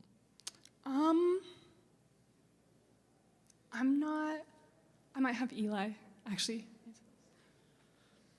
So the basis for that price is more on the margin than it is on the actual price within there. And if you do look around there, specifically in the Windsor area, there are some houses that are getting up in that price. And as you get closer to Fort Collins or down closer to Denver, there are houses that are getting into that price range too. So our idea was really to kind of try to pull leads from those areas and see if people will be more willing to go out a little bit further, maybe get a little bit more bang for their buck on that price because it isn't in those areas. And that's really where that $1.8 million price is coming from. Gotcha. Good answer. Good answer. There's that's a also good answer. a lot of other homes nearby for far more than that. There could even be room in your price. Yeah. But a little more research on that point would just help solidify your next step. But overall, great job. Thank you. I just got one more. We had 4 different sites that you could choose from. Why did you actually pick Overlook compared to maybe, say, the cottages or the waterfront? So we looked at the soil and all the different lots that you provided, and we realized that the Outlook was the best for us. Okay. And then we looked at lot sizes, loan prices, as well as just views in general. And it shows that the Outlook had the most, specifically the lot 15, where it looks over the pond as well as like away from that drainage easement. Great. Thank you. Well, great job. Appreciate it.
got 10 minutes for your presentation. Are you ready? All right. Proceed. Awesome. Good afternoon, everyone. My name is Sam, and we are Rocky Mountain Builders. In 1869, a man named Nathan C. Meeker founded the Union Colony of Colorado, an experimental utopian society that was founded on key values that drove its development. These values were based on innovation, temperance, faith, agriculture, education, and family. The city would later be renamed after a man named Horace Greeley, who founded the New York Tribune and coined the phrase, "Go West, young man." At Rocky Mountain Builders, we want to capture all of the values that Greeley was founded on and make sure that we deliver a product to people where they can enjoy life, age in place, and benefit from everything this fine city has to offer. To make sure that we capture this Colorado lifestyle, which includes an emphasis on outdoor recreation, sustainability, and a higher quality of life, we crafted our home with the following ideals in mind: a location that is near premier spaces, trails, and lakes, a spacious multifunctional home that meets family needs, and a residence that utilizes energy efficiency. Our product, the Aspen Ridge Estate, is a luxury custom home that meets the needs of high-income professionals as well as families in surrounding areas. Today, as we highlight our approach at delivering a product that meets these market needs, we invite you to remember all the values that Greeley was founded on and how they fit into our mission of delivering a forever home. Building on these values that Sam mentioned, our market analysis highlights a strong demand for high-end custom homes in Weld County, driven by two key buyer segments. First, we see an influx of high-income buyers relocating from Houston and Los Angeles and San Francisco, seeking space, quality, and exclusivity. Second, professionals and families from Fort Collins and Windsor are looking to move up into their forever homes, prioritizing premium materials, tailored designs, and a peaceful rural lifestyle. Market data confirms this demand, particularly for homes in the $1 to $2 million range across Windsor, Fort Collins, and Greeley. With a thriving economy and a median household income of $109,000, Weld County and Windsor specifically are well positioned to support a strong luxury home market. However, research reveals an area of opportunity between high-density production housing and ultra-luxury estates, leaving an open segment of buyers who want high-quality, customized homes, but at an accessible price point. The Aspen Ridge Estate is designed to meet these needs. Focused on luxury, craftsmanship, and personalization, it offers discerning buyers a premium custom home without compromise. To align with our market's expectations, we have selected a prime corner lot in the Cache Overlook community, featuring stunning views and ample space, the ideal setting for those seeking a refined yet comfortable lifestyle. As Nala mentioned, with this target market in mind, we have carefully selected Lot 36 in the Overlook region of the Cache community. This ideally situated corner lot offers one of the best views in the area. To complement this Colorado scenery, we have thoughtfully crafted a home that will adapt to meet a growing family's needs. The home itself is a stunning modern farmhouse, a look that thrives in Colorado. With light wood accents, a light color palette, and symmetrical design, it blends rustic charm with modern appeal. The size and placement of the lot allow us to maximize space, giving room for a larger floor plan, 2,000 square feet gross livable area, expanded backyard spaces, and a 3-car garage. Inside, the open floor plan creates a seamless flow between living spaces, ideal for both everyday life and entertaining. The finished basement doubles the square footage of the house to 4,000 square feet. With 5 beds and 4.5 baths, this is truly a forever home. The Aspen Ridge Estate caters to our target market with unique and functional living spaces, including a work-from-home office, a home gym, and a potential separate living suite in the basement, complete with a kitchenette, private outdoor access, and direct entry from the 3rd bay of the garage. This opens opportunity for a potential rental unit, guest suite, or future adult children needing independent space. At Rocky Mountain Builders, we know that quality is paramount in a $1.5 million home. So we are offering buyers the opportunity to personalize the details and finishes of their forever home. Parker will dive more into these upgrade options. As Addie mentioned, this house is just about everything you need. But as those early 2000s infomercials used to say, but wait, there's more. We've included a spec stop, where construction pauses after drywall if there's no buyer. This lets us get ahead of market shifts while still offering customization, allowing potential buyers the rare opportunity to walk through their future home before making decisions. From there, buyers have the opportunity to move up from our standard package into our upgraded options, silver and gold, each enhancing material quality. Whether they want a move-in ready home or high-end finishes, we've got them covered. Now, we understand the term spec home may sound risky, but we're confident this house will sell. Not only have we built similar homes like this before, we've conducted in-depth research on relocation trends. Our findings show strong demand from families in Houston, Los Angeles, and San Francisco, as well as buyers nearby from Fort Collins, Windsor, and Greeley. Our analysis prioritizes yearly household income, assuring that our price point remains accessible. From these areas, families are able to use their previous home equity to leverage them into our home. This equity keeps families below the jumbo loan threshold, making conventional financing more accessible. Our $10,000 marketing budget is designed for precision. Alongside MLS and word of mouth, we'll use Meta's algorithm to target the people most likely to purchase a home through Rocky Mountain Builders ads on Facebook and Instagram. This sniper approach allows us to pinpoint potential movers based on location and online activity, while excluding those unlikely to leave their current area. By handling the marketing ourselves, we eliminate broker fees, saving 2 to 3% commission to reinvest into the project. Additionally, we'll co-market with companies looking to hire in the area, appealing to professionals seeking both a home and a career opportunity. Our strategy ensures we reach buyers first, offering them not just a home, but a lifestyle upgrade. And we'll do it in 6 months. The construction schedule is a 6-month timeline that includes pre-con. On March 3rd, we will initiate the permitting process by submitting all necessary documents to the City of Greeley, accounting for all fees, and have allocated 30 days for approval. On April 22nd, land acquisition will be finalized. We will then launch our marketing plan, searching for a buyer, and begin construction once the permit application has been approved. Now, to manage the project, we'll be using our quality assurance program. It has been designed to not only keep us on schedule, but also help ensure the project manager will maintain our high level of quality and is prepared for inspections. We'll be utilizing Buildertrend with our trade partners for communication, transparency, and cost management. Now, looking at the site, it has a 6-foot elevation change, and we have carefully created a site-specific plan that will be integrating our SWIP plan, temporary facilities, and deliveries. Safety is not a priority for us. Priorities can change. At Rocky Mountain Builders, safety is a value that we will never sacrifice. To manage safety, we first identified risks that are associated with our project, including excavation, framing, setting trusses, and roofing, and created a plan to not only mitigate these risks, but others that may also arise. With this approach to project management, we can ensure a culture of safety and a successful, efficient process, all while maintaining quality that is paramount to building a $1.5 million home. Based off of this price point, it predicts a gross profit margin of a net profit margin of 20, a gross profit margin of 26% and a net profit margin of 12.9%. We estimated these margins through triangulation, finding values in the market, and to come up with our final construction costs. We realize that this may sound worrisome, but we are confident we will have a higher margin. We're intentionally conservative, and due to things like the election, but we are planning on finding a buyer early and having a return of investment of 14.8%. We have also allocated for soft costs. Although these don't directly impact the physical build, they play a crucial role in our project's overall budget and profitability. We also realize that risk is a part of our project and have implemented a flexible pricing strategy to maintain at least a 10% profit margin throughout our project.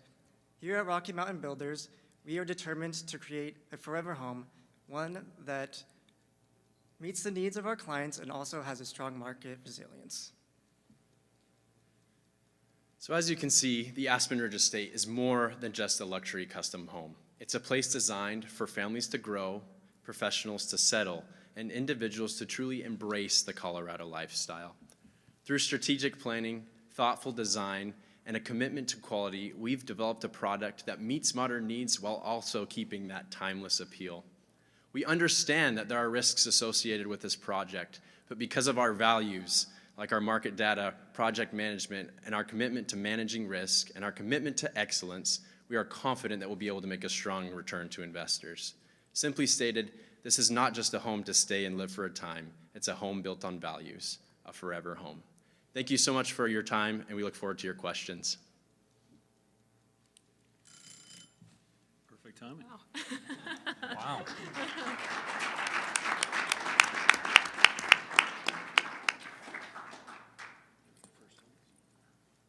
Great job on the presentation. You guys did a really good job. I love the visuals that you had in your presentation. It really kind of told the story as well. In terms of the site, it's a very interesting lot that you guys chose that kind of can have access from two sides, and I really like that. And I like that you designed the house to take advantage of both those sides.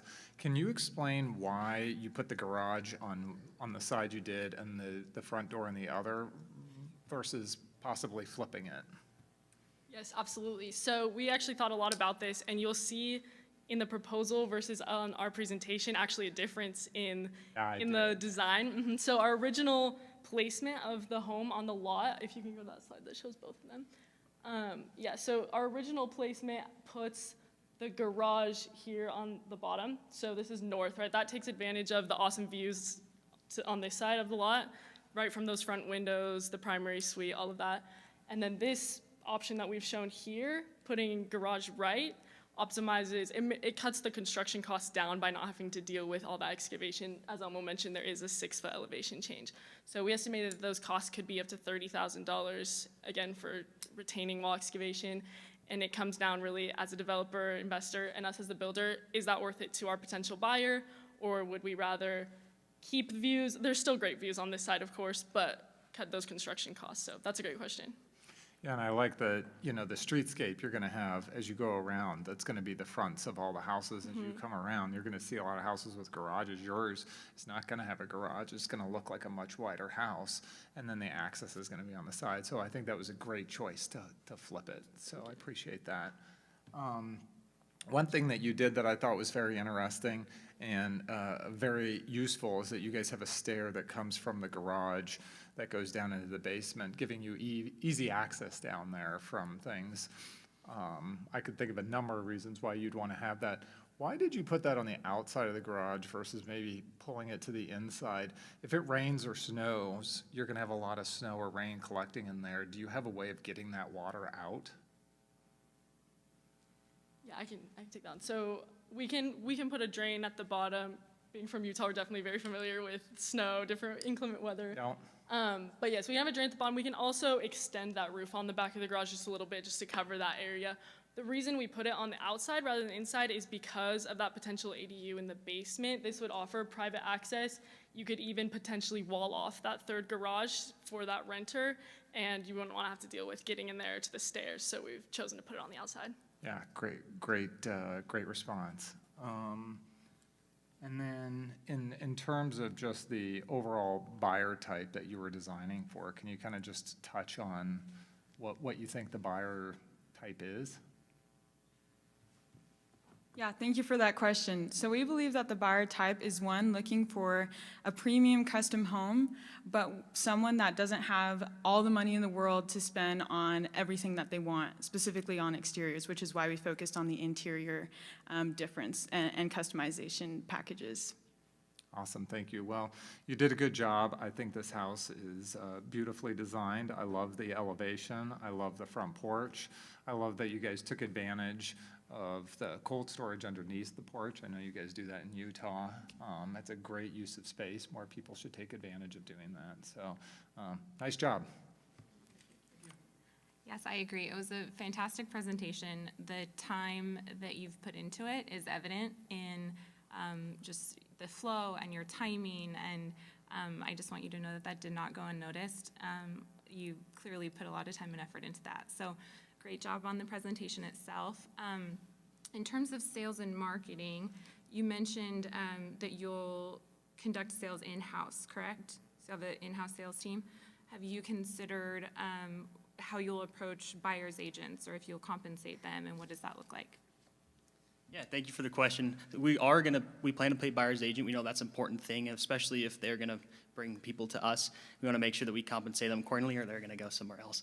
But as far as in-house agents, we do plan to do it ourselves. Being a real estate agent myself there in Colorado, I plan to join the group and be an in-house broker in order to eliminate some of those costs that would go with paying our own seller's broker. Okay, perfect. And then I know you mentioned use of social media and reference that as a sniper approach, which I found interesting. I had not heard that before. So beyond social media, how are you targeting your buyer? Yeah, I'll take that as well. So on top of that, as you mentioned, we did talk about this sniper approach, and as apart from putting into ads and being licensed and a broker in, I guess, an in-house broker, we plan to use MLS and also word of mouth. That's something that's important to us, is we have a reputation as a builder with our platforms through social media to be able to present a home that is worth it to people, not only within the area, but coming from outside, that they'll see us as a liable source and an opportunity to really take advantage of the space. Wonderful. Well, again, great job on the presentation. I think the home itself is beautiful and very sellable in today's market. I would be proud to show buyers that home, and just a really good job overall.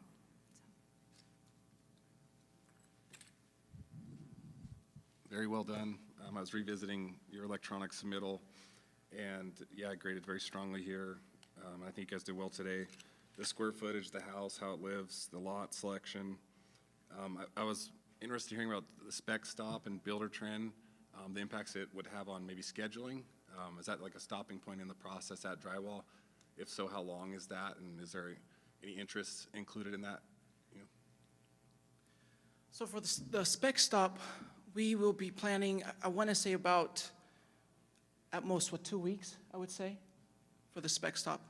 But we're confident that we can get a buyer from the very beginning.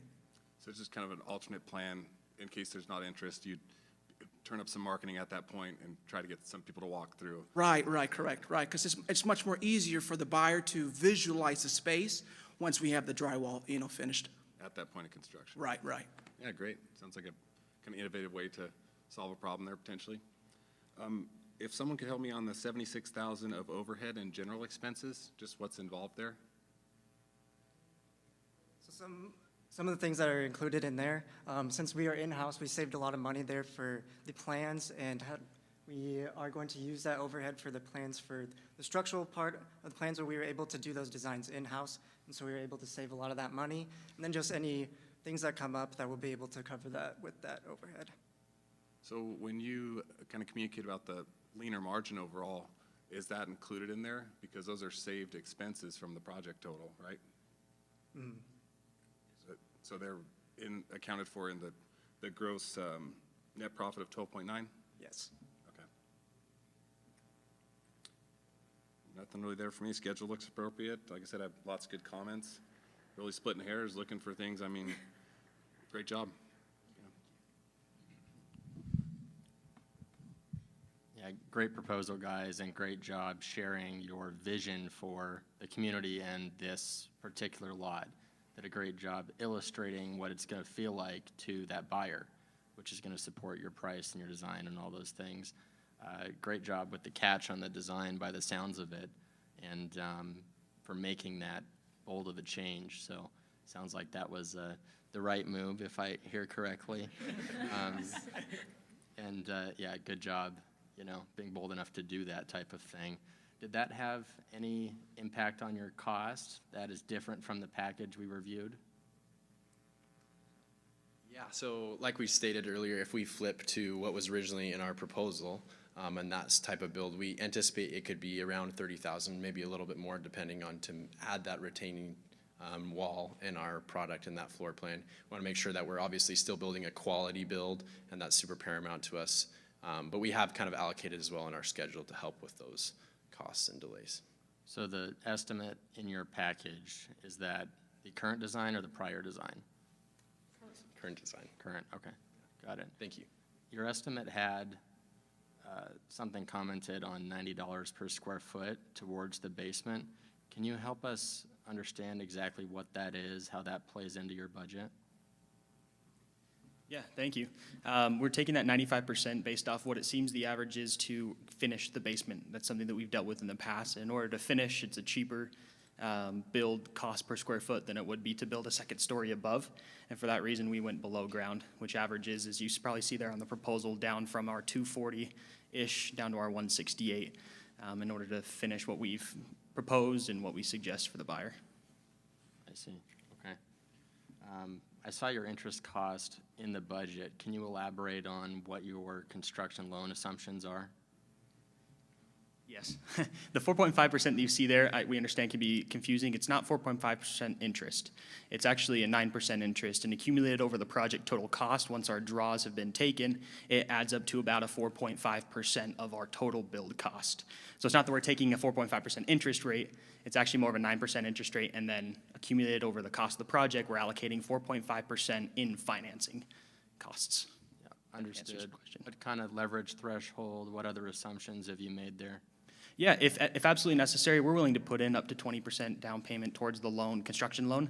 It's not something that we allocate directly into the cost, but it's something that you guys need and ask for as investors, then we're willing to, I guess you could say, sign the dotted line and put down the 20% upfront cost for the construction loan, if that was your question. So the interest cost in your budget, what is that based on? That's based on our construction loan from investors. Which is 100% of cost? How are you thinking about that? Correct, 100% of cost as of right now, yep. And if necessary, if that would leverage in order to pay, that's something we're willing to do and not push off to the client. Okay, did you reach out to some local lenders on kind of what's standard? Yep, we did, and as a matter of fact, that's where we ended up getting our 9.5%, as well as 1.5% origination fees. We got from someone who lives, Inca Capital, a company that works up in northern Colorado. Okay. Gotcha. Maybe next time could ask a little bit more about kind of flow of funds, equity in first, because that'll impact your budget. It'll actually save you and give you a little more margin on a type project. So, okay. Just a tiny thing, but overall, great job, guys. Okay, thank you. Thank you. Yeah, I'd echo great job, and a lot of the same comments I was writing down here that my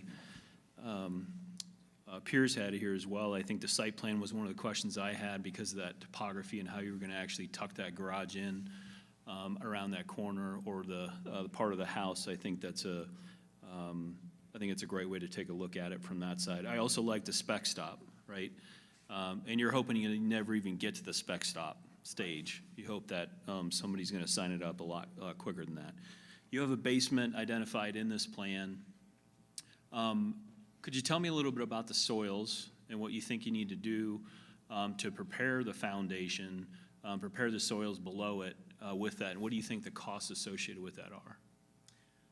Thank you for asking. That's a great question. I looked at that for a good amount of time, and I read the geotechnical report, and we looked at the boring log test, and the boring log tests weren't directly on our site, so we took our best guess. There was two options. The first option was I think it was the spread footing, and then the second was the deep pier system. And so we went with the spread footing. In the event that we do need to do the deep pier system foundation, we have allocated a 4% contingency with that. And if so, we're flexible to adjust our sales price as well to still hit those margins. Okay, great answer. Also on the staging side of it, on the construction, if you could remind me again, or just what we are going to do to help stage on the construction materials on the site and so forth, and work through the stormwater management side of it. Yeah, that's a great question. We've allocated a site-specific SWIP plan.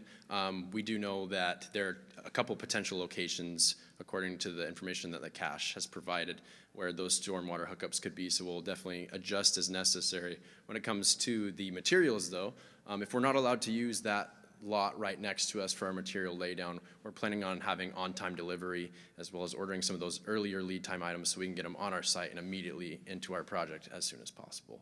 Great. And then just one last one. On the permitting side, what are you carrying for the permits that would go back to the city of Greeley for water, sewer permits, those types of things? Do you remember what that is in your proposal? Could you expound, what do you mean by what's carrying that permit? So in the building permit that you'll have to pull with the city of Greeley, you'll have to pay for water tap, sewer tap, and park fees, those types of things. What are you carrying right now in your budget for those numbers? So in the proposal, I believe we allocated about 20 grand for the impact fees, and the building permit fees about 3 grand. And so we got those numbers based on the building permit fee schedule that was provided. Okay. Yeah, and one thing I would just say there is maybe dig into that one a little further. Water is actually costing us on a lot like this probably somewhere in the $50,000 to $60,000 range. Okay. So it'll trim your numbers just a little bit, but but just double check that part of it. But great job overall, really appreciate it. And any other questions from our team? We're good? All right, great job. Thank you so much.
Hello, we are Redbird Construction based out of Denver, Colorado, and we would like to build in Greeley to expand our business in northern Colorado. So a little bit about our team. My name is Abby. I'm the Director of Construction. We have Bryce, Project Manager. Liam is the Superintendent. Patrick is the Financial Manager. Anna is Lead Designer, and Carson is the Architectural Designer. So we chose lot 31. It is a waterfront lot. The price was $525,000, and it is 0.4 acres. And now Liam will talk to you about the market analysis. How's it going? So a little bit about our house location. We're about 15 minutes outside of downtown Greeley, to the west. The town of Greeley has had rapid growth recently. In the last 10 years, has grown by 30%. It is a buyer's market right now. Great time to buy a home in Greeley. A lot of building going on. And then our target customers are established professionals, preferably with kids later in their career. So a little bit about our site logistics plan. As you can see, we have our material laydown right off the street. That's easy access for any trucks that are coming. We have our delivery path right there with the red arrows. We decided to put parking across the street just so we're not bumping with trucks or anything like that. We have a dumpster right next to the material laydown, so it reduces the bringing trash to a dumpster far away. And then our permit spot is right out front, so if anyone drove past, they could see it. I'll introduce Carson now. Good afternoon. I'd like to introduce you to our first floor plan. When you walk in the front door, you're greeted by a big grand room. This grand room has cathedral ceilings that go all the way up. And really the idea behind this floor plan was to maximize the open feeling of the house. So the great room, the dining room, and the kitchen, you can flow through seamlessly, but you still maintain those private rooms such as your bedrooms and all that. The second floor here features a hallway with a railing, so you can look down from the second floor into the great room. It features a loft, which could be turned into a reading nook or really anything the homeowner desires. We have a room dedicated as a gym right now, but the homeowner can change that room to whatever fits them best, like a hobby room or a media room or anything like that. The bonus room was added on just so we could expand square footage without making our footprint any bigger. Here's the back patio. This was a really important part of our design. We want the homeowners to be able to have guests over and enjoy the outdoors with the beautiful view of the lake. So you can see it has an outdoor dining. It has a bar and grill with a vent, and then there's a hot tub on the far side. So really trying to maximize relaxation while also trying to incorporate it into the house so you can have a seamless transition between the two.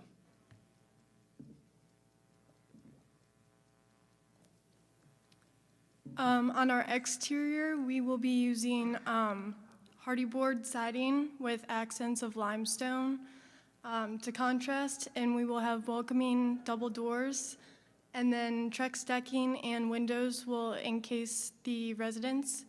And then we will also incorporate a black standing seam metal roof to enhance the elevation of the architecture. And then for our interior design, we will be using the same limestone we used on the exterior for the fireplace. The flooring throughout the family spaces will have vinyl, light-colored flooring, and then the bedrooms will have neutral carpeting.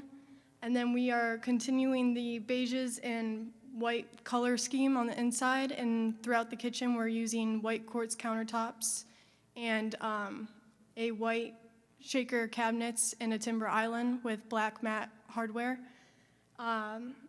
Both the interior and exterior design incorporates both modern and rustic elements to fit the Colorado atmosphere. And now I'm going to turn it back over to Liam. Yeah, so a little bit about sustainability. And so all of our materials and appliances are Energy Star rated. We use this zip system sheeting, spray foam insulation throughout the entirety of the house. It has an R value of 30 for the walls to put less strain on our HVAC system. It gets pretty cold in Colorado. Wood frame, triple pane, low E-glass with heat lock technology will be used for windows. And then we have water sense appliances and fixtures that are EPA certified, and all of that is included in our estimate. Okay, so we wanted to go over some risks and mitigate them. So some environmental risks. Weather's a big factor in Colorado. The seasons change. There's a lot of snow. So we wanted to utilize weather-resistant materials and prioritize the structure to be dried in ASAP. And we also ensured that our insurance covers any damages that may occur that are related to weather. For compliance with regulations, we're going to work with local authorities to expedite zoning and permitting, and we're also going to self-perform inspections often to ensure that quality is upheld.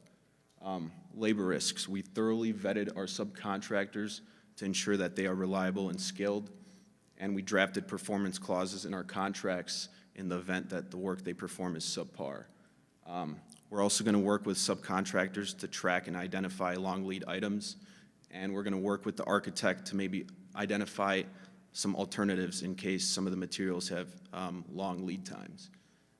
We also established contingencies and ensured that all overhead is covered by our profit margins, and we're going to constantly monitor costs and adjust plans if the need arises. Safety risks are also a high priority to us. So we developed an effective emergency response plan, and we're going to review it with all of our trade partners and subcontractors. And we will always maintain compliance with OSHA standards. Okay, so for our estimate, our biggest three categories were our interiors, our framing, and our exterior walls. For the price that we're charging, we need to ensure that we have high-end interior finishes such as quartz countertops, cabinets, the limestone accents, as well as the high-performance vinyl flooring, and the exterior and framing made up a big percentage of our estimate since we're making airtight walls a big priority to put less strain on our HVAC systems. So our total construction cost came out to about $1,080,000. So like I mentioned earlier, our construction cost is about $1,080,000. Our lot cost is $525,000, and our sale price is just below $2 million. We're putting an aggressive equity investment of 50% down, just over $800,000, and we will finance the rest at a 10% interest rate. That brings our financing cost to $80,000, and our gross profit is $394,000, or just under 20%, and our net profit is $314,000. Or just over 15%. All right, so I'll touch a little bit on permits and approvals here, and then inspections and compliance. All of these things which will be displayed on our permit board as construction progresses. So here on the screen, you can see construction broken down into 6 phases. On our actual schedule, which is on our proposal, and there's a revised version, which I have here if you guys want to take a look at that. So there's 6 phases up here and 3 on the schedule. This is just a more broken down version for you to get a more perspective on each phase and get a more detailed version of it. So here is the total breakdown by month, and this shows when each phase is completed, each of 3 phases by month. So, for example, phase 1 would be completed in February, and the project would be beginning in November. So, phase 2 being completed in May, and then phase 3 in July. And then, yeah, that just encapsulates our whole project there. I'll turn things back over to Abby. I'd like to thank you for your time, and we're open to questions now. All right, well, great job on your presentation. I think that it's certainly a nice home that has a lot of potential in this market. Really curious if you could expand a little bit on your marketing and sales strategy.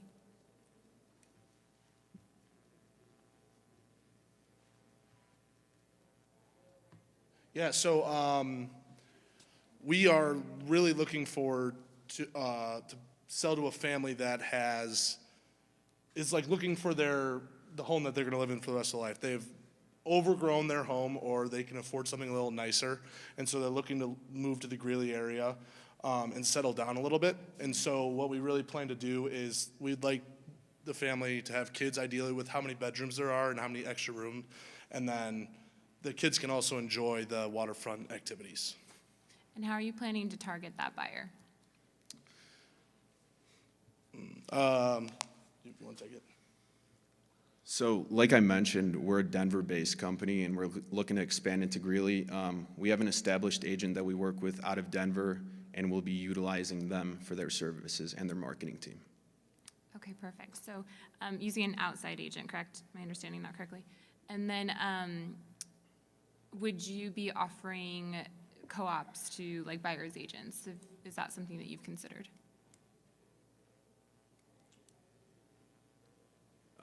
That's not something we've analyzed yet. We're going to look into it, and we can get back to you on that. Okay, sounds good. Thank you.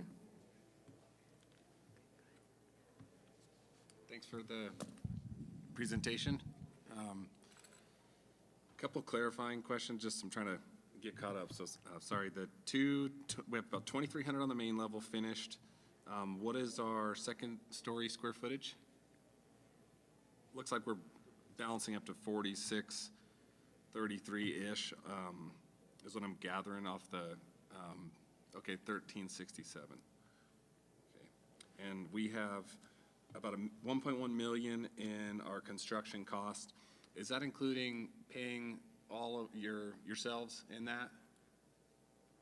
Or is there a contractor? Yes, that includes all the costs. Like, we have an in-house design team and an in-house architect, so the profits that we have cover that. Okay, and that's your 15.73 there? Yes, that's correct. Okay. Well, one thing I really want to commend you on, I mean, Greeley's just recently changed to R30 walls and R60, and I don't know that anyone's even picked that up. So I think you're one of the first to actually get that correct.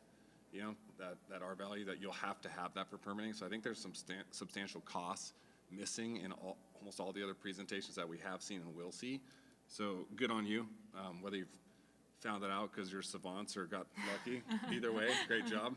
Thank you. And we're still here, I'm here on Wednesday looking to figure out how to do that cost effectively myself as a builder. So appreciate that. I like the recent addition of the bonus room. Alex can elaborate on that, but that's very purposeful when you don't have surface finished space such as a basement. So that was great. The schedule seems right where it needs to be on a 7-month build for something like this.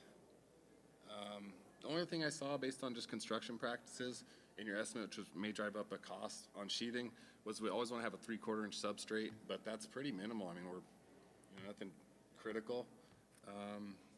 So great job on the presentation. Thank you. Yeah, thanks, guys. Very well thought through, thorough presentation. Obviously, a lot of time goes into this, so commend you all for your hard work. Let's see. So can you just clarify for us kind of the total square footage and then the livable square footage total? I believe total square footage, like including the garage, is 4,600, and then livable is 3,600. Okay, gotcha. Yeah, your budget seems right on with all that, and do you have some support or some communities you looked at with some comps to support your sale price? Yeah, like I mentioned, we worked with our Denver-based realtor. They scanned the MLS, they conducted their marketing analysis, as well as our in-house marketing analysis, and that's kind of how we came up with our pricing. Okay. Can you kind of bring to memory any of those other communities, or remember where you pulled from to support? It's a pretty big sale price, so right. It's good to see some precedents for that in the area. Do you know where that, kind of any ideas on that? So we've noticed that a lot of our past clients in the Denver area, they're looking to leave the hustle and bustle of Denver, which is a major metro area, and they're migrating north towards the Greeley area. So they've expressed some demand in the market, as well as we kind of just scanned the general Greeley area and the West Greeley area specifically, and we believe that the amenities as well as our finishes do back up the price that we are asking for. Good answer. Just one more question. You're the first group we've had so far to use a 50% of cost construction loan. That's pretty unique. Either folks are missing that one way or the other. They're going 100% or 0%, doing a fee situation. What was your thought process with going with a 50% loan? So that relates to the demand. As we mentioned, there's been a 30% increase in population over the last few years, as well as our own clients reaching out and expressing interest in the area. So we decided to invest in it. And if I can add, we usually target about a 20% net profit margin, but we were willing to take on a little slightly lower one at about 15, just to establish ourselves in the market and set precedent in that area. But this is relating to your construction loan and using 50% of the total budget when, you know, you might usually be able to get 70 or more percent. So there's a little interest savings, but just something to think about when you're going through those assumptions next time. But really creative package and great work overall. So thank you. Thank you. Yeah, I would echo that. Great job. You picked one of the better lots for us as well on the waterfront side of it. And the width that you have on the home, I was just double checking that against the plat. You verified the setbacks. It all works from that perspective. It looks like it's very tight from there, but it's actually one of the units that we can get a little longer dimension along the street side compared to the orientation that we have on some of the other ones. So I thought it was a great way to take a look at that. When we went through the scheduling side of it, do you use look-ahead schedules? And if you are, how far ahead are you looking ahead in your schedules to try to push your or stay on time? Good question. So I don't think we mentioned this yet, but we're mainly a spec home, which is going to enable us to be more on track with things versus custom build that works directly with the homeowner. Yep. So we're able to stay at least a month or two ahead. Just for example, we can get our plans and specs into the county, get inspections out, get approvals faster. This just overall enables us to speed up the process. So. Okay, great. And then on the financial side, or digging into that a little more, on the permit side, what are you carrying right now for the permit fees that go along with that building permit? I believe we carried about $8,000 for that. Okay.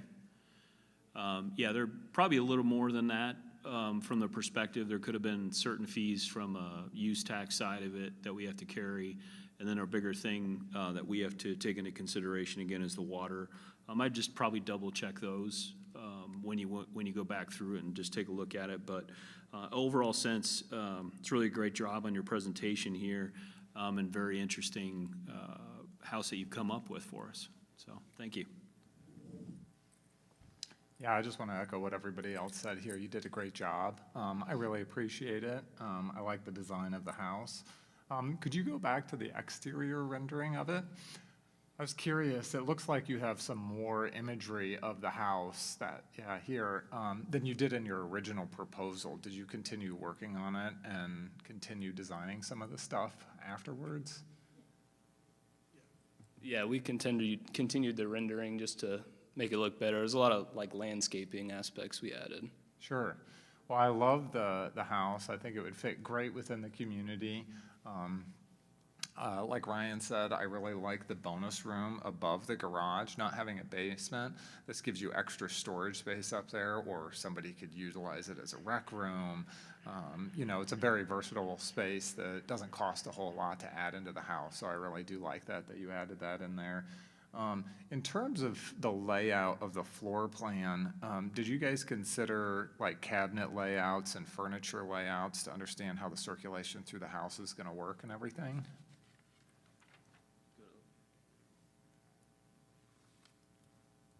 Yeah, so we don't have it in the floor plan, but we do know that like this bottom wall in the kitchen, there's gonna be a full counter, there've been an island. So we know where they are, we just didn't include it in the floor plan. Okay. It looks like it's going to lay out really well, and so I can kind of envision it, but it would probably help to add some of that stuff in there just so that other people couldn't, especially people who aren't architects, you know. But you're trying to sell this house to somebody, you know, a lot of people struggle walking through floor plans and visualizing them. Things like that would help sell it. But I do think overall it's a very good design. I like the way that you laid it out. I like how the garage connects through the kitchen when you're bringing groceries in. You could just drop them all right there. So the house functions very well. So I commend you on the design. So nice job. Thanks, guys. Thank you.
minutes for you here for presentations. Are you ready? All right, let's hear it. Good afternoon, panel. We are Valley Visionaries here to present our custom home build. My name is Stephanie. I am the project executive of the team. Allow me to introduce you to the rest of our amazing team. Behind me, we have Morgan, our market and real estate expert, David, our project manager, Chris, our pre-construction manager, Nicole, our lead architect, and Eric, our finance analyst. Choosing Valley Visionaries as your custom home builders ensures that your project will be delivered with 3 components of project success: sustainability, design, and functionality. Our team of highly trained professionals prioritizes the well-being of our clients to meet and execute their needs while continuing to prioritize sustainability. Whether it be practicing water efficiency, energy conservation, or waste management, at Valley Visionaries, our ambition is incomparable. Delivering projects nationwide with Valley Visionaries' established branches led us to Greeley, Colorado. Greeley, Colorado is known for its rich agricultural background and beautiful landscapes. These breathtaking views are accompanied by gorgeous weather year-round, making it the perfect place to call home. Greeley is a diverse city filled with residents of all different backgrounds and ethnicities. It's also home to many amenities, including public parks, trails, and golf courses. Greeley's real estate market is trending upward with an average price per square foot at $197. This is an attractive price to buyers, specifically those from out of the area looking to move towards Greeley. Additionally, their median days on market is only 41 days. This is 8 days below the national average. This demonstrates a growing market and a high-speed market, which will be beneficial to us in the marketing and selling of our property. The marketing and selling of our property is something that's going to start at the very beginning of construction. Beginning with our own marketing and social media techniques, we will be targeting upper-income individuals who have established careers in equity. Additionally, we will be partnering with local brokerages in the area who are well-versed and may already have clients interested.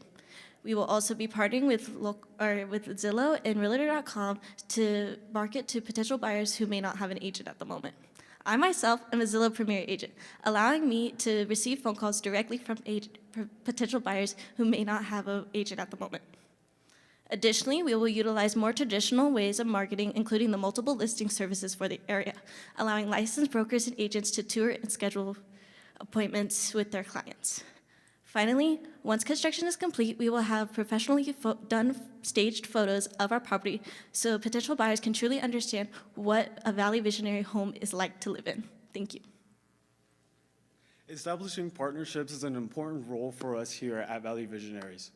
Building these relationships allows for successful communication, establishing roles and responsibilities for every project with our partners. To ensure high quality and craftsmanship, we have decided to partner up with local companies such as GLH Construction and Foundation Builders Incorporated for our foundation and our site work. Building on a waterfront site can present many unique challenges, which is why our team has developed a comprehensive pre-construction plan to ensure stability and longevity. Based on our geotechnical report, the soil in Lot 35 consists of a sandy clay which requires enhanced grading and compaction techniques. We will also integrate strategic drainage solutions to prevent moisture issues and ensuring a solid foundation. In terms of permitting, we are working very closely with the city of Greeley, Colorado to make sure we are meeting all zoning and environmental regulations. Sustainability is also a priority for us here, which is why we are incorporating eco-friendly materials, solar energy, and native landscaping to harmonize with the natural surroundings. Within the bulk of each project, full of complexities, we Valley Visionaries prioritize safety above all. We adhere with pride to the OSHA guidelines, regularly verifying and practicing safe work methods with each team member on site. We will also encourage communication with our trade partners about site-specific hazards and necessary emergency steps, which is why we have showed the route to the nearest hospital roughly 5.5 miles away from the site. Now let's turn it over to the financial side with cost estimating and scheduling. Thank you, David. In order to deliver a high-quality custom home, it requires careful financial planning and a well-structured timeline. Our total construction cost is a little under $980,000, which is divided into 3 key components. our lot acquisition of $125,000, our construction costs of $413,000, and our general conditions, permitting, and contingency of $41,000. Each category was carefully planned to ensure cost efficiency without compromising quality. Our construction budget prioritizes durable materials, skilled labor, and sustainable building practices. Going over our schedule, we wanted to make sure to keep it on track, so we developed a 7.2-month construction schedule, which is divided into 3 key components: our site preparation and foundations, our framing and exterior enclosures, our MEP and landscaping, and our final inspection. With a project budget and schedule in place, we are confident in being able to deliver a high-quality, market-ready home within time and budget. Now let's take a closer look at what truly sets this home apart: its design and architectural appeal. This waterfront residence is designed to embrace both nature and modern luxury. As you walk through the front door, you are greeted with a beautiful view of the backyard leading to the waterfront. The first floor features an open concept layout, seamlessly connecting the kitchen, dining, and family rooms, creating a warm and inviting space for bonding and interaction. Expansive windows frame the stunning lake views, bringing in natural light and serenity into the home. Depending on the needs of the client, there is a half bath or an optional full bath next to the office. In order to make it easier to carry the groceries inside the house, we have designed the pantry next to the garage to incorporate a Costco door. Heading upstairs, the second floor is designed for privacy and connection. As you reach the top of the stairs, you are welcomed with the cozy loft designed as a family space. The junior bedrooms are situated next to one another so that they can efficiently share the full bathroom, while the primary suite is hidden away for privacy with its own full bathroom. The laundry room can be accessed from either the primary suite closet or the loft area for convenience and productivity. The exterior of the home blends rustic charm and contemporary material, ensuring durability and timeless appeal. We have chosen reclaimed wood to construct with, obtained from a trusted local company for sustainability. Black asphalt has been chosen for the roof because of its ability to absorb heat, which will be necessary on chilly, snowy days. We have also installed solar systems into the roof due to their capacity to produce renewable energy from the sun. The client will also have an optional landscape package available. Now, to ensure the financial success of this project, let's go over the financial strategy and the risk management approach.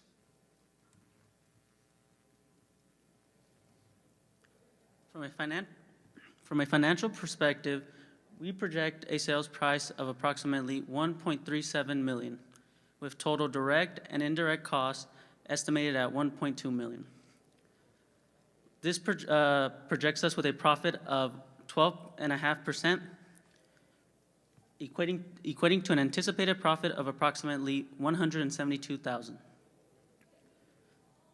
By maintaining clear and to fund construction, we secured a $2.5 million loan, maintaining an equity position of 20% with an interest rate of 6%.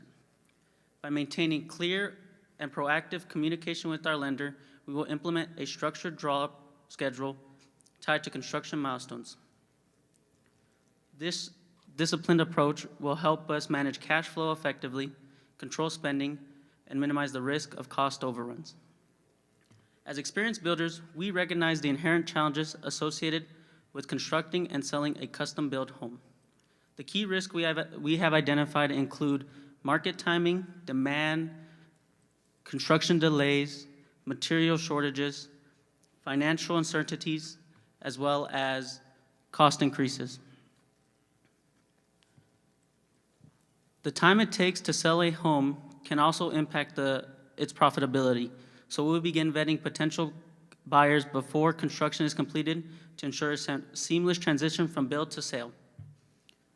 Rising interest rates can also affect our financing costs as well as our buyers' purchasing power, so we have implemented financial buffers into our budget as well as contingency reserves to cover unexpected expenses, as well as maintaining access to short-term credit lines to cover any unforeseen costs. This will ensure our project's profitability. Every element of this home, from the open floor plan to the sustainable features, is tailored for both luxury and practicality. With a strong market demand, a well-planned budget, and a clear and efficient construction strategy, we at Valley Visionaries are paving this home's road to success. Thank you for your time, and we now open the floor for questions.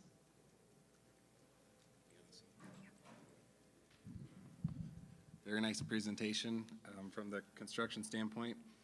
I appreciate the detail and research into the geotechnical report, understanding the need for foundation and frost protection.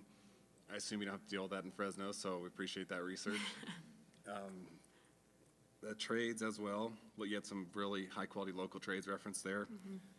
The City of Greeley permitting fee that you had for $41,000 seems right on budget where you should be with that, so you obviously did your homework there.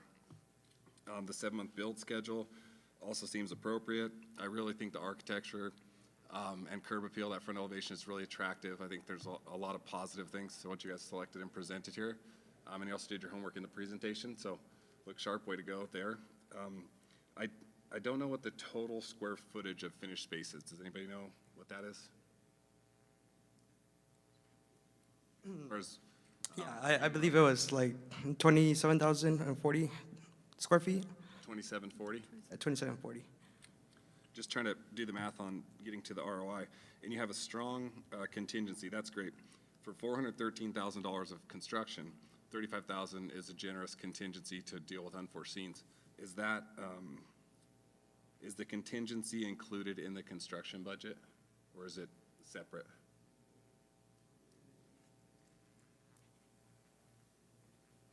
I believe it's included just in case to cover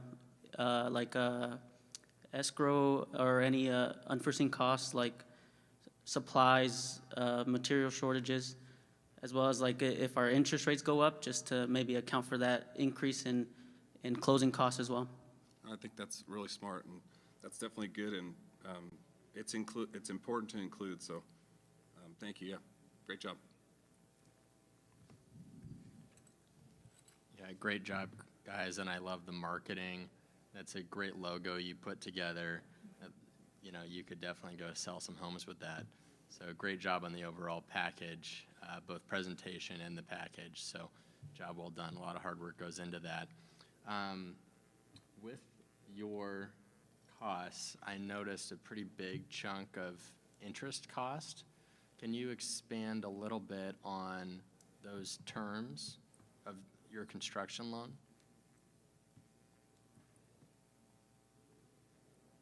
Yeah, for our construction loan, we secured a $2.5 million loan, and we want to secure a 6.41% interest rate, but we understand that interest rates are high, that the Fed isn't cutting rates anytime soon, so we want to implement a structured draw schedule to kind of limit the amount that we lend, or not lend, I mean borrow. And so hopefully the contingency, we want to give enough, set aside enough money to cover any closing costs, permitting fees, and stuff like that, or not permitting fees, closing costs, and just origination fees and stuff like that. Yeah, good answer. You know, a next step to that might be to have some additional conversations with some of those banks and other local lenders who are doing these kind of construction loans to maybe double check some of those assumptions, but it's good to see that number in there. It's a real cost to carry some of these projects for an extended period of time, you know, upwards of a year. In that type of scenario, let's say you build this, you know, large, impressive home with a more narrow buyer market, and it's sitting on the market for a little while. What are some of the things you might do to protect your profit if that's happening? As per mentioned in our proposal, we will, if we do become towards the end of construction and we are having difficulties, we will offer a rent-to-buy program. We will also re-go through our process with marketing and try to broaden that reach. As I said, Greeley's market's perfect for those coming from out of Colorado. So really trying to reach those other states where, you know, even in California, where those properties are a little bit higher, and a lot of people are moving to states such as Colorado. So really expanding that reach and making sure everybody has access to a Valley Visionaries home. Great answer, thank you.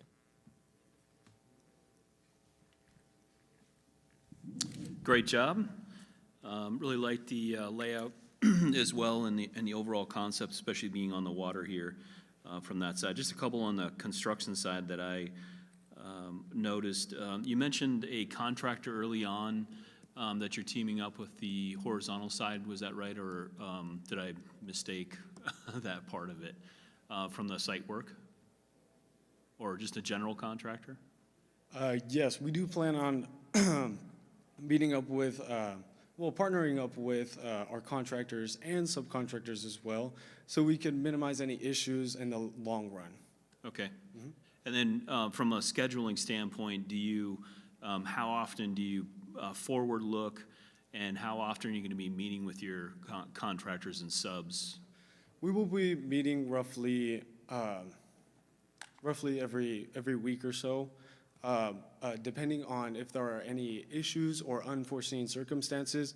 We will additionally add some more meetings in between, basically as necessary.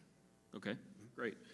And then how about on the site logistics? Any issues that you're seeing there or running into with your lot, your location of that lot and so forth? Yes, some of the biggest issues would be the lot being a waterfront lot, which can also prevent, it could cause many issues as to contamination of the lake, rising of dust control, and also since Colorado is not a dry state like Nevada, we will implement a lot of gravel along the entryways and travel passages along the site to minimize any mud accumulating and basically making the site hazardous for everyone. Okay, great. All right, thank you very much. Hey, great job. Really liked the presentation. I like the architecture. I think that it will fit really well within the community. I kind of like this mountain modern design. I like how you've incorporated some masonry and some wood and metal roof accents. I think it works really well, and it will fit really great out there. So good job on that. Couple questions. I think that adding some furniture to the floor plans would help understand it a little bit better. I think that you guys had some imagery going through there, so you could tell that you've thought through it and everything, but adding that to your proposal, I think, would help kind of explain it a little bit better. Not everybody can read floor plans as well, so understanding how the furniture will be placed in there can help somebody kind of envision how they're going to live in the space and everything, which is something you guys have thought through, so just showing that on there just helps other people visualize some of these things. What was your, you had mentioned that your buyer type is established with equity. Can you go into more depth of what type of buyer this house was designed for? Is it a family? Is it a young couple that has money and is moving up? Or what was the buyer type for the visionary aspect of the floor plan design?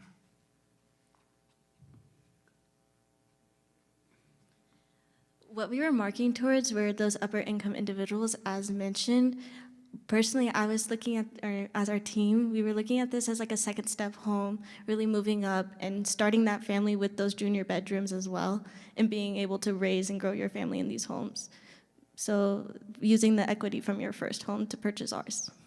Okay, great answer. I like that. I think the design fits well with that type of buyer. I like that you've got the primary suite upstairs with the bedrooms upstairs. I think that works well to a young family with kids. And then having the kind of formal spaces or the living spaces down below. I also like that you connected to the outdoors. You had some good imagery of the outdoor living off the back, which I thought was really good. In Colorado, we love the indoor-outdoor living. We may not be able to take advantage of it all year round, but we try to as much as we can. So I think that was really important. So I love that. And then also, you're using reclaimed wood on the exterior for sustainability, and I really like that, and I think it looks great. Do you think you might have any concerns with warranty issues, with maintenance, or anything like that down the line? I think with our relationships with our trade partners allows us to communicate with those issues and prevent those issues from occurring. Considering the great amount of local trade partners that are within the region of Greeley, Colorado, will allow us to decide and decipher the issues between the recycled wood and determine whether or not it was a great idea to achieve. As Valley Visionaries, we highly prioritize sustainability, so reclaimed wood was something that we thought would be not only attractive design-wise, but also beneficial towards the environment and towards the efforts of our company. Awesome, thank you. All right, well, I echo the sentiment of my peers here. You've done a great job. I think the presentation overall was very well done. I particularly liked the fly-through at the end. I thought that was great, and a great marketing approach for buyers who are so visual. So I think that that was a very nice touch.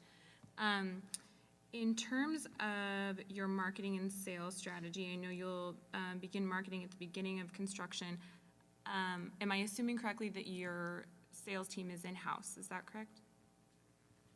Yes, ma'am. Okay, perfect. And then how are you planning to compensate outside buyers if a buyer is represented by an agent, or what's your plan there? That is all built into our estimate through the contingencies to pay commissions and closing costs. It would kind of fall in between all of those to provide commissions and compensate everyone fairly. Okay, perfect. And I think that you did a great job on the Greeley market. That was another thing I wanted to compliment you on. I think, overall, it was a great deep dive into Greeley as as our town, and really appreciated the thought put into that. I also appreciated that you would consider expanding your reach should you not find a buyer right away. So I think that being flexible in your sales and marketing strategy is paramount, and I think that it was really appropriate to consider those flexibilities that potentially you might need to utilize. So thank you. All very well done. I think, yeah, that's it. All right. Awesome. Thank you.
All right, hello and welcome. So, my name is Vincent Shumsky, and me and my team are from Wentworth Institute of Technology, and we will be presenting the Lakeview.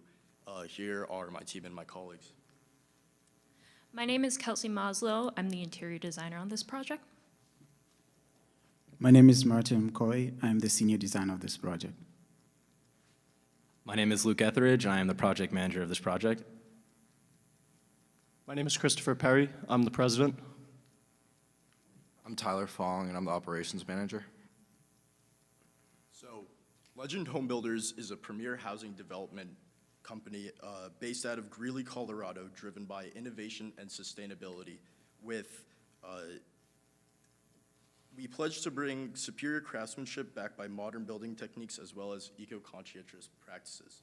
So, why should you choose Greeley? Greeley is home to many luxurious housing developments, one being the cache containing the Lakeview. It is a peaceful, tucked-away town in northern Colorado with access to I-25, Highway 85 and 34, as well as regional airports and rail lines. This allows access to nearby places such as Fort Collins and Boulder, and it is in a highly ranked school system area, so that's good for families looking to move to the location. You can also find nearby attractions that are more attractive in Greeley for outdoor enthusiasts. So we had a team develop a market analysis, or targeted market analysis, and that was to be able to better determine the market and the demographics. After analyzing various data sets, we were able to conclude since 2010, there has been a 30% population increase in Weld County, a 3.5 annual population increase in Greeley, and a 47.2% price increase of resold homes in the last 5 years. There's also a median age of 35 years old with an average of 2.65 average household occupancy and a $78,000 median household income. So that shows that it would be good for either investors looking to buy and resell a home, new family trying to start, or people who are looking to retire. So why choose the Lakeview specifically? The Lakeview offers premium waterfront access as well as a exclusive design and custom luxury features tailored to the buyer's preference. It's also in a strategically selected location and has long-term growth potential with promising return on investment. The Lakeview is a one-of-a-kind residence in the rapidly growing cache community within Greeley, Colorado. The development the exceptional home blends natural tranquility with modern living, offering a peaceful retreat just minutes away from the vibrant town of Greeley. Set on a beautiful waterfront lot, the Lakeview includes 6 spacious bedrooms, 5 luxurious bathrooms, a finished basement with a sauna and gym, and an extensive outdoor space, a family home perfect for pets and children. Both the exterior and interior designs celebrate the natural beauty of Colorado, with a striking stone exterior and warm hardwood floors throughout. Natural materials like wood beams, stone fireplaces, and custom cabinetry bring the modern elegance and timeless charm to every room. The Lakeview embodies a unique character of Colorado, combining privacy, natural beauty, and easy access to amenities offered by the cache. The Lakeview offers the perfect blend between luxury and nature.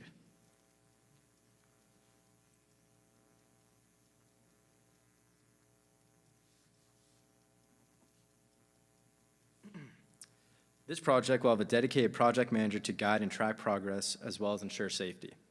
There will be extensive collaboration with our in-house designers, and the project manager's responsibilities consist of coordinating subcontractors, overseeing deliveries, as well as making sure there's proper storage of materials. Legend Home Builders will partner with members of the Northern Colorado Home Builders Association for this Lakeview project. Many of these skilled professionals are focused on quality work and local development. Partnering with these contractors strengthens our community relationship for future endeavors. We selected an early bid package that is crucial to our project schedule. Considerations for the early bid packages include long lead items and the primary focus on the exterior window walls. These require special attention due to their strict assembly and delivery process. To minimize on-site disruptions and ensure material security, we will obtain off-site storage. Greeley, Colorado. Greeley, Colorado has adopted the 2021 edition of the International Building Code, International Residential Code, and International Energy Conservation Code. The energy efficient home features on this project will be integrated using Google Home. Smart home integration allows for optimal use of the HVAC system, lighting, and enhances overall homeowner convenience. State requirements for the stormwater prevention pollution planning include developing a stormwater management plan and obtaining a construction permit through the Colorado Department of Public Health and Environment. Local requirements include Sorry about that. The project manager ensures site safety by implementing precautions, tracking personnel, and maintaining emergency contacts. Responsibilities include record keeping, job hazard analysis, documentation, and conducting site orientations. Additionally, we will hold weekly toolbox talks to ensure that the team is informed of safe work, as well as weekly safety checks and bi-weekly stormwater checks, and if it were to rain that day, to check on the stormwater to make sure our project's on schedule. As you already heard, the state requirements include developing a stormwater management plan and obtaining the construction permit. The local requirements include obtaining a Weld County grading permit through the Department of Planning Services and developing a sediment and erosion control plan showing locations of all temporary control measures, completing and submitting the MS4 checklist, along with submitting a set of as-built plans once all drainage is complete. Greeley provides 10 steps to stormwater pollution prevention guide on their stormwater resources and education page, which can help avoid $1,000 per day fines on our project. The consistent site layout mitigates disruption of work. There's clear access for removal of dumpsters and portable facilities. We left an undisturbed path for trench and utility connections for when this work is ready to be performed. We have proper integration of the SWPPPs, and we plan to utilize the proposed driveway for direct delivery into the garage for the finished materials. Legend Home Builders plans to close on the Lakeview property by April 15th. Between securing funds and closing, this process will take roughly 2 months. The building permit will be issued by June 23rd, allowing us to break ground shortly after. Exterior shell will be complete and ready to begin finishes by November 25th. Lakeview will receive its final building inspection by March 3rd, allowing the home to reach the market by March 5th. Overall, this project, from lot acquisition to client turnover, is anticipated to take 333 workdays on a 5-day work week. The different stages of the schedule are categorized into pre-construction, rough construction, finishes, and closeout.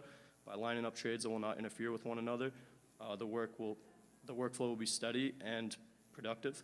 The beautiful Lakeview home will be turned over to a client by June 10th of 2026. Displayed above is a breakdown of the expected costs of permits and fees per City of Greeley building permit fee table 1A. Some fees required further calculation as seen above as the city sales tax construction and building permit fee. This estimate is comprised of all costs associated with buying the lot, building, maintaining, and selling our custom-built premier waterfront home. This estimate includes high-quality home packages such as exterior window walls, high-efficiency HVAC systems, and integrated smart home technology. These subtotals depict the estimated value of each category. The total estimated value of this project comes out to $1,029,800. The breakdown of our construction costs include site work, foundation, framing, exterior, interior, mechanical, electrical, and plumbing. To determine a final sale price of our custom home, we conducted a comprehensive market analysis consisting of factors such as comparable homes in our area, material and labor costs, and our unique value-added features. Our pricing strategy ensures competitiveness while maximizing return on investment. With a sale price of $1.5 million, Legend Home Builders stands to make a profit of $418,000 or ROI of 27.76%. To fund this venture, Legend Home Builders used its expansive network of local lenders to secure a $1.1 million loan with a competitive 6.5% interest rate, requiring a 20% down payment. We are incorporating a draw schedule of 6 draws coinciding with our construction schedule to ensure that we are not paying excess amounts of interest. Due to the turbulent nature of our economic conditions and market fluctuations, it was essential for us to assess how varying scenarios may affect our project. Our first factor is based on a fluctuation of our sale price. We calculate varying profit margins based on the change of sale price using $50,000 increments. Here you can see this would still be a viable project even if market conditions fell by 5%. Construction delays are extremely common in even the most efficient developments. Due to interest payments continuing until the unit is sold, it is crucial to sell our property as soon as possible. Calculating the cost of interest payments after our intended sale date, we can see how each additional month affects our profit margins. Although Legend Home Builders has a tried and trusted supplier base, everyone is susceptible to a fluctuation of material costs. Here we calculated variations to our initial material costs to ensure we are prepared in the event of this happening. Through careful analysis and forethought, we believe we have created a risk analysis plan that will ensure our company will endure any variation of market condition. Overall, the Lakeview project will provide a profitable return on investment, add value to the community, and provide a premier home to any client. Thank you for considering Legend Home Builders. Great. Good. Great project, guys, and very well put together. You had a lot of nice little touches that I think would be really attractive to a lot of buyers. Some of the wellness aspects, the first time we've heard specifically about a sauna and a gym, which I think is a really attractive and modern amenity that someone at this price point would expect and be drawn to. So props for those nice little touches. The video, I mean, a lot of things were really excellent.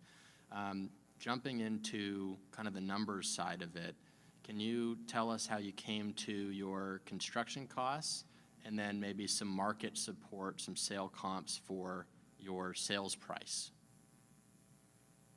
So was there anything in the construction cost specifically that you wanted to talk about, or overall my cost for the whole project? Maybe let's start overall. So we started by getting a base cost using RS means, and that just gave us like a general construction cost for a general building. And then we started looking at our features in the home that we were going to add, like sauna, window walls, our HVAC systems, and by that we were able to plus or minus what our overall price was going to be based on those variations. But we used a base of RS means. Gotcha, okay. And for your sales price, did you have some kind of comparable communities you look to for this kind of product? Okay, so yes, for the most part, we were comparing to surrounding Greeley areas and to homes that are purchased in that area. Got it, okay. Maybe a little more market research might help on both your costs and your price. I think an outstanding home like this, you could probably demand quite a bit higher price, and your costs might be a little bit light to deliver it in this local market as well. So a little bit more kind of local calling around might help, but overall, great project and great risk analysis as well. Great job. Really like the waterfront side of it. Which, could you remind me which lot that you were working on? 37. 37, okay, great.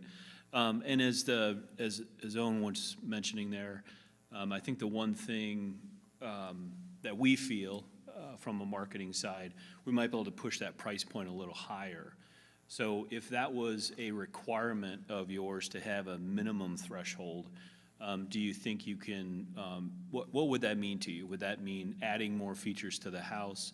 Maybe you got 6,000 square feet, which is one of the biggest houses that we've seen so far, so I think you can support it easily with it. But are there things that if the developer came to you and said, hey, you know, we want to see you push from that 1.5 million up into a $2 million house at least, what would that mean to you?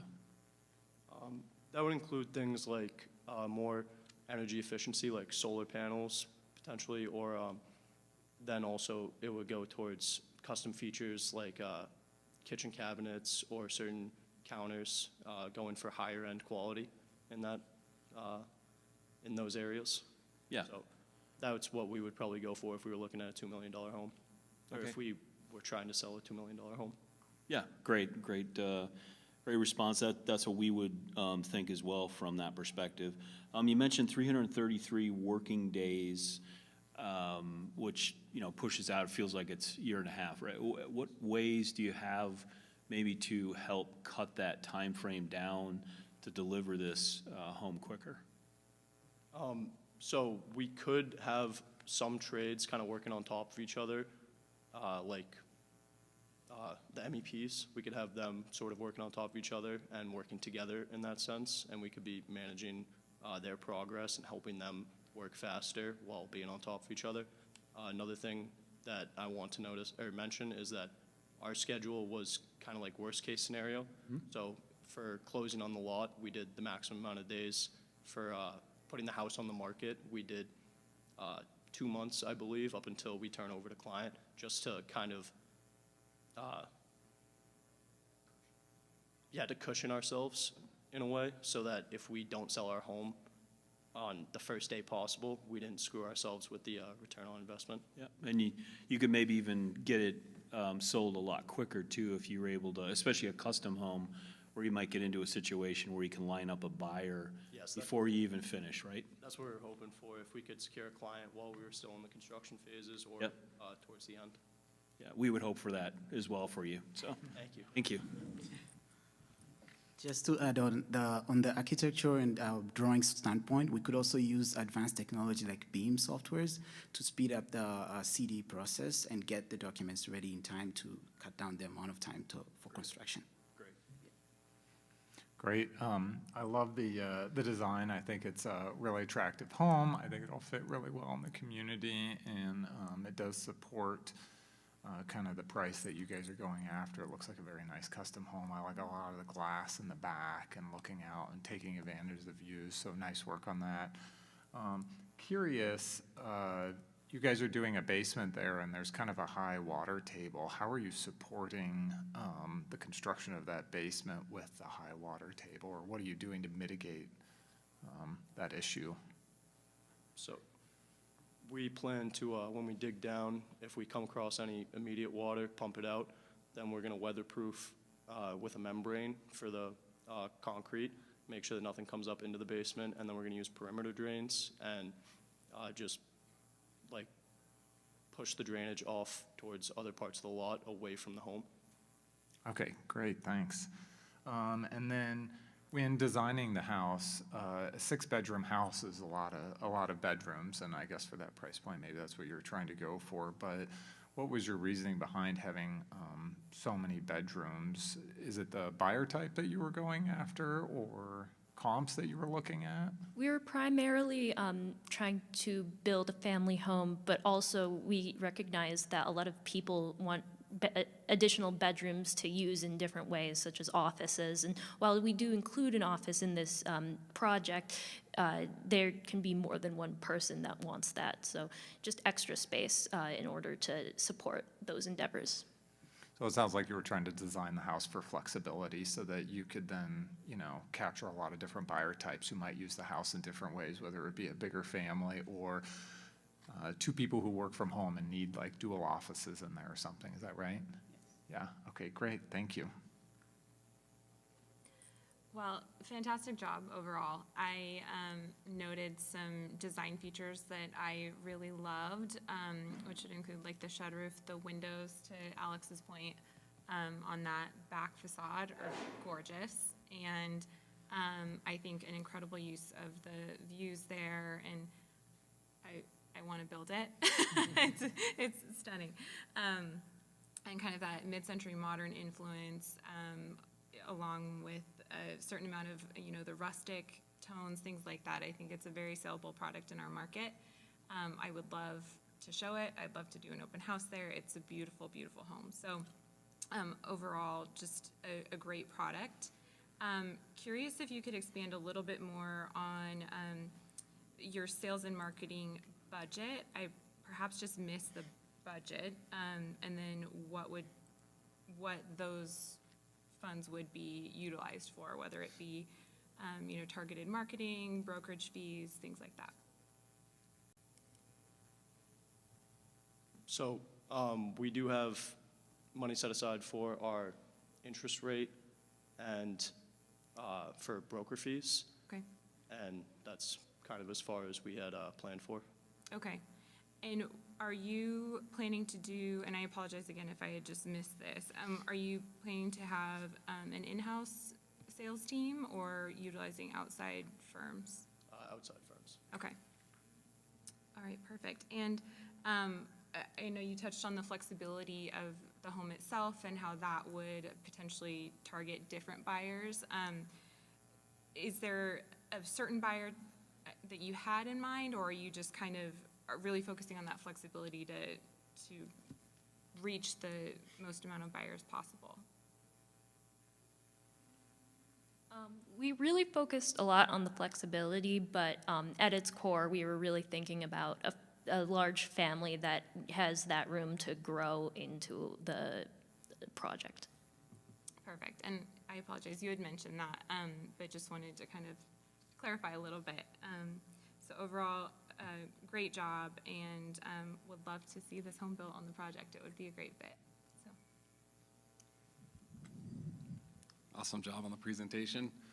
I really like seeing the waterfront lots with the glazing. I think you did exceptionally well there. That's great use of that elevation, and the end user would really appreciate that. The tech side of you all did fantastic with the Google and researching IEC and being in compliance there. Also like that you had an advanced system with communication, but my personal preference is to involve a 96% single stage furnace, which is just calls for heat. So we went technology based, but we didn't get too far in the weeds with products that aren't maybe quality based or sustainable. So that was really attractive to me. And also with the technology, your site logistics were very well thought out and represented very well. Really, no negative feedback. I think you guys had a great presentation. The one question I had, your margin looks very high, which is great. We want that for you. But the cost to get to the 6,000 square feet finished, I just struggle with that. But I think that with the clarification on the schedule and reducing those closing days and excluding them and finding your cost of construction days, there's ways you could fine tune that and find out exactly where you're at to really find that number to make sure that what you're building at price per square foot is within the market. That's really the only constructive comment there, but I think you all did a fantastic job. Well done. Thank you. Good job. Yes, Thanks. good job.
we ready? Yes, sir. All right, let's go. Hello, hello. Good afternoon, ladies and gentlemen. We are Selk Builders, and we are excited to present to you today our most recent project, Pine Ridge Retreat in Greeley, Colorado. First, a little bit about ourselves. We are named after our late professor, Dennis, and we have been active in the industry for over 25 years. I'm Ben, the project manager, followed on my left by Kyle, our interior director, Jackson, our architect, Liliana, our safety manager, Chase, our superintendent, and Molly, our assistant product manager and real estate broker. The Pine Ridge Retreat offers an open layout living space that blends the atmosphere of Colorado throughout its indoor and outdoor spaces.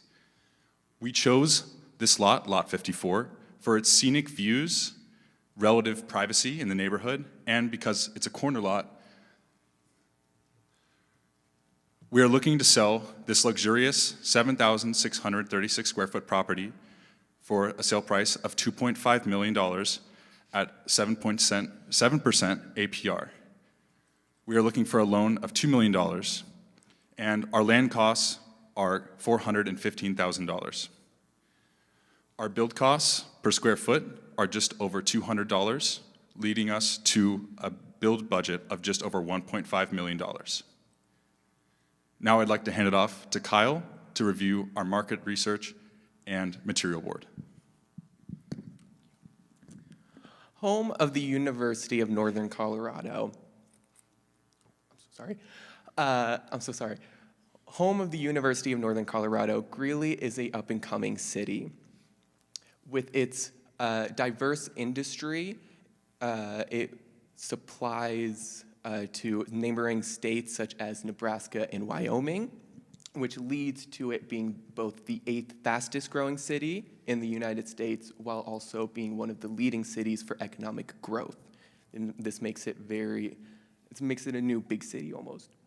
With nearby cities being Fort Collins only 45 minutes away, and Denver an hour, it makes it very close to big cities in the state.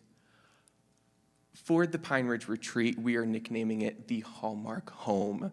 We see it as a place where the family gets together. So our ideal target demographic is going to be families with adult children, as well as maybe even senior couples with large families who visit often. Now to move on to our materials board, this is what we used as reference for our home. We wanted to bring the outdoors indoors, so we used a lot of natural materials such as woods and stones. And to complement that, we used a neutral color palette. Over here on the right, we have this central fireplace. We really took inspiration with it. We liked how it seemed like it drew conversation in, and we wanted to do that with the family. Now I would love to pass it to our lead architect, Jackson. Thank you, Kyle. I would love to show you guys the thought process and design of our floor plans. We'll start on the first floor, which on our left is a beautiful atrium that lets in the afternoon light, as well on our right, a courtyard which lets in the morning light and has an unobstructed view of the corner lot. In our living room, our kitchen and dining are all connected through an open plan with a two-story fireplace in the living room. We'll go all the way up our atrium to the 3 bedrooms, which have each a balcony and bathroom, as well as a walk-in closet in the master bed. Our 2 mezzanine spaces are a flex space over the living room and a reading loft over the office to open the space up. We'll go all the way back down to the basement, which has a game area, gym, and wine closet, as well as another living area and more storage. Our kitchen has a custom pantry as well as a marble island that allows for conversation while cooking and hanging out. This is a shot of our atrium letting light into the space of the living areas. And this is a closer look at our office and reading loft and how they work together. At Selk Builders, we are very interested in sustainability and comply with the Weld County Code of 2018, which includes wiring for solar panels, energy-efficient appliances, and much more. I would now love to pass it over to Liliana for safety. Thank you, Jackson. At Selk Builders, safety is our #1 priority. Therefore, we utilize the OSHA standards, the NAHB Toolkit and Handbook, and our Selk Safety Program, which includes an on-site dedicated safety manager, bi-weekly orientation for all trades, competent persons documentation, and documentation of all safety-related activities. In addition, we will be conducting weekly toolbox talks to reiterate our safety-first culture, as well as address emerging concerns to the changing site. Effective site management will be maintained through our site logistics plan, which includes a main access and staging area, the driveway, a material court down and laydown area, assigned parking for craft along adjacent streets, scheduled deliveries, and effective waste management that align with our sustainability goals. Our site is located on a sloped terrain. Therefore, we have implemented our BPMs, which include silt fencing along our fence line, straw wattle, erosion control mats, and divergence wells to redirect water into temporary retention basins. In addition, we will be monitoring these BPMs weekly and addressing any concerns immediately to ensure full effectiveness.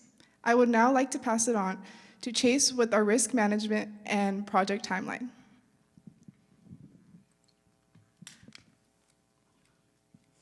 Sorry about that. Thank you, Liliana. I will be going over our project milestones, our risk matrix, and our financial breakdown. Starting off, we break ground on March 20th of 2025.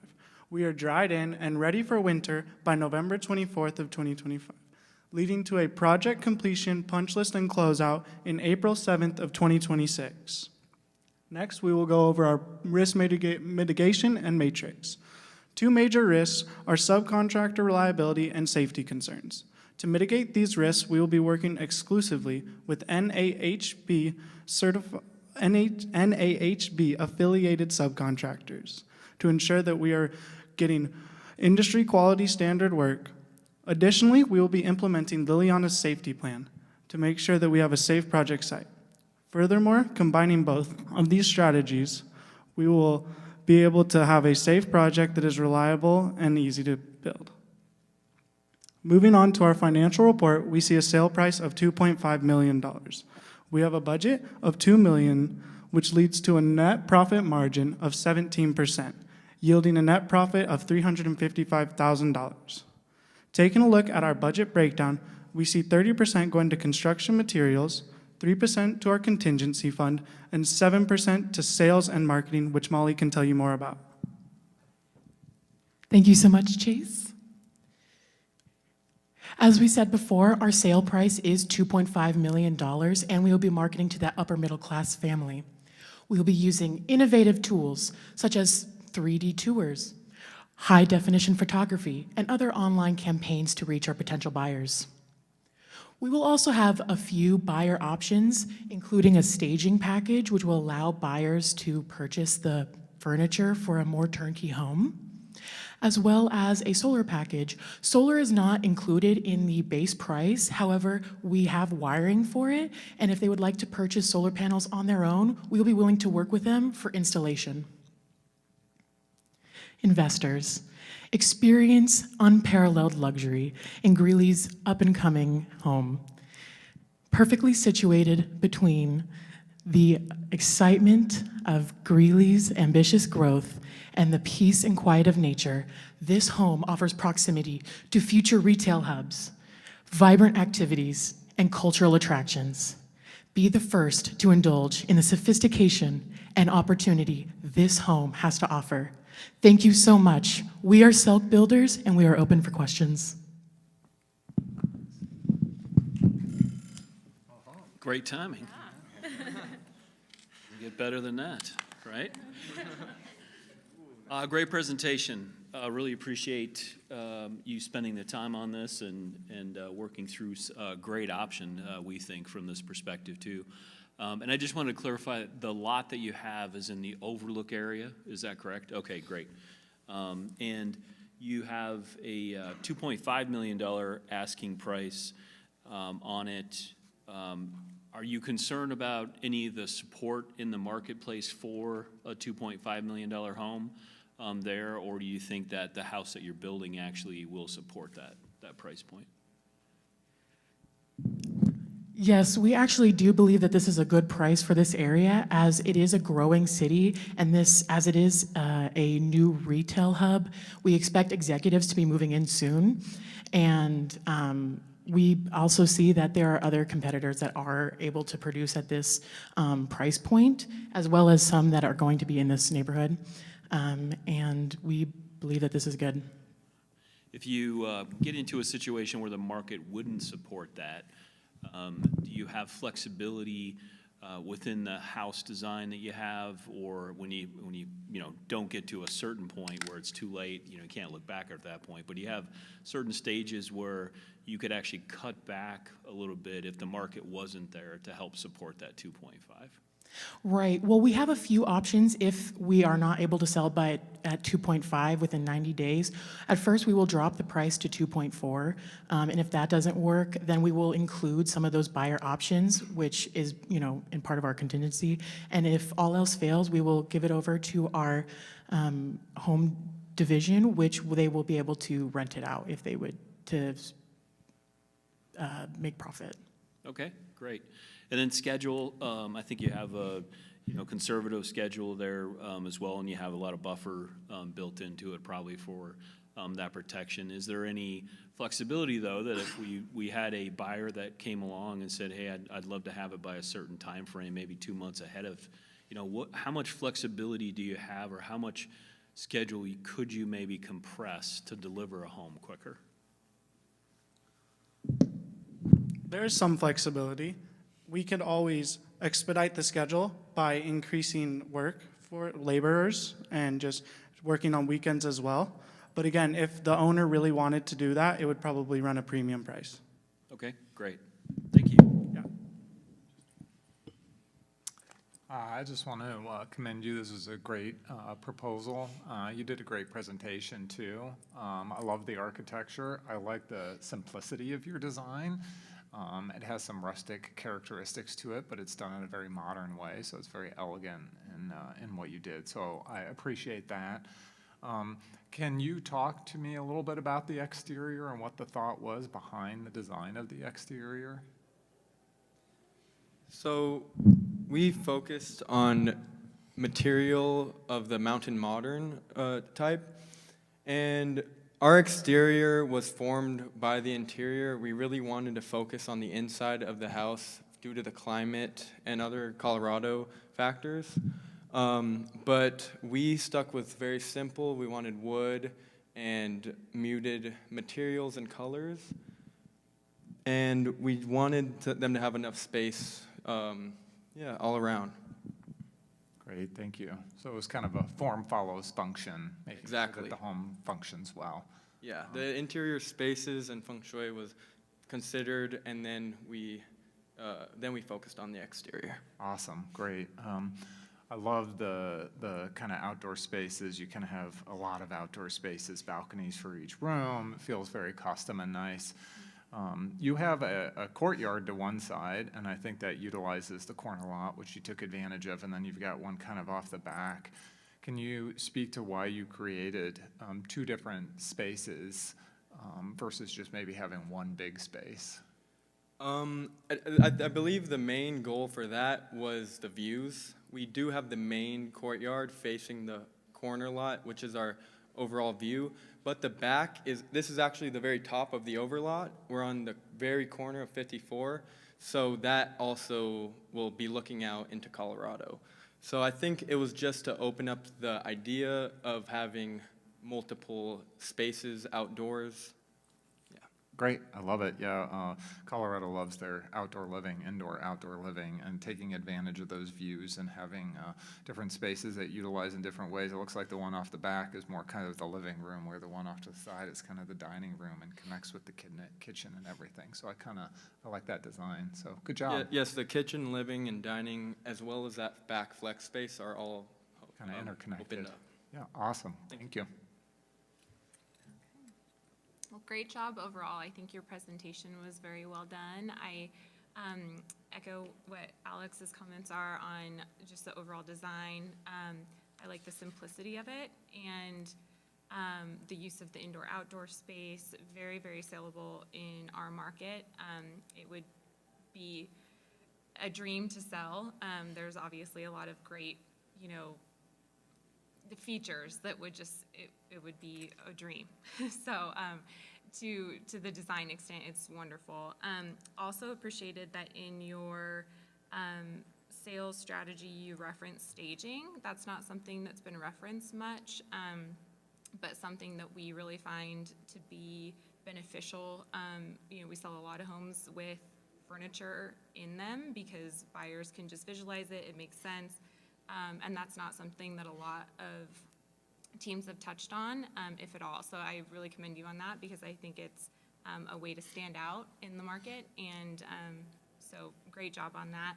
I'm wondering if you could just elaborate a little bit more on your sales and marketing strategy. I know you touched on budget. What does that budget entail in a little more detail? Can you reiterate the question one more time? I'm just curious what your, what's included in your sales and marketing budget. So compensation to outside brokers, because you would be in-house sales team, is that Yes, correct? that would be correct. We would have an in-house sales team, and that budget would go towards the photography, the creation of the 3D tours, our online campaigns that we would go towards. It would kind of cover all those bases, including escrow and all the little fees that come with the sale of a home. Okay, perfect. And then should a buyer bring a broker or utilize a broker, are you compensating that broker? Have you considered that into your budget or?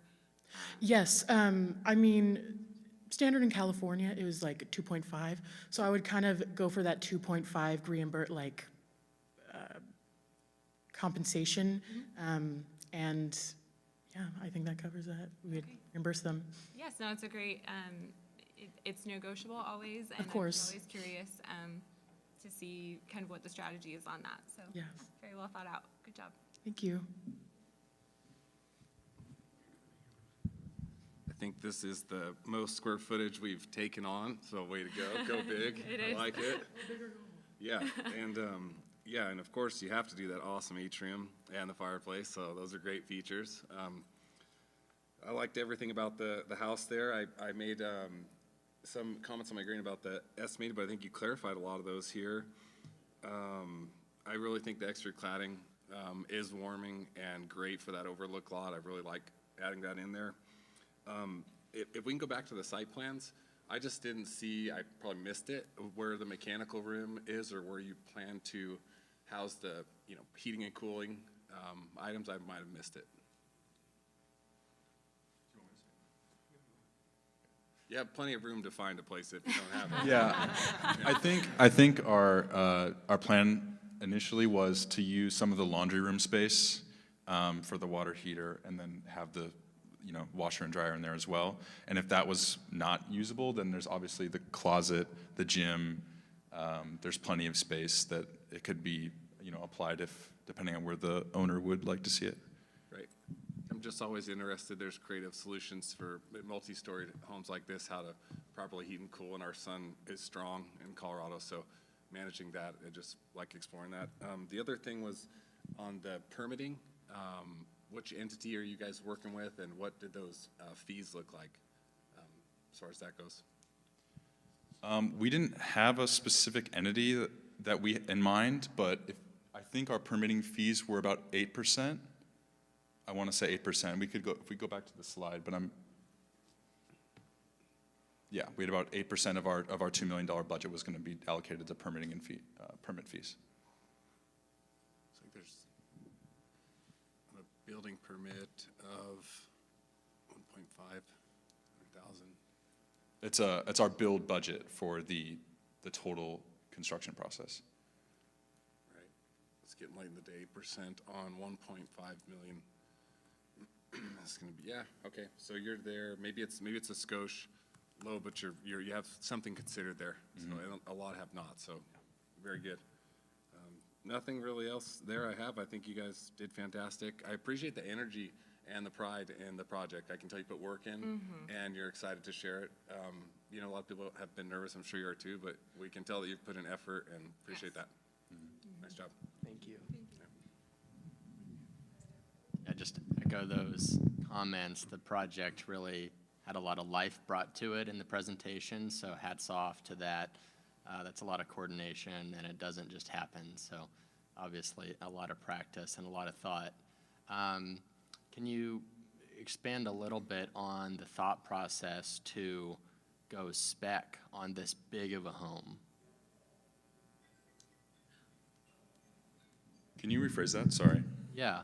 So as a custom home builder in this scenario, and I certainly could have missed it, so please correct me, you would begin construction without a buyer under contract to purchase it, hoping that buyer would come along during construction. Is that right? Yes. Okay. What's the thought process? You know, it's kind of higher risk to go with a larger, more expensive home. I think Ryan mentioned this is the largest square footage we've seen so far on doing that on a speculative basis without a buyer already in tow under contract. We kept that in mind. We are building something that is not comparable, really, around the area. And so we're expecting our future client, our future buyer, to be someone that's looking for the top of the line luxury home. And they're really not going to get much better than this in the next, you know, within a short-term timeline. We are an established company, and we can afford to take some risks. And I think with this luxury custom home, this would be one of them. And I think, assuming everything works out, that we could have a great return. So it is one of the risks we had to take, but we are pretty confident with our market research that we did that we're going to be able to find a buyer that's willing to go toe-to-toe with us. Okay, good answer. Are there some similar communities or comps you could maybe bring to memory that would support this kind of sale price? I think what we found that was comparable in our I guess competition research, so to speak, like in Fort Collins, in Denver, some of the larger cities that have some of these that are already kind of established with luxury properties. And we think that Greeley will be, like I said, because it's one of the fastest growing places, it will be ultimately on a similar level down the road. And it might not be there right now, but breaking ground as one of the first luxury properties in Greeley could potentially be a great opportunity for us and as a company. So Sure. I would say a little more market research might help you firm up that argument. Definitely. There's actually, you know, a $4 million home listed a mile from here right now. So there is precedent, and just incorporating that into your project might help you firm up your assumptions, just bring that confidence in your buyer pool. This is a very affluent area, and this is the opportunity to capitalize on that. Your loan, did I miss, or is it 100% of your direct and indirect costs and your land? Yes, it is 100%. Okay. Did you talk to some local lenders about that assumption? Yes, we did. Do you remember it was on our product proposal? I forget which ones that you had marked down.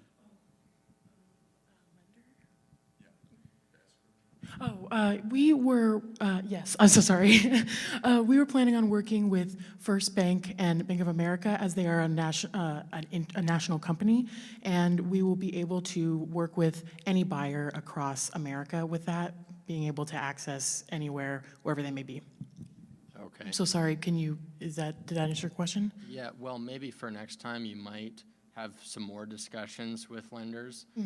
There's usually going to be equity required up front, and especially the higher dollar amount you go for a speculative custom home.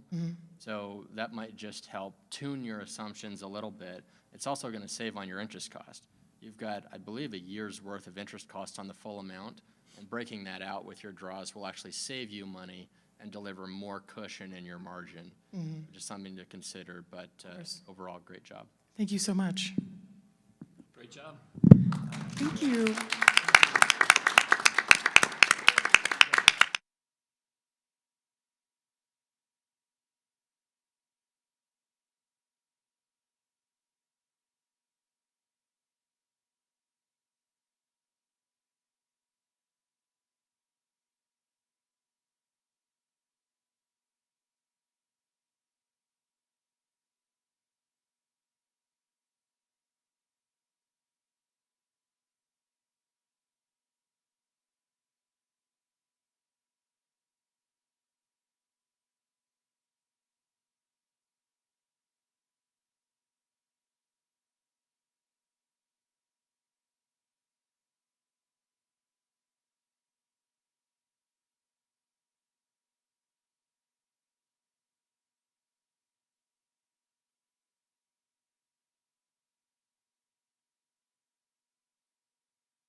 presentation. Are we ready? We are. All right, go for it. Hello, we are Summit View Homes Association of the University of Wisconsin Stout, and this is our custom small build Stone View Ranch. My name is Karina Martin, design coordinator. I'm Caleb Moore. I did the market analysis. Ellie Sen, sales and marketing. Andrew Pappas, I did the pre-construction. Ryan Johnson, I was in charge of construction management. Alex St. John, I was in charge of finance. So going into the market analysis in Weld County, it's located so Greeley is located in Weld County. And that's just a short 50-mile drive to Denver, as well as a 30-minute drive to Rocky Mountain National Park. With a population of 330,000, it's a primarily white population with other ethnic communities. There's also a good school system there with Central High School, Ames Community College, and Northern Colorado University.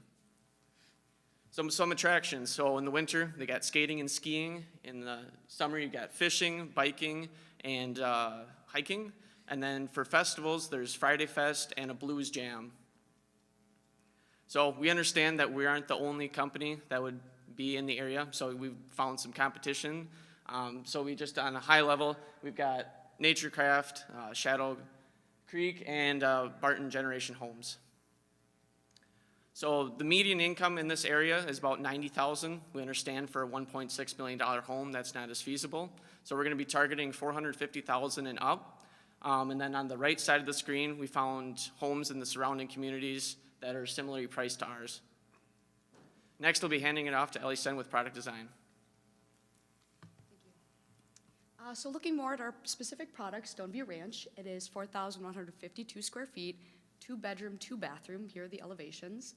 I want to touch a little bit, though, on base with the 2-bedroom, 2-bathroom, because if you see in the green highlighted area, that is storage. Can easily be transferred into a bedroom. There is a passage of egress, so that's no problem. We had our plans from Builders First Source, and they informed us that no issue moving that, transitioning that, that's all in the price. I also want to talk about the Four Seasons room because we did shift it in order to fit on the lot better. So you can see our plot right there that we purchased and it fitting in that other position. Basic layout, it's 1 story with a basement, 2-car garage, and then again, 2-bed, 2-bathroom, easily transferable into 3. And our base price is $1.6 million. When it comes to the design of the house, we have muted browns, grays, and cream tones just to fit the area, what was most popular. We have a lot of exposed beamwork, open windows, and a lot of good landscaping that we also invested into. Some key special features I'd also like to talk to you guys about would be that Four Seasons room that I mentioned prior with the shifting. We have a walk-in pantry as well as an at-home gym. I'm now gonna talk about sales and marketing. Our entry date is April 28th, 2025, and our target sales date is December 12th, 2025. If we do not sell by the end of the construction phase, then we are going to host an open house so everybody in the area can see what we're about and what our product consists of. And by the end, if we reach that target sales date, then we're gonna end up doing wholesale or in-house selling with Elite Property Consulting. They are based out of Denver. And for our online buyers, being that our average market age was around early 30s, we found the best places would be Zillow, Craigslist, Facebook Marketplace, and Realtor.com. And when it came to more in-person, for getting the name out, I looked into Sprouts and Whole Foods Market, and we're gonna put QR flyers with a code that you scan for Instagram or Facebook page, just to really accentuate that walk-in pantry feature, as well as Orange Theory Fitness and Brothers Supplement and Gym, another 2 really highly rated gyms in the area for our at-home gym feature as well. I'm gonna pass it over to Andrew with the estimate. Thanks, Ellie. With the estimate, just to start off, as we've said previously, our total was just over $1.6 million. On our cost distribution pie chart, the general recs take up a large portion of that, a lot of that being the lot price of the land. In our financials as well have a large cost that Alex will be getting into later. I wanted to highlight our MEPs cost and then our thermal cost that Ryan will be talking about with how we took thermal into consideration.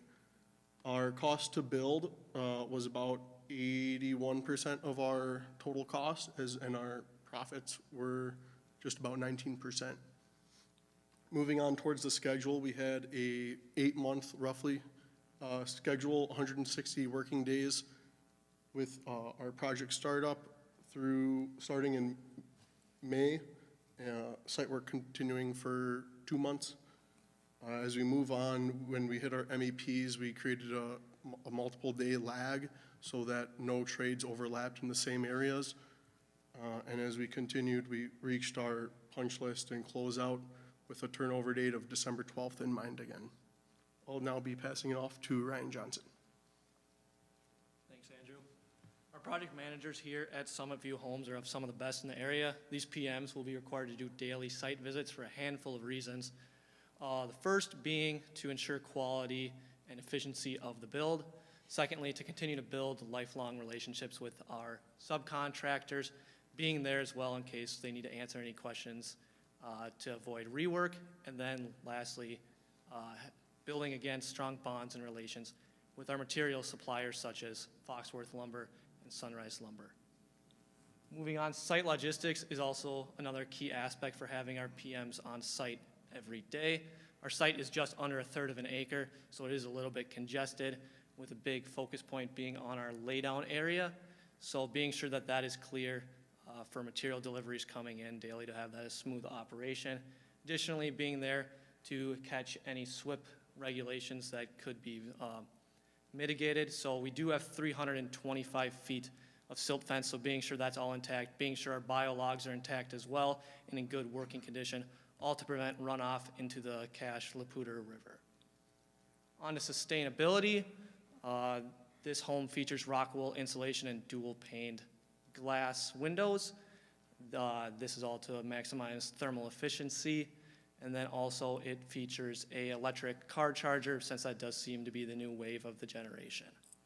And then lastly, inspections. As you can see in the top right, we have our inspection schedule. We do allocate 1 day for each building inspection. That way our PMs are able to do their own kind of QC walk, stuff like that, to be sure everything's nice and kosher.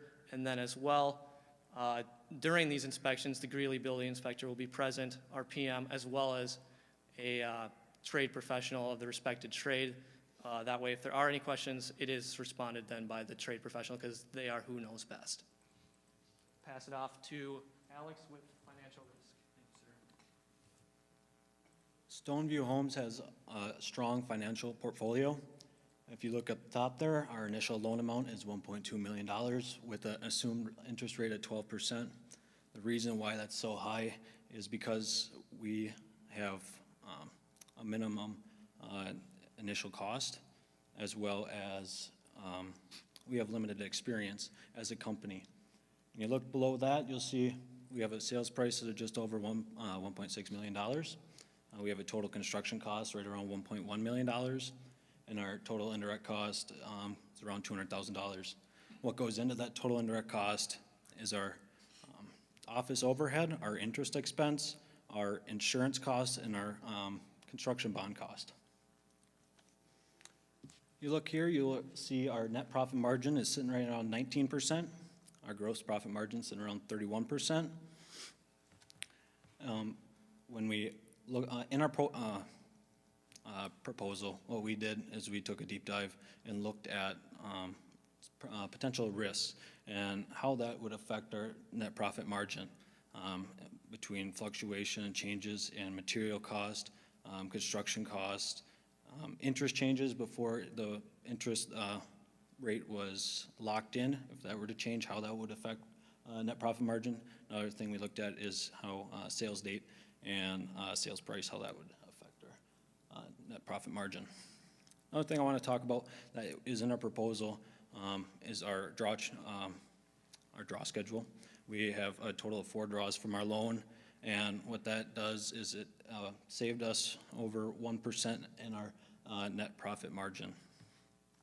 The reason I kind of mentioned that is because during this project, we tried to limit our expenses the best we could so we could give a fair price to those potential homeowners. And what I'm going to pass her on. So thank you so much for listening. In conclusion, this is our custom small build Stoneview Ranch, selling as a 2-bed, 2-bath at a base price of $1.6 million with a square footage cost of $392,000. We are now open for any questions. Great. Is it me? Yep. Hey, great presentation. I think you guys did a great job. I can tell you guys put a lot of effort into this, so it looks really good. In terms of the architecture, one thing I was reading on here was on the exterior, you guys were doing metal siding, I think it was. Was there a reason you chose metal siding on this? I think looking at a lot of other homes in the area, it looked like it was a very similar pattern, and we liked paneling just not only for its cost efficiency, but we liked the way it looked and melded with the house. Yeah, it gives it kind of a modern or contemporary feel to something that, you know, also has some traditional roots to it. So it's a new take on something like that. So I like that. I think it could be really cool. It's very durable material too, probably low maintenance. So that helps with that in terms of selling and marketing the home. It looks like you detached the garage from the house and you kind of have a breezeway through. Is that correct? Yeah, so on the plans, the garage is separate, but there's a covered patio that connects between the two. So that's probably what you're seeing on the plans. Yeah. It's not like a direct door, but there's like a covered patio area that you go through to get. And then you get into the front door just as you walk back through. Were you designing some kind of a feature that kind of let you know from the street that that door was back behind through there? I'm sorry, could you rephrase the question? I think from the street side, you wouldn't see the front door. Is that correct? Yeah, so like the main reason that we did have that is since none of us are architects, we're thankfully able to partner with Builders First Source, so this is directly from their plans. So you pulled a plan from their library, fit on the lot. Okay, understand.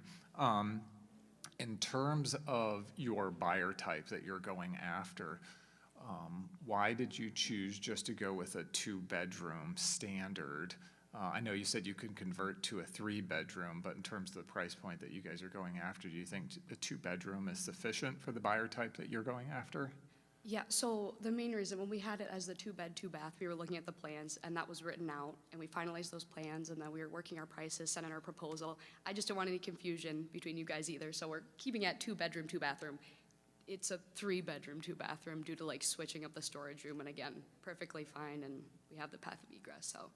Oh, I'm glad you guys recognize that, because I do think a 3-bedroom works a little bit better. So it looks like you've kind of overcome that kind of a thing and have a way to solve that problem. So great. Thank you.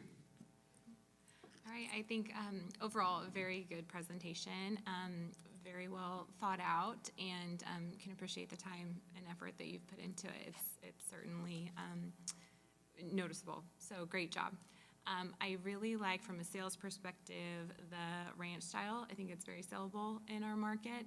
I think your price point is good, potentially a little bit light on the bedroom count, even at 3 at that price point, but certainly doable. So overall, just a great design.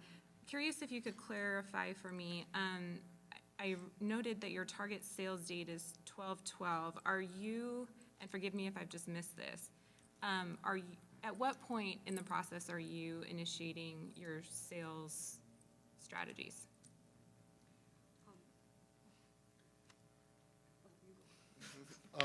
We're attempting to sell the house during construction. Okay. So right off the bat, day one is when we would initiate that process. Okay. And again, I apologize if that's just an oversight on my part in the whole time frame. I think to be a little bit, it's just getting into the weeds a little bit, but that's a tough sales date. Just holidays, all that, it's typically the slowest time in our market. Not to say that it's not doable, it certainly is, but typically, if given a choice, I'd like to see it, later in the year, spring, summer, just a better sales time. But again, that's just being overly critical. I really thought that it was a great sales tactic and interesting, not something that we've seen and not something that I've personally thought of, to go to, say, local gyms and feature the gym that you have, or grocery stores for the oversized pantry. I thought that was really creative, and it doesn't cost a lot to do, so I commend you on that. And yeah, overall, just it was creative. I think that for Craigslist and Facebook Market, in terms of marketing, maybe wouldn't be the best strategy just based on perceived value at this price point, but again, doesn't cost anything and it gets the word out. So that's kind of a double-edged sword, but overall, really great presentation. I think you guys did a good job. Thank you. Yeah, great job on the presentation. I agreed with a lot of the comments here. I definitely feel the bed bath count is important. I like the steel roof, steel exterior siding. I like the glazing option. I think it's a pretty unique product. It's neat to see that overlook can kind of have those different features. I think you'll stand out as long as you're considering, you know, City Greeley's R30 exterior values and accomplishing those with that product, which I'm sure you can. That's just something neat to bring to the market. So I appreciate that. The 8-month schedule, I think, for 4,200 square feet with the basement finished, I don't see anything there. To Sarah's point, if you can find a way to condense it and get ahead of those times and list before the holidays, great, especially with interest, that's great. But you have a strong profit margin. The lot selection's there. Not a ton of constructive criticism, just, you know, thanks for coming out here and putting the effort in on this together, and great job on the presentation. Thank you very much. Yeah, good job, guys. Great overall package. And yeah, I think with the updated bed count that maybe matches the square footage a little bit more, it would comp a little bit better to a new buyer that would be entering into, you know, contract on this, hopefully while you're under construction. Do you have some competing subdivisions that you look to support your price? It was mostly just the surrounding communities that, or are you talking about like on the lot list that we had? Nothing particular, just can you expand on your support for a price approaching $400 a foot? Just where you saw that nearby? Well, it's like quality. So again, the thermal, I know we spent a lot of money on. We wanted to give a quality product. And we spent a lot of money for some of those other, like the charging ports and some of those special features. Okay, gotcha.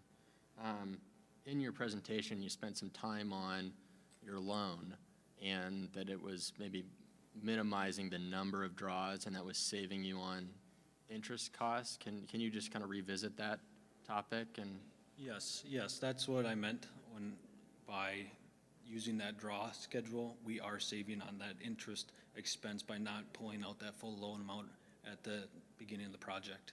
Sure. Did you talk to some local lenders about kind of that strategy and how they may think about that? I did not. I will try to do that for next time. Okay. Yeah, you might find that, you know, it's great to see the loan's not 100% of your budget because that's not very realistic, but you might find some additional tidbits there that will actually save you on interest cost even more.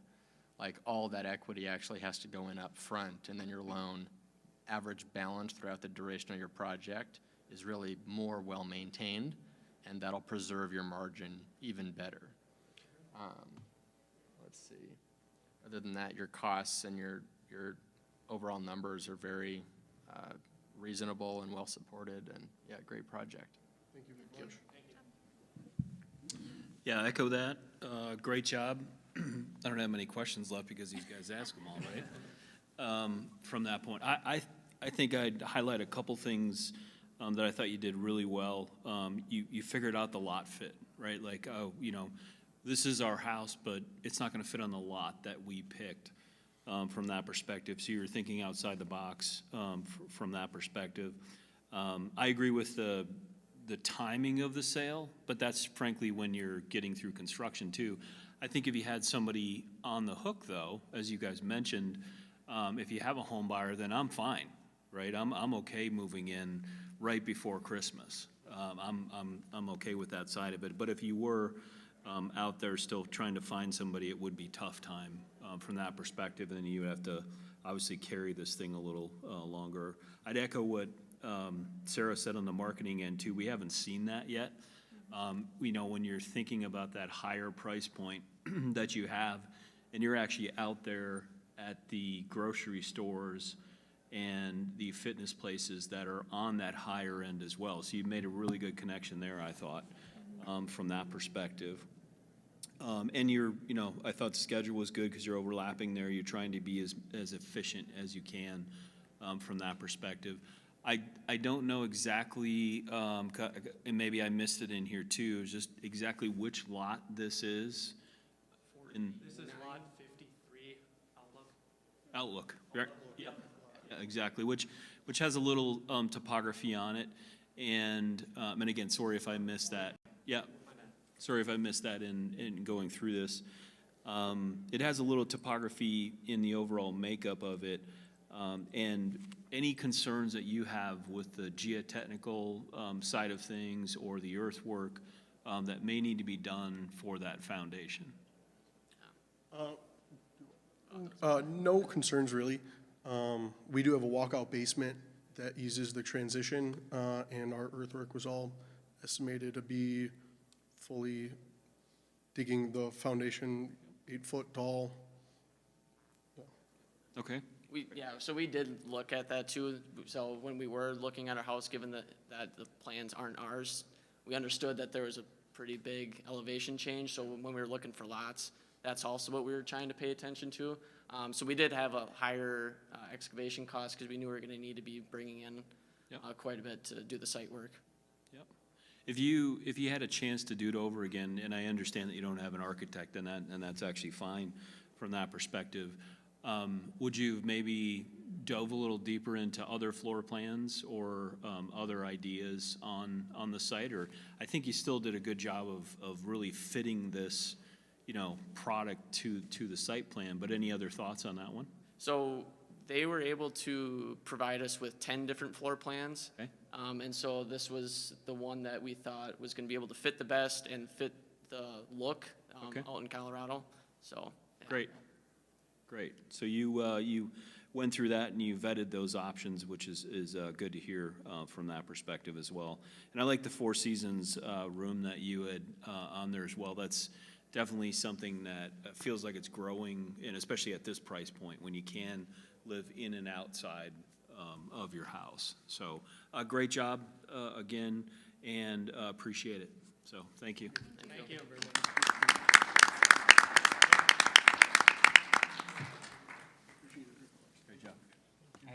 Thank you very much. Good job. Yeah, good job.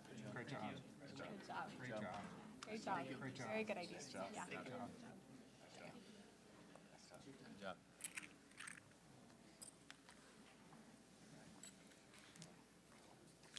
Sat down for 9.5 hours.